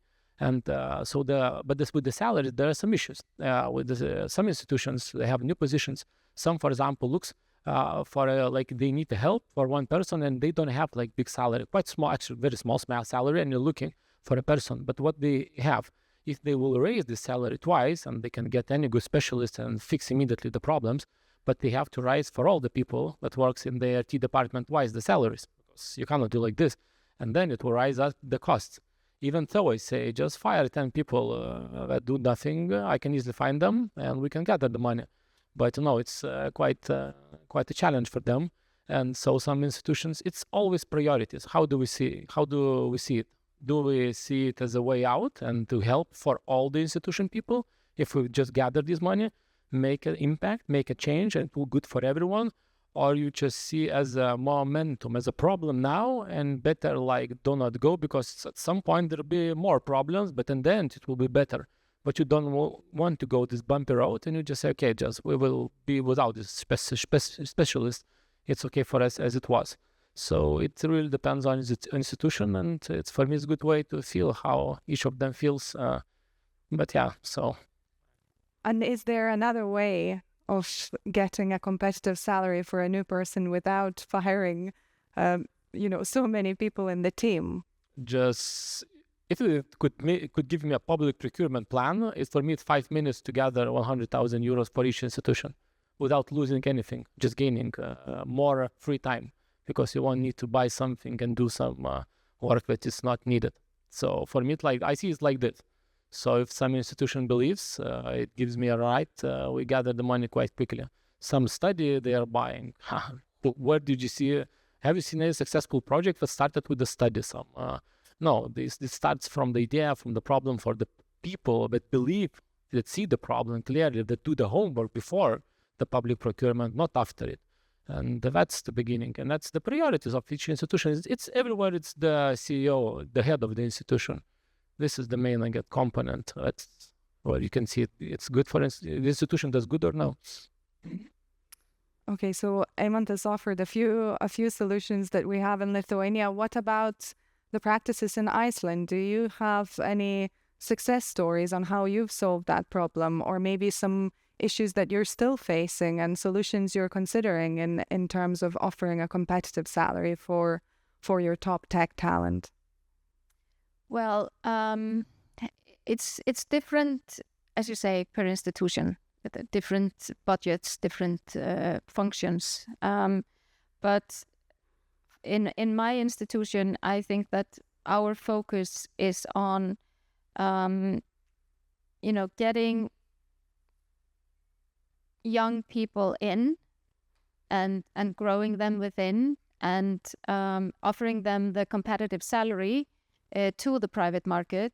But then we offer a lot other things that they value, like, number of holidays and stuff like that. But I think the main focus with us in regards to salary and where we struggle is that it is so important to get qualified leadership. The managers, the leadership has to be super good. And preferably someone with a reputation from the private sector, because that attracts people from the private sector. And then you have to pay. And then there's the struggle of finding the money to be able to compete with private sector salaries for the great leaders that are going to build the culture, that are going to help you create that atmosphere, that will attract the talent. And that's I think the main struggle. And why do you think that is? Why is a great leader usually from the private sector? Why can't we boast, in Iceland, in Lithuania, that, what would attract is a great leader who has institutional knowledge of how the public sector work? It's a question for everyone. So, leaders, institution leaders, this is the above them is political level, the politics. And their main mission of the politic is HR. He must be at the first. He must be good HR. We have a chance attract the best people, bring it to this layer that would just bring the culture from the culture or the new people into their companies. Because what we have now is like a huge dam between the public and private sector. It just goes little bit from the public to private, but little only from the private to public. And this dam must be destroyed. And I guess that's my mission. But this is now at this point the politics. If the politics comes only to rule and works with the already teams that working for 20 years and didn't bring any change, why would they bring change now? It's just a new politics come. He just says some things. He wants some change, but his change just won't happen like this. You have to change the people. That's the only way. Yeah, you have to increase the mobility between the public and the private sector. And we've done this in Iceland in ways that, for example, the gig economy, having people for a short time isn't necessarily bad. And we should stop seeing it as a bad thing. And also outsourcing things, getting outsourcing to private companies, getting teams from the private companies into the public institutions to work with the public employees and showcasing how things could be done. That changes culture to get outside teams in to work with our people as well. So increasing the collaboration, increasing the mobility, and opening up opportunities for people to take, a year's leave from the private sector to work on a very exciting project within the public sector, and then go back. We need that collaboration, that talk between the private sector and the public sector, and just for people to have opportunity to work on exciting things and to share culture and knowledge. It's really important. Yeah, I could actually add to that from personal experience. I took a year out. I worked in the public sector, and those views that I started with, I still hear them in the tech world, in the corridors, but people perceive you very differently if you went and you did a year. You wanted to do something good. That's just my personal story. I'm not saying it's good or bad to do that, but I do see that the view that the way you're perceived as a professional, there is a difference, at least, from personal experience, whether you're constantly there or whether you came to do a project and left. Right now situation in Lithuania changing. Public sector attracting a lot of people from private sector, managers as well. So country investing in that. But why overall we have the situation? I see this very simple. Country is monopoly and business is not. So in business we have in each sector, in banking, in telco and so on, we have a lot of different companies competing. We can compare companies and even from reports we can decide which company is better and probably managers are better in this or in that company. Yeah. So and in the public sector situation is contrary. KPIs are not money. KPIs are more human oriented, and sometimes we don't have KPIs. Compliance might be KPI in some situations, implementations of so low requirements and so on, and this is like producing situation when there is nothing to compete with in public sector, and we have to somehow go out of this situation and to implement or some KPIs or something when we can measure effectiveness, at least to understand who is good, who is bad, and somehow try to introduce this movement of the people, and we have to rotate them or to do something with this. And incentivize them, I guess, to compete with themselves, to be better than you were last year, to do a project better than you did the last one. And how do you incentivize people to do that? And I guess the more general question I want to ask is about the retaining of the good people. You had a good person come in and they see this, that there's not a lot of incentive to do better. How do you incentivize them? How do you keep them? Yeah. Again, probably we're not ordinary company because all the management is from business. and quite newly, quite freshly onboarded. Therefore, I don't have like a universal recipe how to solve this. But by itself, we have this target-oriented culture. And I wish to each and every public company to have this. This is probably ingredient which we have to have in each company to be effective. I personally hate KPIs. I hate them so that I never use them. Actually, I have never had any KPIs in my life. But I believe you're a lucky person. But if I hate them, so when I hate them in our team, then I guess no KPIs. But I believe mindset-oriented thing, when you do everything properly, when there is like goal everyone sees, then there is support from each other. There is like meaning that everyone feels. I think the KPIs are just limits for us. Why we should reach this? Maybe we can reach more. But usually when you see, you go where you see. It's the same. If you drive a motorcycle, if you see some, bump on the road, never look on the bump. Look on the way out. It's the main thing. Where you look, you go where you look. And I believe if you have really good psychologically safe environment where you can make mistakes, environment you could be proud of mistakes if you know the lessons you learn from that, if you share with these lessons with others, and you are not afraid of anything. You are afraid on only one thing, of do not deliver the impact. The only thing you have to be afraid. And in such environment, KPIs, OKRs, they just disappear. Of course, there is it's not an easy way. It's always we have to take care of such environment because all the time it goes down. And even the Netflix, if you know, no rules, but it depends on one person. And after this person will leave, it will just environment, only the book will, after 50 years, we will just read the book, but the company will be different. Culture will be different, except they'll find another way.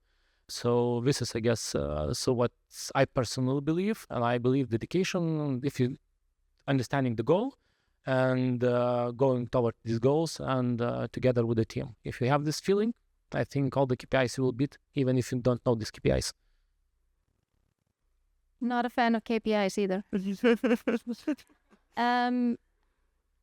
I think having a clear vision with a clear why are we here, why are we doing what we're doing, what is our purpose for our customers, which are for us, the Icelandic people. What impact can we have? What goals do we have to have that impact? We need to create the culture that makes you want to stay. And for me, that means creating a culture where there is work-life balance, flexible work hours. You can leave in the middle of the day if you need and then come back. You can come late in the morning. As long as you do your job and you are working with the people you need to work with, you have control. That is what especially the young people today like. You also need to have strategic, very active job development, employee development, so that they feel they are going somewhere. They are getting better next week than they were last week. There is a plan and they have a vision for themselves, and the space to develop is getting created. The leadership is good, and the leadership is not micromanaging, but supportive. And for example, I'm in the process of just changing all of the job descriptions for my institution. I'm a bit of a rebel, and I just said, I want to do this, and let's do it. And my boss said, go for it. So the old-fashioned job descriptions, which is a list of tasks, and maybe some skills and capabilities that you have to have and some education, they don't work anymore. Jobs are changing so fast, and the skills and capabilities and the knowledge needed is changing so fast that the old-fashioned job descriptions, they are valid the day you start. A month later, they're not valid. You are working on something totally different than when you were hired, most of the time. So we just switched out all of our job descriptions to knowledge and skills-based job descriptions.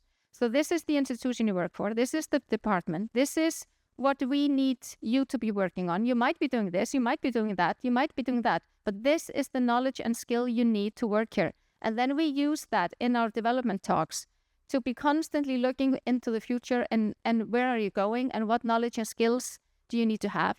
And if you are working in an environment like that, you don't want to leave. Yeah.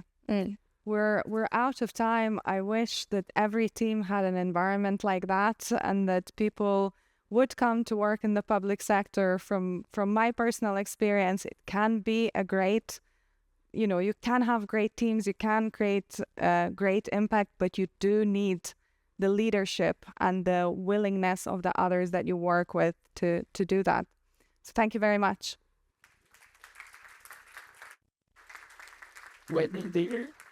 Thank you so much to the panelists. So our next panel will be focused on the AI in the public sector. It's powered by Mykolas Romeris University. And I invite Vadimas Ivanovas, Ieva Dunčikaitė, Annette Hiltunen, and moderator Sergio Joffrey. And I cherry-picked some ideas from this panel that we just had now. So there were many ideas, but I cherry-picked a few. I just want to repeat them because they kind of resonated with me. I hope I don't want you to miss them out as well, because there's so many keynotes today and so many discussions. So Antanas mentioned a root cause. System itself is unprofitable. It's really hard to break the cycle. And people tend to join, but people leave when they see there's no money to follow up their big idea. Also, Antanas said country is a monopoly and business is not. I think that's it's a good picture of that. And target-oriented culture is essential. Another quick Eimantas idea was attracting people is easy, but keeping them is hard. No strategy. We did what we believe. And that's really important to create that sort of culture. And Kristen had a couple of ideas. So qualified leadership is essential if you want to build good teams. And we need to increase the mobility from the public to the private sector. So just a quick recap, and floor is yours.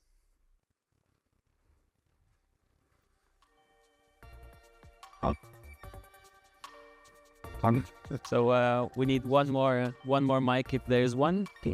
No, oh yeah, okay. So, you need slides? Yes, I will use it. It's just I was with the music, the environment. I thought that it was in Eurovision, so I wanted to say welcome to Eurovision. Yeah. Okay, so to be completely honest with you, as a moderator of this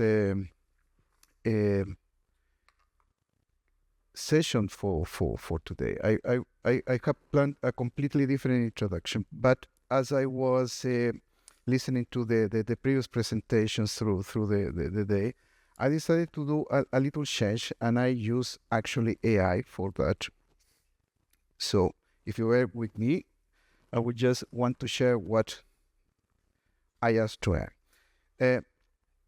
The question that I wanted to ask to this AI-powered chatbot, it was about how can we actually go and solve the dilemmas. Dilemmas is what we have been hearing all the day long. So dilemmas. But how do we pass from this point of seeing that we have different competitive or conflictive possibilities and we go into action? So to give you that answer, I need to talk about the psychology of dilemma. So what is a dilemma? So a dilemma involves how individuals make decisions in situations with competing values or conflicting obligations. So to that, there are several aspects. One of them, very important, is moral dilemmas. So when we talk about conflicts of values, is when situations where moral principles clash or different moral reasons weigh equally for against an action. So this means that we usually, when are faced with these dilemmas, we need to consider what are the values behind that dilemma. Another one is that there are emotional and cognitive factors that influence how we will decide upon that dilemma.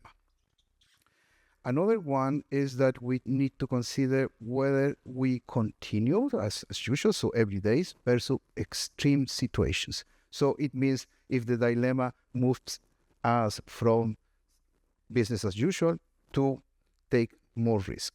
Another important aspect is self-interest versus collective interest.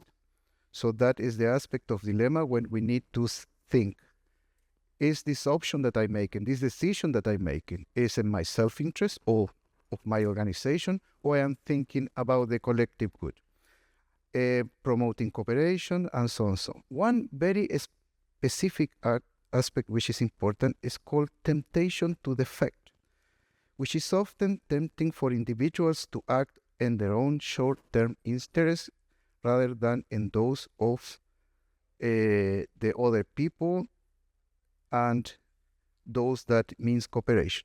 So an example of that, and then we pass to the discussion panel, it was in the lunchtime. So we were all facing a very particular dilemma without a note. So when there was the moment to choose how many treats do I put in my plate? Do I put one? Do I put two? At that moment, if you were hungry, you would say, well, I take as many as need to feel satisfied. Then if you will be thinking long terms and you will be thinking also in the great good, so as a society, you will think, if I take more than I really need, someone might be leaving behind without food. Well, that actually was my case. I was left without food. I think you too, no? We saw just how were disappearing the sandwiches in front of us, and that it was. So the point is that when sometimes we have a dilemma, we don't know what are the consequences of the choices that we will be making respect to that conflict of interest. So here, in this slide, we have represented the basic dilemmas that we have been seeing through the day. Innovation versus accountability, centralization versus decentralization, privacy versus AI effectiveness, public trust versus invisible automation, global tech dependency versus regional sovereignty. So we will be talking today about this, but by the end of the section, we will talk something which hasn't been discussed, and that is, when does abstention from using AI is a strategic option? So to start the discussion today, I will ask the members of the panels to choose one of these dilemmas and to tell us their feelings about it. So Stephen starts. Hi, everyone. So first of all, I want to say that it was very inspiring to listen to all the examples how AI can be used also in the public sector. And I do believe that it can make our governments work faster. But at the same time, I believe that it can make them less accountable also faster. So yes, I'm choosing the first dilemma.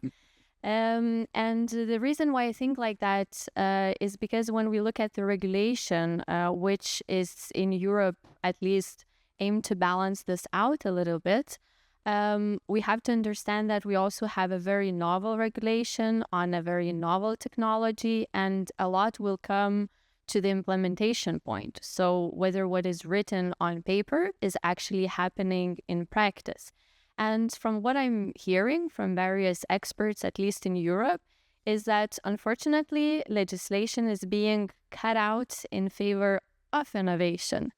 And for me, it rings alarm bells a little bit. Also because I'm working in the anti-corruption community, and we are always very much suspicious of things, but also because we are hearing about cases, not only how AI can be used for good, for innovation, but also how it can be used for corrupt purposes. And very recently, we came up with this definition of what does it mean to use AI for corruption. And we say that it is the intentional abuse of AI systems for private gain by entrusted powers.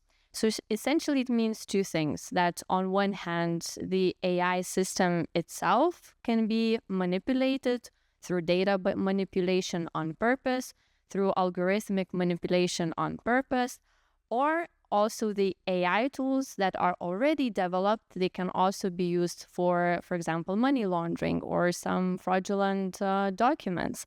And the point that I want to make with this is that I don't think that regulation, for example, will save this and will be enough. And I think that actually governments have to do a lot and take extra steps.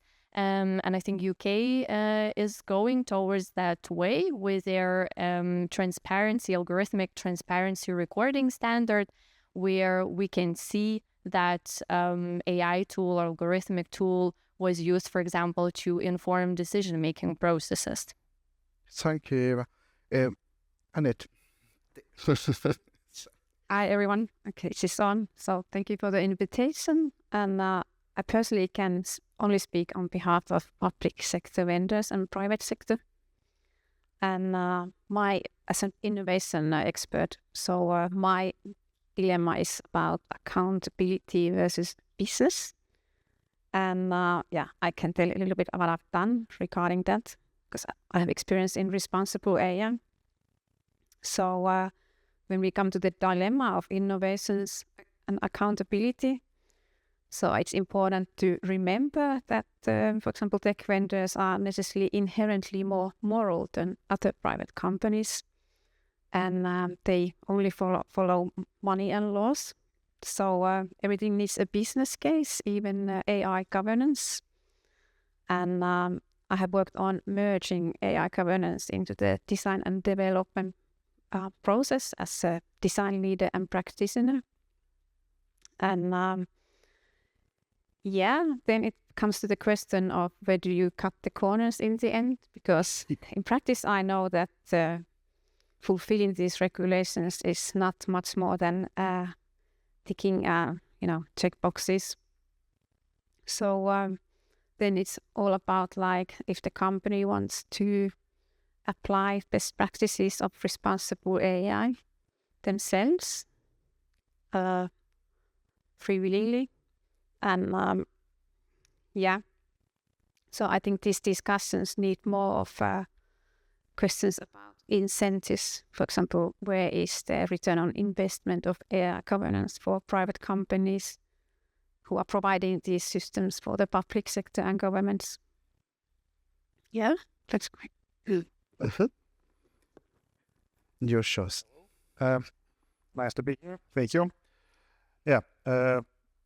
Yes, really interesting conference and a lot of interesting ideas shared, examples provided, and some of them really were inspirational for me, at least for me. I am from governmental sector, Lithuania, and from institution which maintains the data lake infrastructure with a lot of private and companies' data, which we worked already about 4 years with this function here in Lithuania, and maybe some dilemmas also are at some level solved, but the public trust, really important case. And I think that AI itself, it's not, not a good, not an evil. It's just a case of adoption, in which way we adopt it and we use it for better public services or other use cases. And, probably some preconditions should be defined. They're already done at EU legislation level, which, in my opinion, are too strict and really challenging to implement in real life, in real cases. And in my opinion, it will be, do not supporting innovation, but opposite effects in some cases. But even this opinion, it should be done. It should be provide some guidelines, legislation, just as a legislation framework, because without it, it was even more difficult, especially in governmental sector, because governmental sector is so much regulated, self-bureaucratized, and innovations in some cases in public sector, they inventing really slowly and not at the first place. And what maybe one of aspects and preconditions for AI innovations in public sector is transparency. Clear transparency in which cases in which public services AI tools are used, each level. And another one, precondition, which should be implemented in all cases, supervision, human supervision, supervisory over AI processes. And in that kind of approach, AI could solve maybe efficiently 70, 60, 50% of use cases and really save costs of public services for all of us, because we are who pays for public services, and more efficient public services should be our objectives. Yeah. Well, this is very important, what you have been mentioning, innovation versus accountability. Probably that is the very first of the challenges, that it refers to what is that the decisions that the governments will be doing from now on. So do we innovate, do we change the situation, and do we use AI for that? Obviously, the part of accountability is what is the price of that decision.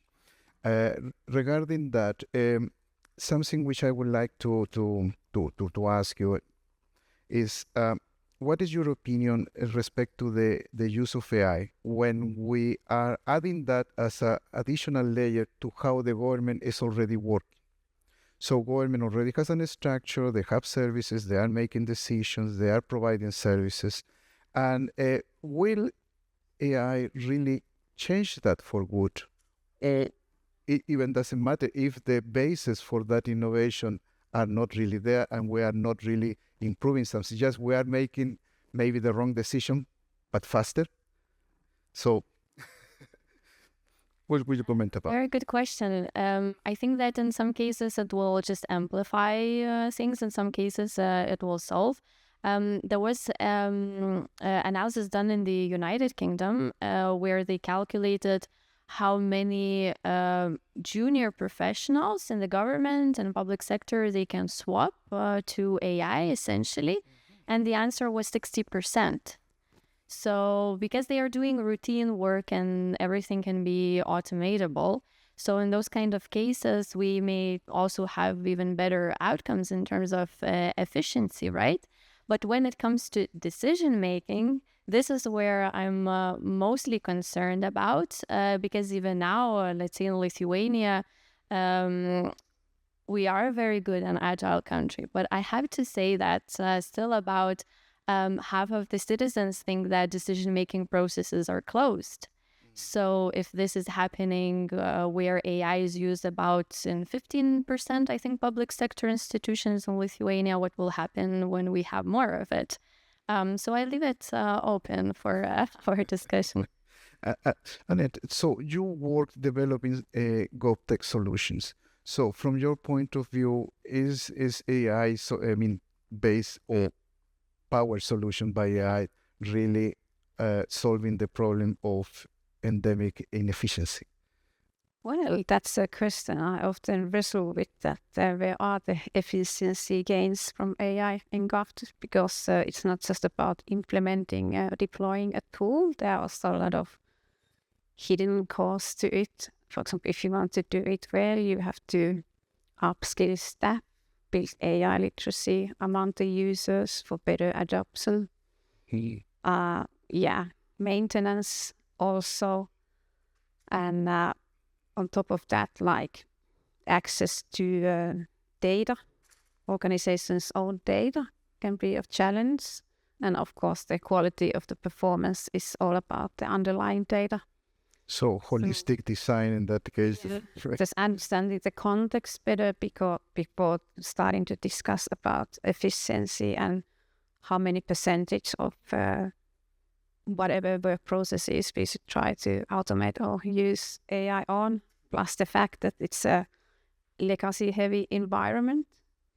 So, I don't know, anyone who works on the actual tech stacks of GovTech, especially the institutions, may know that they are not it's not the AI native environment, right, where AI can perform at its best So that's why I actually like the idea, of course, of Hessel from today. I don't know if he's here from today, but I don't know, could like taking this approach, for example, giving access for startups and more novel ideas and modern technologies in governments help with this mitigating the legacy amount of legacy systems there, because it's not good choice to layer AI on top of legacy infrastructures and data, old data infrastructure. Yeah. And sort of from the point of view of data, so one thing that AI can help us is process data in incredible speeds and so on. But well, good data is one requirement for that, but also good queries. I mean, when are we asking the right questions to AI based on data used? Yeah, I agree with you completely, because it's the high quality data is crucial for proper work of AI's tools. Of course, they have to separate those tools who generated just some ideas to help to summarize some information, texts, and documents, and etc. And another hand, we talk about some services which are based on data, which are numbers, tables, facts in registers and systems, and etc.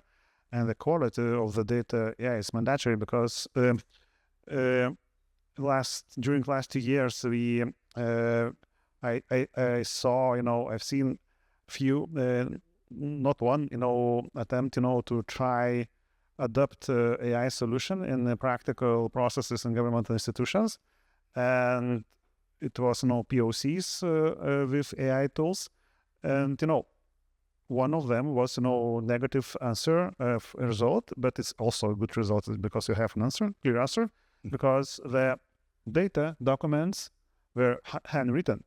So it means AI OCR functionality works well on printed documents or electronic documents, but when your processes have handwritten documents, or part of them it's handwritten, so it means AI can't help you. And this example why high quality of the data is necessary. And another aspect of data, it's not just those facts, numbers, but a meaning of the data, that semantic level of the data, what this data means and what don't mean, and it's domain knowledge, which should be also provided together with the data, metadata, and not just technical metadata, but semantic metadata, because in this case, a lot of work to do in governmental sector to be ready for really wide and use of AI, not just analyze documents, analyze to which supports really effectively on support to prepare some ideas, to check some ideas, to collect information quicker, faster, generalize scientific ideas, and etc. But when we mean particular processes in real life examples, data, high quality data, it's just mandatory and crucial. It's very interesting, this from the point of view of some of the other issues that AI use imply now in powering e-governance. And one of those is how do we train the new models? And for example, when have countries which have a totally different language, which is not English, and they have special characters and so on, that is a very complicated task for dealing with the AI. But moving to the next point, and here I would like to ask the people, when not to use AI can be seen as a very responsible strategic decision. This is something that through the day I think we haven't think of it, because it's like we have dilemmas whether we use it in one way or another, but we use it.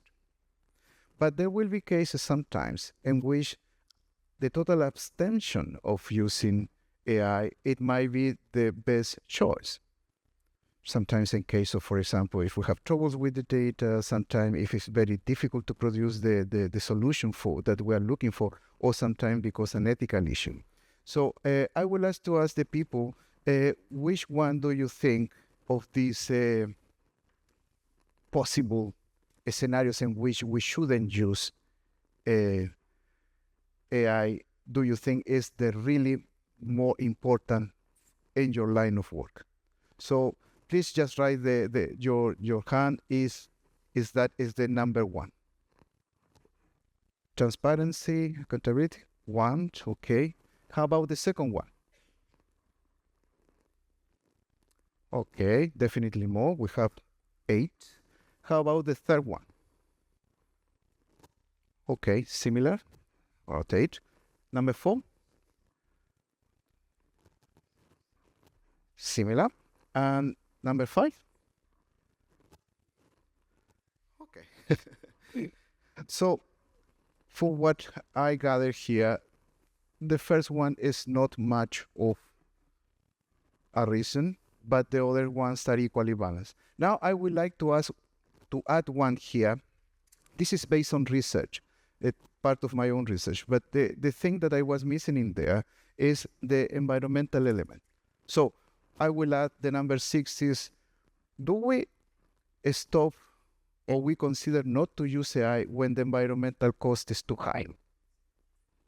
How about that? Will you stop or refrain from using AI if you think that the environmental cost is too high? Interesting, very interesting. And that is important because actually the last information about the potential environmental cost of AI is rising by the day. Now it's reaching 1.5% of all our global demand of energy. And powering one data center of the average size is the equivalent of the consumption of 100,000 houses.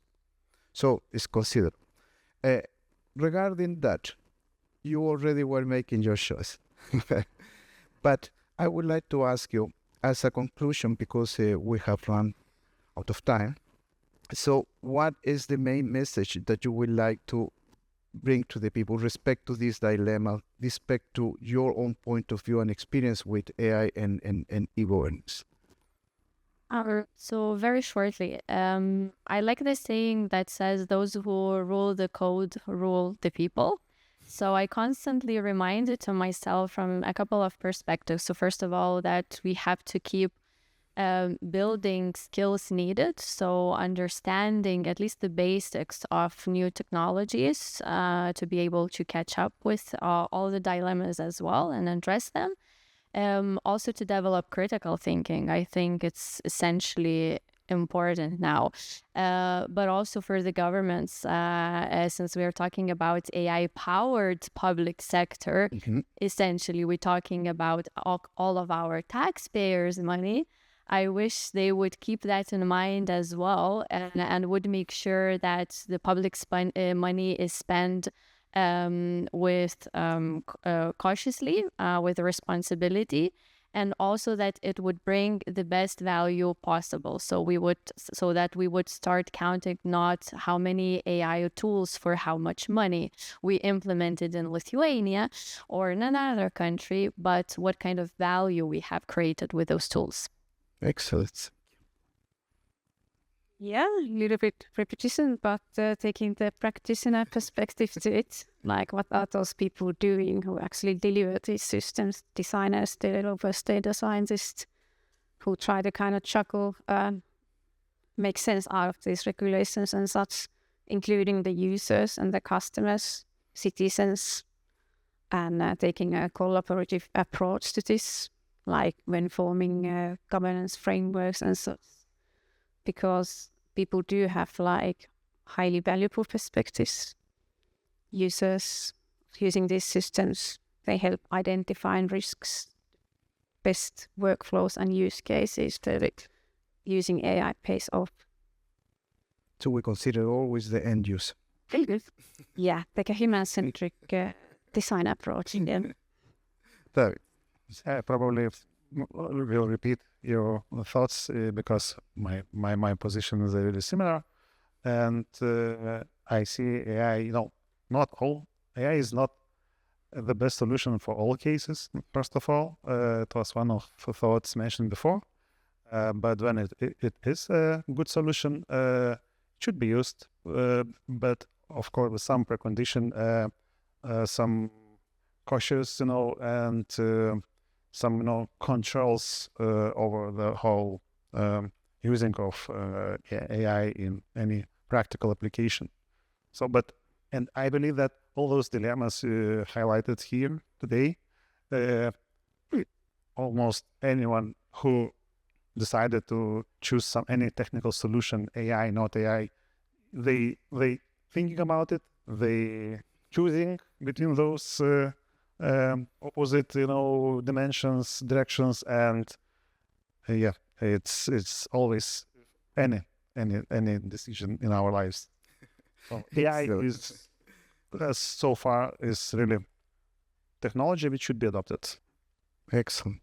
That bring me to round up the session, just saying that dilemmas is about difficult decision making, so we need to balance, and whenever we choose this option or that option, we need to be conscious that there will be always trade-off.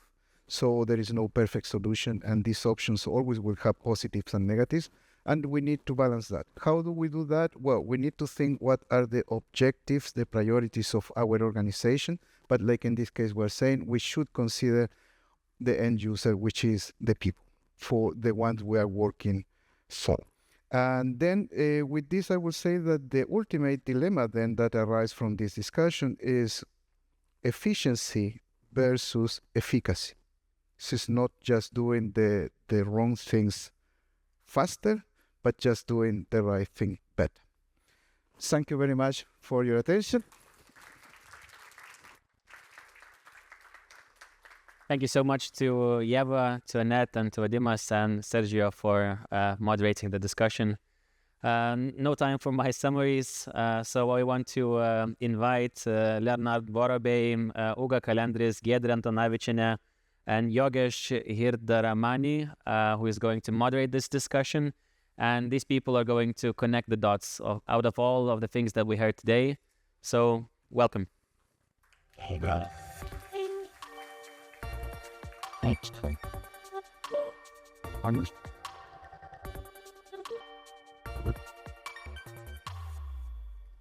So good afternoon, everyone. Thank you for staying until the final session.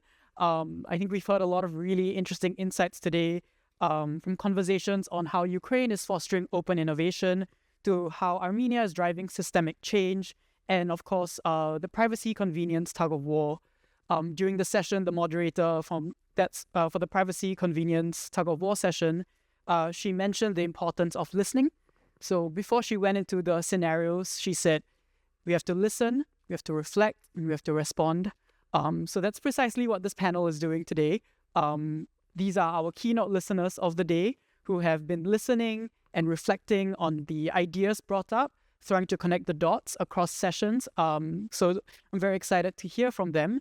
And before I get into it, I just want to share a little bit on the power of listening.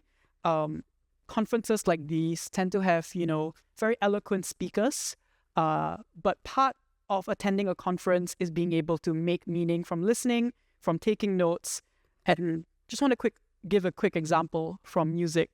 So earlier today, our moderator for the overall event, the host, he mentioned, in jazz is all about listening to each other and improvising. There's a very famous quote from this jazz musician, Miles Davis, who says, it's not about the notes you play, it's about the silence between the notes. And that's because in jazz, the musicians have to listen to each other, make quick choices quickly, and respond through music. And that's where some of the best jazz music comes from. It's from how musicians listen to each other and respond quickly. So that's precisely what today's session is about. It's about taking notes, it's about responding, it's about listening. Today, our panelists come from a different range of disciplines. So we've got panelists from technology, panelists from design and digital humanities, as well as from human resources and talent management. So with their different backgrounds, we're hoping to play some jazz for you today, bring together these different backgrounds to see how today's sessions have reflected upon them. So I'm really excited for today's session. And I guess just to get us started, I'd like to ask each of you what was one idea or one insight from today that will stick with you 6 months from now? Whether that's in your personal life or in your workplace, what idea do you think will stay with you? Yeah, maybe I can start. I'm the technological guy, as I mentioned. So, but still, it's important. I feel like supportive leadership is the key for me from today, what I've heard. And it also was through several sessions mentioned leadership, but supportive leadership is important because you need to help people to shift those obstacles away from the team, from around, and make them believe that they can go straight to the goal and make impact in government and around themselves, and also build inspiration in them so that you can, you can raise new leaders who also see your example, how you help them, and then they can impact themselves around them. So this is for me. Yeah, for me, I think it's something a little bit similar, or at least in that direction. I think many of the talks today underlined the need of connecting innovation to strategy.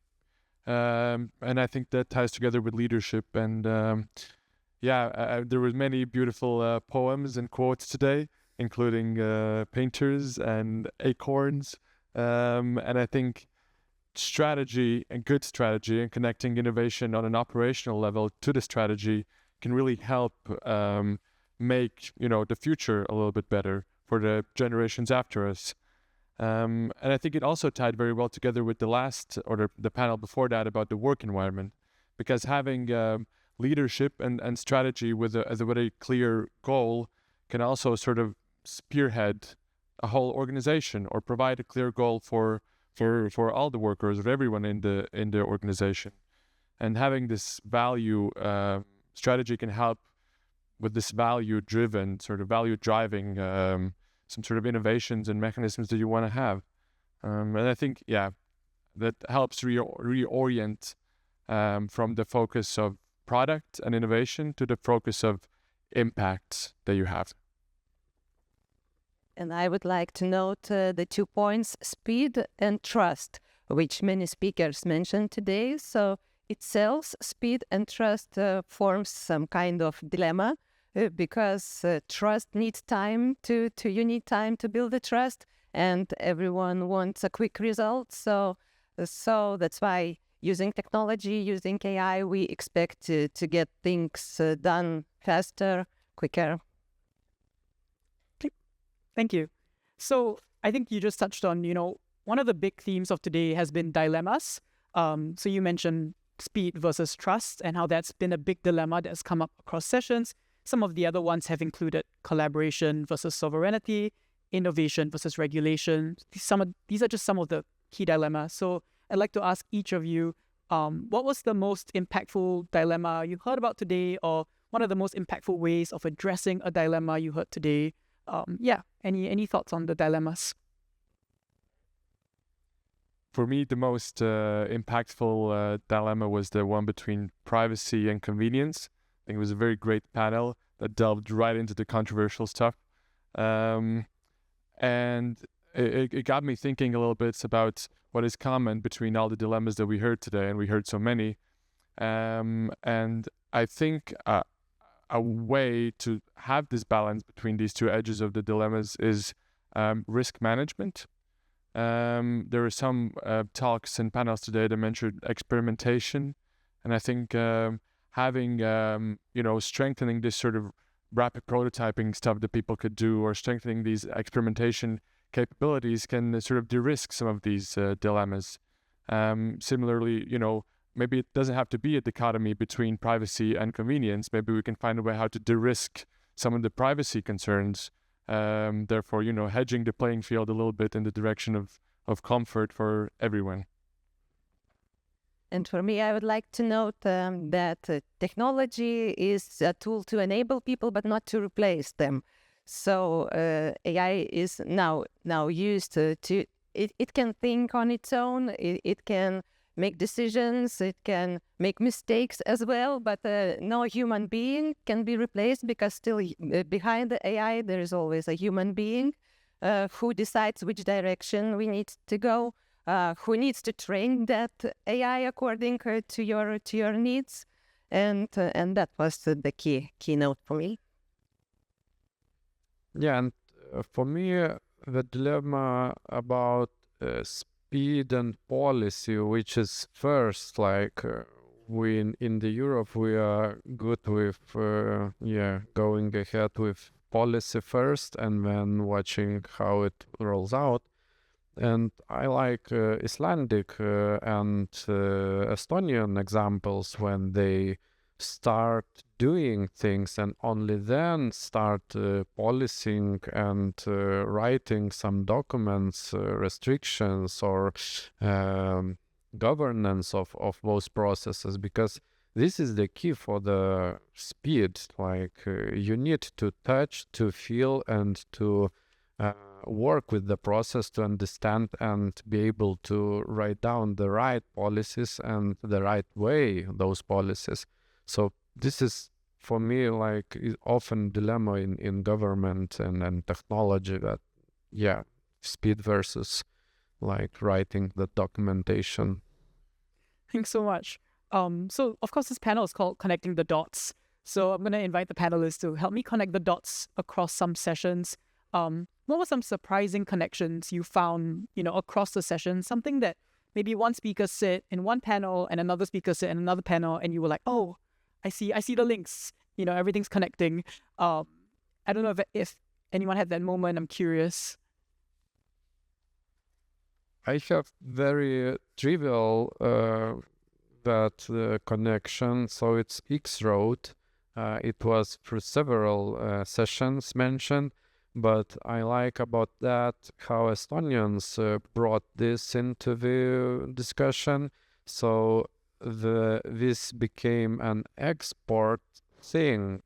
So it's government technology which is exported across different countries. And I like this idea that you don't need to build everything in-house, and government is not incentivized to export things. Like if you build inside and house something, so why bother to export things? But when you give it away to private sector, so this makes more impact when you can export things, and then you get the money back through taxes when you export things. So it's win-win. I feel like government gets the cool new technology or service or whatever, and when it's exported by the startups or other companies, private companies, so you get back the money you spent for the building that tool. So this was like a very interesting connection and connecting the dots. And many speakers emphasized the collaboration between government institutions. So none of these dilemmas could be solved without actually the institution working on those, doing the deeper systematic work.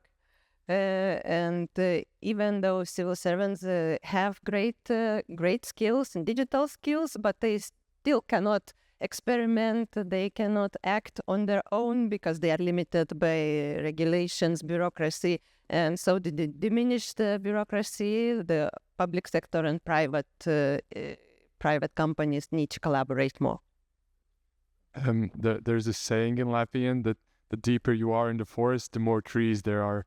And I think today was a little bit like that, diving deeper into these questions of, these services, of these dilemmas, actually you end up in these huge, very, very normative questions, very like philosophical almost, of how do you establish a culture somewhere, or how do you change such a big ship of a lot of people as an organization. That's something that I really noted as well.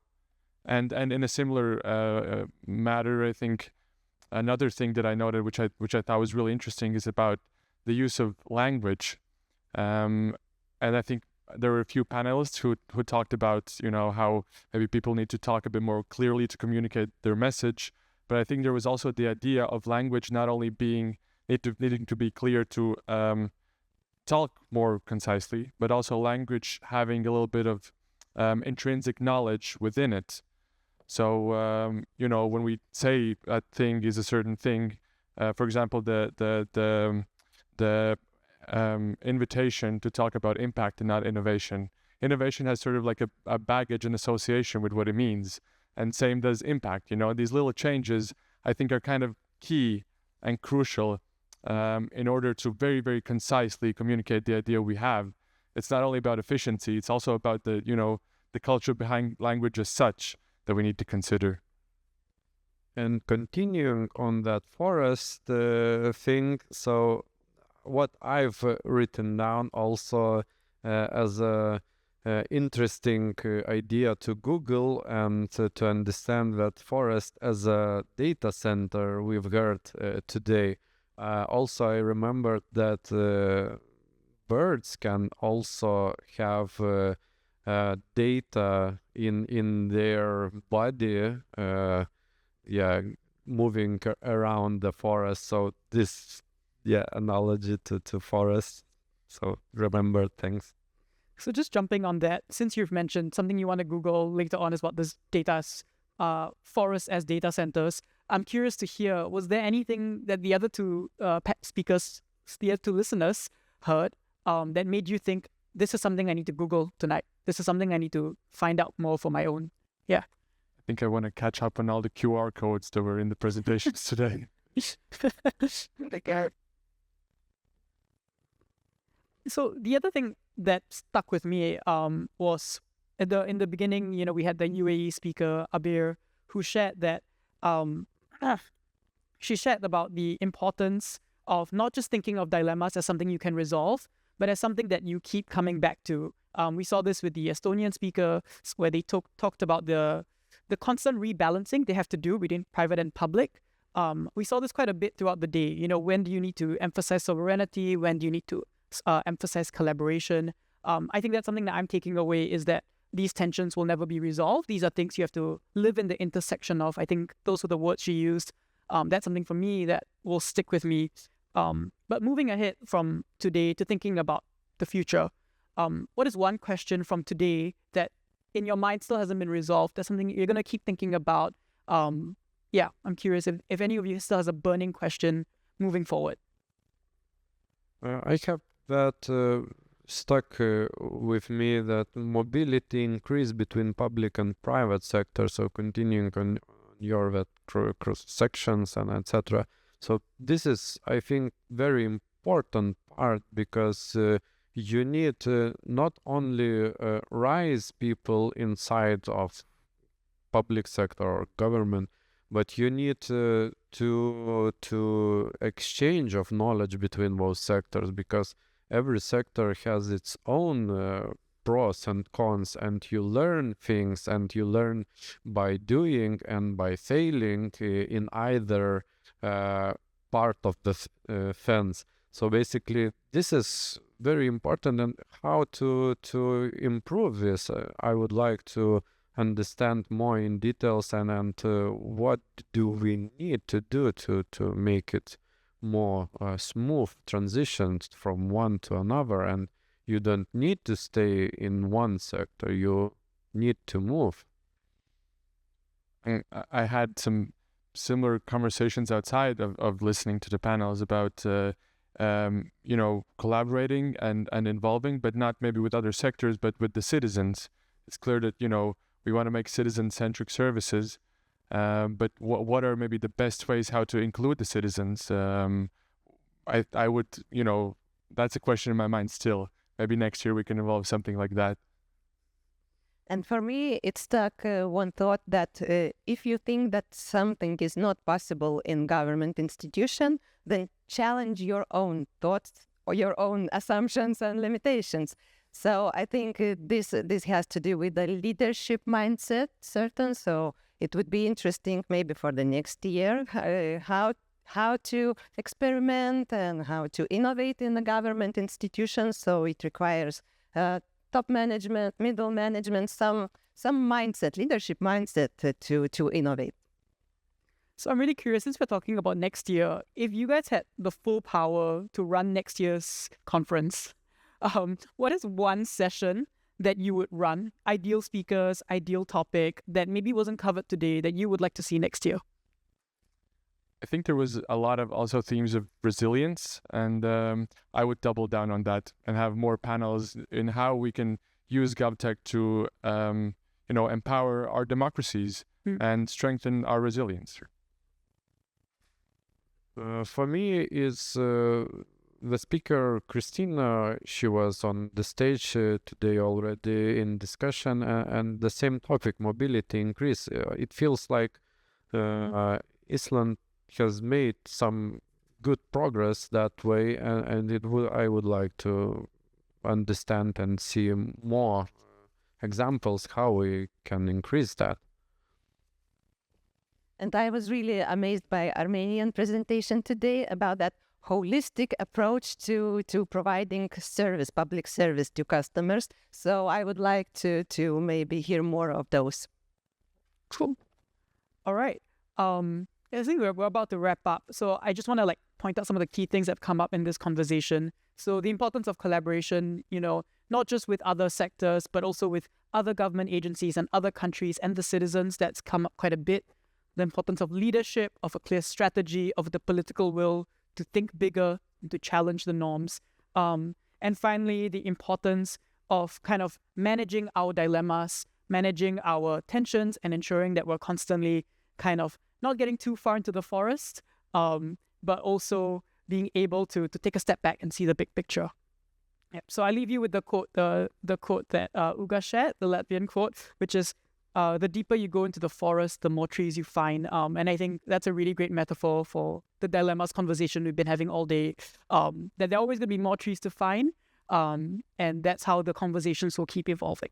So thank you so much to our excellent panelists for their listening today. Yeah, and for you for staying all the way. Thank you. Yes. Stay there. Thank you to Leonard, to Uga, Giedre, and moderator. Thank you for great questions. Yogesh, thank you so much. So the dots have already been connected. Not too much talking from my side, just 2 sentences for the end. And I wrote this down. I want to make sure that I get it right. So I have a clear message after the whole conference today. Innovation in government is not about shiny pilots, but about building systems that last and truly serve people and make an impact. So that's at least what I kind of feel after the whole conference today. So big thanks to Innovation Agency, big thanks to GovTech Lab team for making this possible. Thank you so much for the panelists, for the keynote speakers, and for the tech people. So thank you so much, and see you next year.